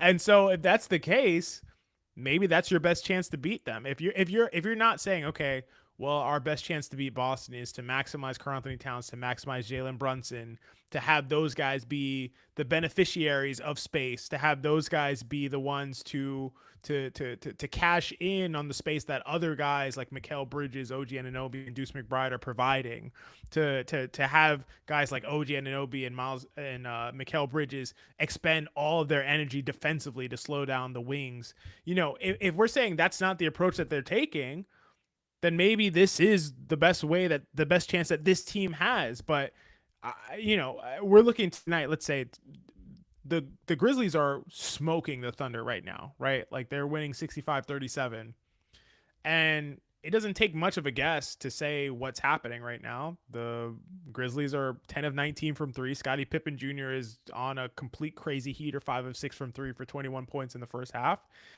And the Oklahoma City Thunder are 2 of 15 from three, shooting 13% from three. Like, that's how you're going to beat a team like that. You know, like if they're making threes and you're not going to win. That it's as simple as that. And maybe the Knicks are just not good enough with the way that they play to have a hope to beat some of these better teams. And it's unfortunate because you and I have talked about this all season. They have to change their approach. They have to be able to win in multiple ways, is something you've said multiple times, like repeatedly. They have to me, they have to play this high ceiling style to be able to beat some of these elite teams in the league. And you have to fight fire with teams like Boston, with teams like Cleveland, with teams like the whole Oklahoma City Thunder. And they're just not going to do that. So I think we have to, at this point, sharpen our expectations for what this team is going to be. And if we're thinking that they can advance or how they might advance, brainstorm what that could look like. And, you know, I do think it would look like getting good shooting luck and then playing a low variance style, and basically escaping to future rounds. Yeah, I think you're spot on. I just think that even within that paradigm, there has to be a world where, even if that's your baseline, which I don't think it should be, but if that's your baseline, you have to still be willing to pivot somewhat. And they haven't even shown the willingness to do that. Yeah, they haven't shown a willingness to do that. I felt like something that was interesting about this game is how the Pistons defended Josh Hart. I think they did a particularly bad job of defending Josh Hart with Jalen Duren. There was a lot of talk coming into this game about the way teams are guarding Josh Hart and have been for most of the season. Coming into this game too. Just coming to this game. The news for the first time, there was the talk of guarding Josh Hart. Some genius just somehow found it yesterday. And sorry. Yeah, it was just figured out that the way that teams have been guarding Josh Hart is put their center on Hart. You know, it's been going on so long that people have come up with different names for it. You know, I've been calling it ghost coverage, you know, but I don't know if maybe I didn't come up with that. I'm not sure. But the point is that the way that teams have been guarding Hart has been in the news of late. And in this game, I think that Hart played really well overall. I think that Hart was a positive impact player. I think that, you know, he didn't fill up the box sheet of the box score in the way that it seemed like he was going to earlier on, but he was a menace on the boards. Like, there's no way around it. He was fighting for extra rebounds. He led the team in rebounding, had 9 assists, was kind of seeming like he was going for a triple double, but then his scoring really slowed down. But I think he was making the extra pass. His movement and cutting was essential. And the Pistons really played into their hands. Jalen Duren just seemed like he didn't know what to do. He didn't know if he should play up on Hart or just let him shoot. He didn't know if he should be cheating off of Hart when he's in the corner and he would lose sight of him and Hart would cut back door, leading to either a good shot for Hart or an easy, quick process pass to an open shooter from Hart. Like, I think that was a big reason why the Pistons couldn't get back in the game, is because, you know, Josh Hart played his customary 41 points and largely, 41 points, that 41 points across the series, maybe 41 minutes, and largely wasn't exploited. Really was not exploited. I thought their offense flowed really well when Hart was on the court. And I think that's largely because the Pistons just didn't know what to do, to the extent that they eventually just put Tim Hardaway Jr. on him because they were just like, well, this is not going well. So Yeah. Yeah, as we just talked about, the Knicks don't really have natural advantage creators besides Brunson. So when you get to the end of a game like this, where all five of the five starters played a ton of minutes, and all four of the non-Hart starters in Bridges, OG Anunoby, Townsend, Brunson, all had high volume shot attempts. To me, that tells the whole story. It tells me that the other team wasn't effectively punishing Hart's non-shooting. Like the games you'll see, the games you'll really feel Hart's non-shooting being a factor are the games, ironically, when his scoring is higher and his field goal attempts are higher, because they just don't have anywhere else to go. But when Hart's allowed to be out there for 41 minutes and not take that many shots, and the rest of the guys are all still getting really good shots, it just means the defense isn't doing as good a job of exploiting him as they're trying to. And so that's a good thing, because we know that Josh Hart is this like Swiss Army knife. We know he can do all these, besides shooting, we can do all these other things well. I thought he was really aggressive at the point of attack in a way that was valuable. He kind of made it harder for the Pistons to get into their offense. And if they're not going to make the other guys play 4-on-5, he's unequivocally a really helpful player to your team. And that's what they saw tonight. So, yeah, I think you can make the argument that he was the team's third most impactful player in this game tonight. And I do think it's an important point to make that part of it was because of a suboptimal approach by the defense. You have to be aware of that. And this is the important thing to recognize, is that there are games when the defense isn't properly attacking his non-shooting. And in those games, he's going to be super helpful, and you're free to play him as much as you want because his other strengths are being amplified. But in the games where they're doing a better job of it, you have to be willing to pivot. And we're just going to keep coming back to the same talking points because, again, I don't think the Knicks are willing to go away from that. So it's just, yeah, I hate to be like a Debbie Downer. Maybe I don't. Maybe I'm just miserable all the time. But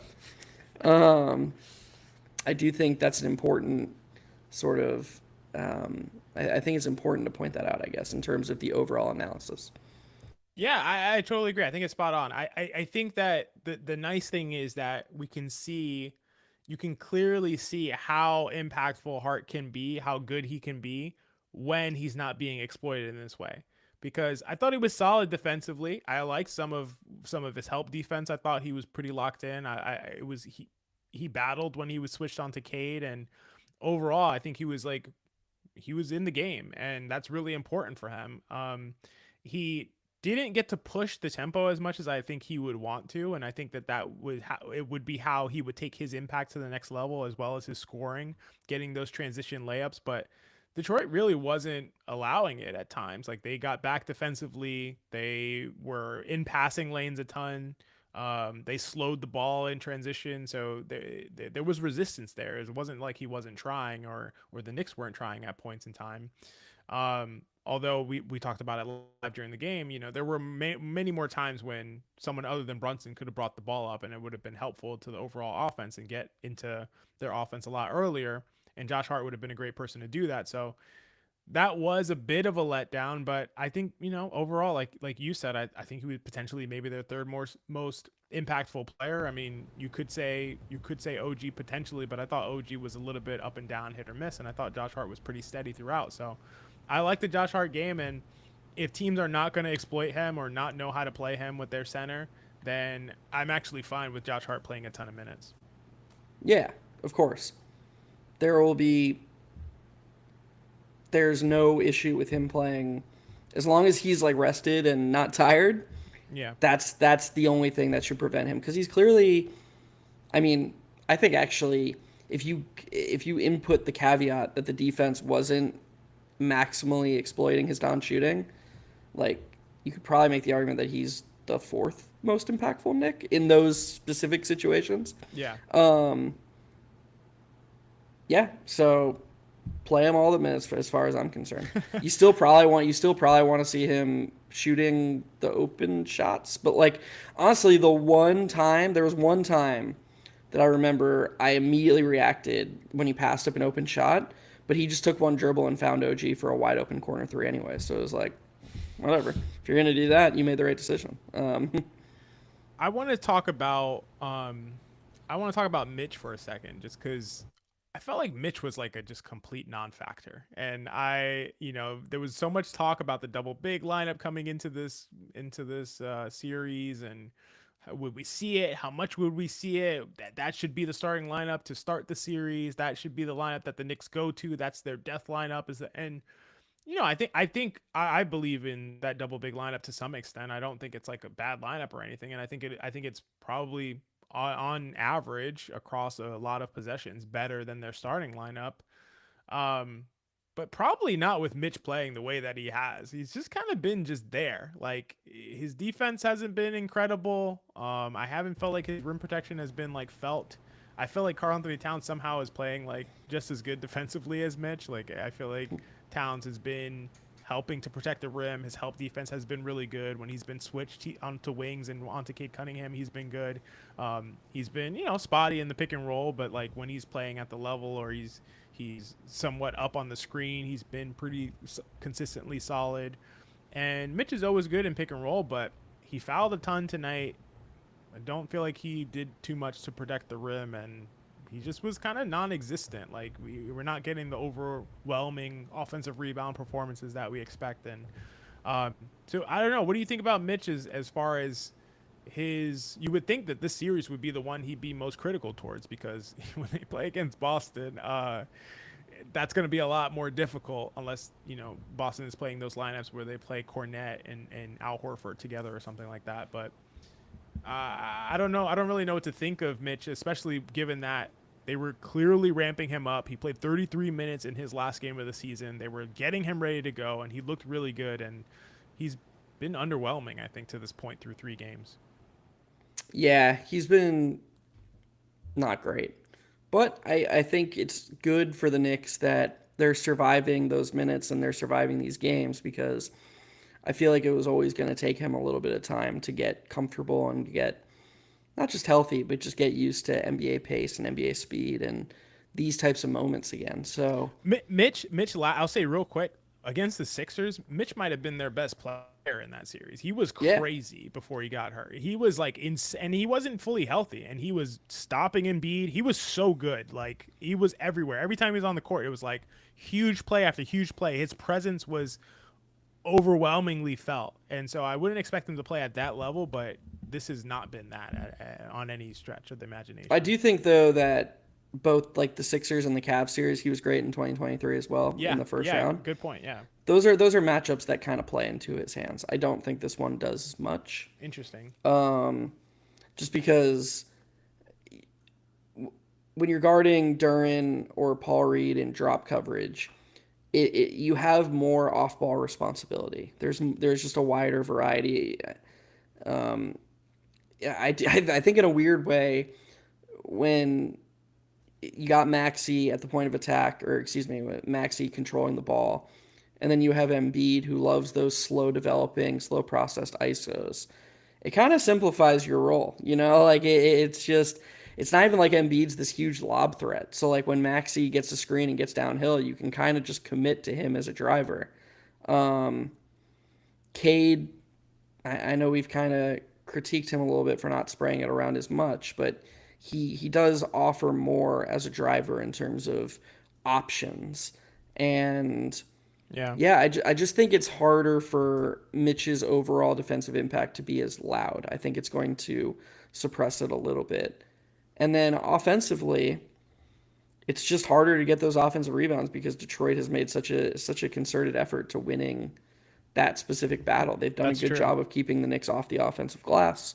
So Mitch is kind of limited in that way. So I think, I don't know. I don't really love the matchup against Boston either. He's never really played well. That's what I was going to say. It's not better against Boston. He's never really played well against them historically. So it might just be one of those postseasons that's not for him. And this postseason's not for you, buddy. Yeah. Sorry. I just think he's a very specifically flawed player. Like, that's what you kind of signed up for. in the matchups he can dominate. He's really, really good. But then there are those matchups that aren't the best for him, and he can be kind of a non-factor. That's kind of what you signed up for. He's a 4-year, like $54 million player. Like, they have him on. This isn't like a star, This isn't a guy I don't think the Knicks should expect to show up series after series. What I'll be curious about, and this is very, very down the road, and I'll be curious to see if against Boston, if they ever try either Precious instead of Mitch, or just going OG at center and go with an all-wings lineup. They're not going OG at center. I mean, they and to be clear, they have before. They've gone OG at center for a little while at a point this season, when they were very, very desperate. But and they could get into that situation. But yeah, I generally agree with you. I do think Mitch. I do think this is a better matchup for Mitch than maybe you feel. But I do think he has to be in the right lineups. I don't know if this is the right matchup for double bigs, to be honest, because. Theoretically, you'd be like, okay, well, they'll bring Towns into the action, and Mitch will be like kind of on the back end, being able to defend the rim. But I don't feel like that's what's happening. I feel like Mitch is kind of dragged out of the play because of who they have guarding Towns and who's in the action. And so, like, I just feel like if it was Mitch at the 5 instead of Towns in those lineups, I feel like it's a little bit of a better situation for him. But he just doesn't, and this is like pure eye test, pure speculation stuff. And so, like, I'll put that out there, but he doesn't seem to be like moving that well to me. Like, he doesn't seem imposing. He doesn't seem as hyper athletic. He doesn't seem as aggressive on the boards. And obviously in the past, you could concentrate all you want. You could say, oh, we're going to try to take Mitchell Robinson off the offensive glass. Good luck. Like, okay, that's going to be a battle. And it doesn't really feel like that. Like, Paul Reed was really getting rebounds over Mitchell Robinson. That's really not what you would expect. So to me, he just kind of doesn't even seem right. And maybe next game he'll just go completely crazy, but that's how it seemed to me so far. And so that's a little bit of a concern. Not that I think it's going to matter for the Knicks getting out of this series. They'll get out of this series regardless. And maybe it won't even really matter for Boston because, again, he's not, like you said, he's not their best option at the 5 or even in a 4-5 construction with Karl-Anthony Towns. So maybe it won't matter for this postseason. But let's say in an imaginary situation where they somehow get past Boston, they play Cleveland in the Eastern Conference Finals, that's a good matchup for Mitchell Robinson. And huge. They just need him to be healthy at that point in time. Absolutely. All right. Well, I'm getting tired because we went this 4 whole game hours. and it's been great just like, chilling with you guys and talking hoops. But I'm just gonna kind of just quickly go through a few of the chats and then we'll kind of get out of here. But I do want to start with like big shout outs to our guy John Leary, who says thanks for going live, guys, while watching the game. Listening while watching the game made me calmer in a way. Shout out to John, who was leaving great comments throughout the entire time. Really awesome to get that engagement. Nave, also great comments. More watch alongs. Love this. Really appreciate that. I'm Atari says, please do more, man. So these guys, you guys were all leaving incredible comments. The analysis was like on point. Our audience is incredible. And so that's been amazing to see and been super fun. I think it's one of the things. I mean, this was completely a you thing, so I think you should take a lot of the credit here. But from the beginning, you talked about how we're doing this thing where we're trying to build a community. And I think it's just a lot easier for our audience, regardless of what fan base it is, when they know that we're listening and we're learning ourselves and we're interacting. It sort of incentivizes them to leave more thoughtful comments and to put more thought into it rather than like, oh shit, they're never going to see this anyway. Like, just first thing that pops in their mind, and I've noticed that over these last 18 months, is like, especially as we've grown bigger and it's clear that we're always engaging, always interacting, is like the quality that we get is just so much higher than anything I've ever seen. I've been around the internet a long time. It's so wild, the people who have made their way to our little corner of the world. It's so impressive. Like, you popped up comments tonight and I was just like, wow, that was a great perspective, and it's like, seriously, it's wild. It's so impressive. It makes me so happy because like, I don't want people to feel like this is like a one-sided relationship or to just feel like they're coming to listen to us because yep. we're just as fallible as anybody. We're doing our best, but we're definitely not right about everything. So it's really cool to see that, and I hope you guys don't ever stop as long as we're doing this because it's a big part of what we do here, and we appreciate you so much. Yeah, that's incredibly well said. I echo every single part of that for sure. Yeah, it's really cool. It's really cool to see. Um, let's see a few more before we get out of here. Joseph K said Jalen doesn't seem to want screens from Cat. I think he means. I also think Towns stopped popping to the three where he is wide open because Jalen doesn't seem intent on giving him the ball. There is bizarre. Yeah, we talked about that as well as far as like Towns getting the ball more so like in transition, like a delayed transition kind of situation. He gets the ball up top a lot more in those situations, but pick and pops don't seem to be a focal feature point of this offense for whatever reason. So I'm not sure. I don't know if you have any. It's thoughts very on that. strange. I mean, I just think that I think that they sort of just saw it not working as much anymore because of the wing on Towns, big on Hart thing, and I'll just never understand how they were just like, oh well, I guess that's not an option anymore. Like it's very, very, very, very weird. Like I don't even have an analogy in my mind. It's like I guess okay, we tried, right? Like I don't know, man. I don't weird. I don't even have a good analogy. They just like are content not having Town. They traded for the greatest big man shooter arguably in NBA history, and they're just like, well, we gave it our best. Like that's all we got. I guess it's Brunson's show now. It's very odd. Very, very odd. I agree with that. Cosmo says HHT was doing a watch along and I missed it. Crying emoji. Yeah, sorry Cosmo, but we'll do it again, man. It was a lot of fun. I'm sure we'll be on here Actually, again. my dad and I are doing. I told you this. My dad and I are doing a full Seinfeld rewatch, and we just watched the episode when George finds out Kramer's first name, and they, Cosmo, and that's they're so all just funny. laughing hysterically at how funny it is. Yeah, that's a good one. What season is that? That's like early. It's like season 6. Oh, it's season 6. Jeez. I think I don't know if it's either the race, where he races his high school enemy, or it's that's an awesome episode. Yeah. or it's the switch when he tries to switch out the girl he's dating for the other roommate. I think it's that one. I think which is like an all-time episode. Man, yeah, I think those are epic episodes. That's crazy. Yeah. Let's see. Duranimus Prime says, great game by Towns. I couldn't watch the game. Cardiac Knicks in effect. With seconds left, they're up 4 and all kinds of madness ensues. There was a lot of that. There was a ton of that throughout the whole game. For sure. Dave C.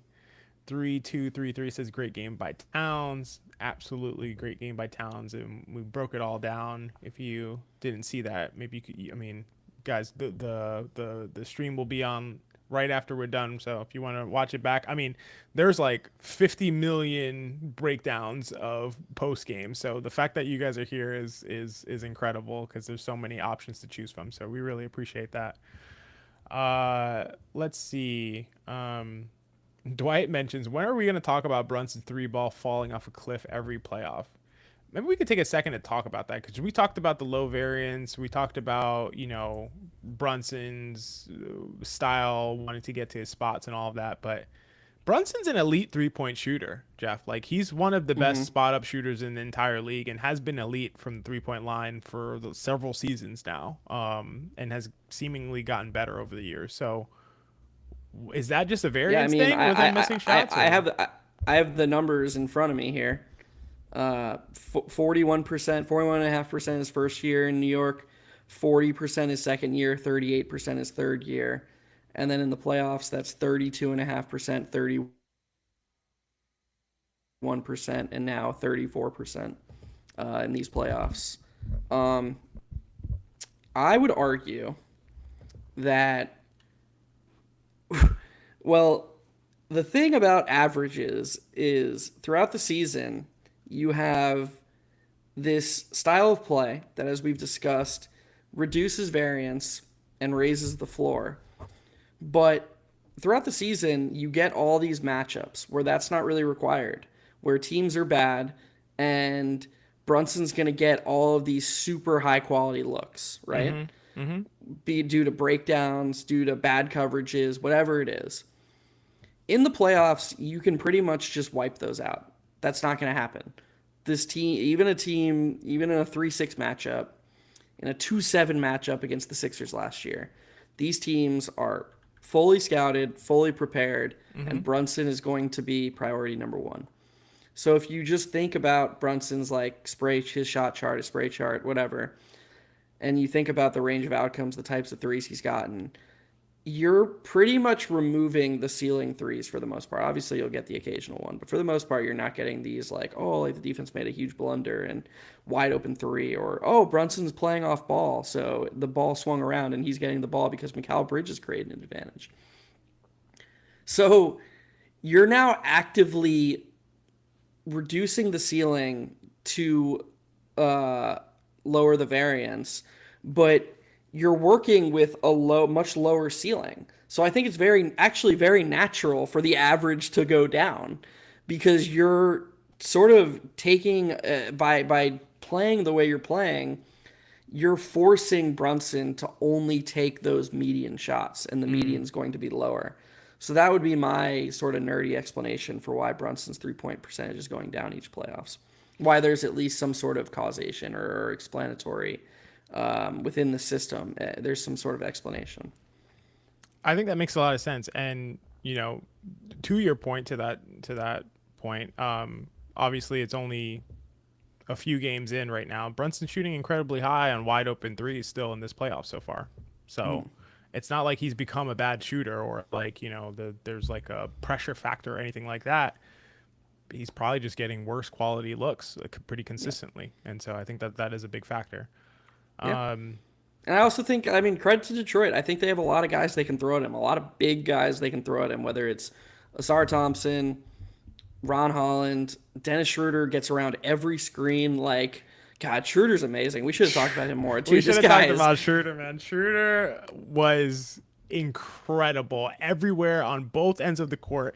It was you would think, if you just didn't know basketball and you just turned it on and you hadn't watched basketball in 15 years, and then you just watched this game, you would think Dennis Schroeder was one of the best players in the league. You'd be like, whoa, Dennis Schroeder, this guy's an animal. You would think he was just incredible, because on both ends, it's two-way guard. He's doing everything. He's hounding the ball. He's getting around screens. He's stunting and recovering still somehow. He's getting knocked off his spot and finding his way back in front of the guard that he's guarding. On the offensive end, he's running pick and rolls. He's hitting big threes. He's hitting contested threes. He's hitting mid-range shots. He's getting to the rim when he needs to. He's making great passes. This guy has been through the last two games, Dennis Schroeder, and sorry for Knicks fans, and sorry for, I don't know. Hopefully no one takes this offensively. Dennis Schroeder has been the best player in the series for the last two games, in my opinion. So I don't think that's crazy at all. Yeah. I would say it's Towns, but Towns was bad in game 2. I think Towns is the best player. That's what I'm saying. Just the last two games. Yeah. If you can include the series, I would say it's Towns, but just the last two games. I don't think that's crazy at all. Schroeder's just been incredible. So, Shimmy MD says, I think Tibbs is watching HHT, fellas. Maybe. I don't know if he was watching us. He's not making quite all the adjustments that we want to see, but maybe he's taking a few tips away. 4K subs. You know what? Actually, if he's watching someone, he's watching someone that's watching someone that's watching Hot Hand Theory. That's probably why he's 3 months late, because he's a few months late. He's hearing word of what we said back in September of this year, and he got wind of that. He got wind of that article. Oh shit, Galaxy Brain, man! They're putting wings on Karl Anthony Towns. No way. It's crazy, man. I can't believe it. That's funny. Appreciate Shimmy MD for shouting us out for not for the tips comment, for the 4K subs. Shout out to everybody who's a subscriber to Hot Hand Theory. 4,000 subscribers in I don't know how long it's been, but it has not been a long enough time where that feels appropriate. So Yeah. that's actually incredible. This thing has been way more successful than we could have ever imagined. So appreciate you guys for that. And then just a couple more from G says, literally asked about a live stream this morning and you guys delivered same day. Appreciate it, G. Great job tonight. Thank you so much, and thank you. And then Brijesh saying, Jeff Loki calling us all nerds. And, I don't think that's a pejorative in any way. I think that's okay. Yeah, we are very, very pro nerd, Brijesh, so... Pro nerd, pro hooper, pro anybody who want to watch the NBA and break things down. Yeah. Let's film, data, everything. All right, that's all we got because I'm exhausted. I need to get some sleep, and this was awesome. We've been on here since 7 o'clock now at this point, so this has been really incredible. Awesome time for our first job. Jeff, you crushed it. Hopefully, everyone realizes that. I'm sure they do. And our audience crushed it, as we said. So we'll be back doing this again sometime soon. Our audience, XJ, is the Dennis Schroeder of this show. That's a great analogy. You'd be like, "Well, this audience is the greatest audience ever." Like I don't listen to too much basketball pods, but this must be the GOAT audience. All right. Well, appreciate you guys again, and we will see you all soon, either with a pod or a live stream. We'll see, or maybe a video essay. Who knows? We got a lot of stuff cooking up for the playoffs. So, again, thanks so much for joining us. For Jeff, I am XJ, and this has been Hot Hand Theory live.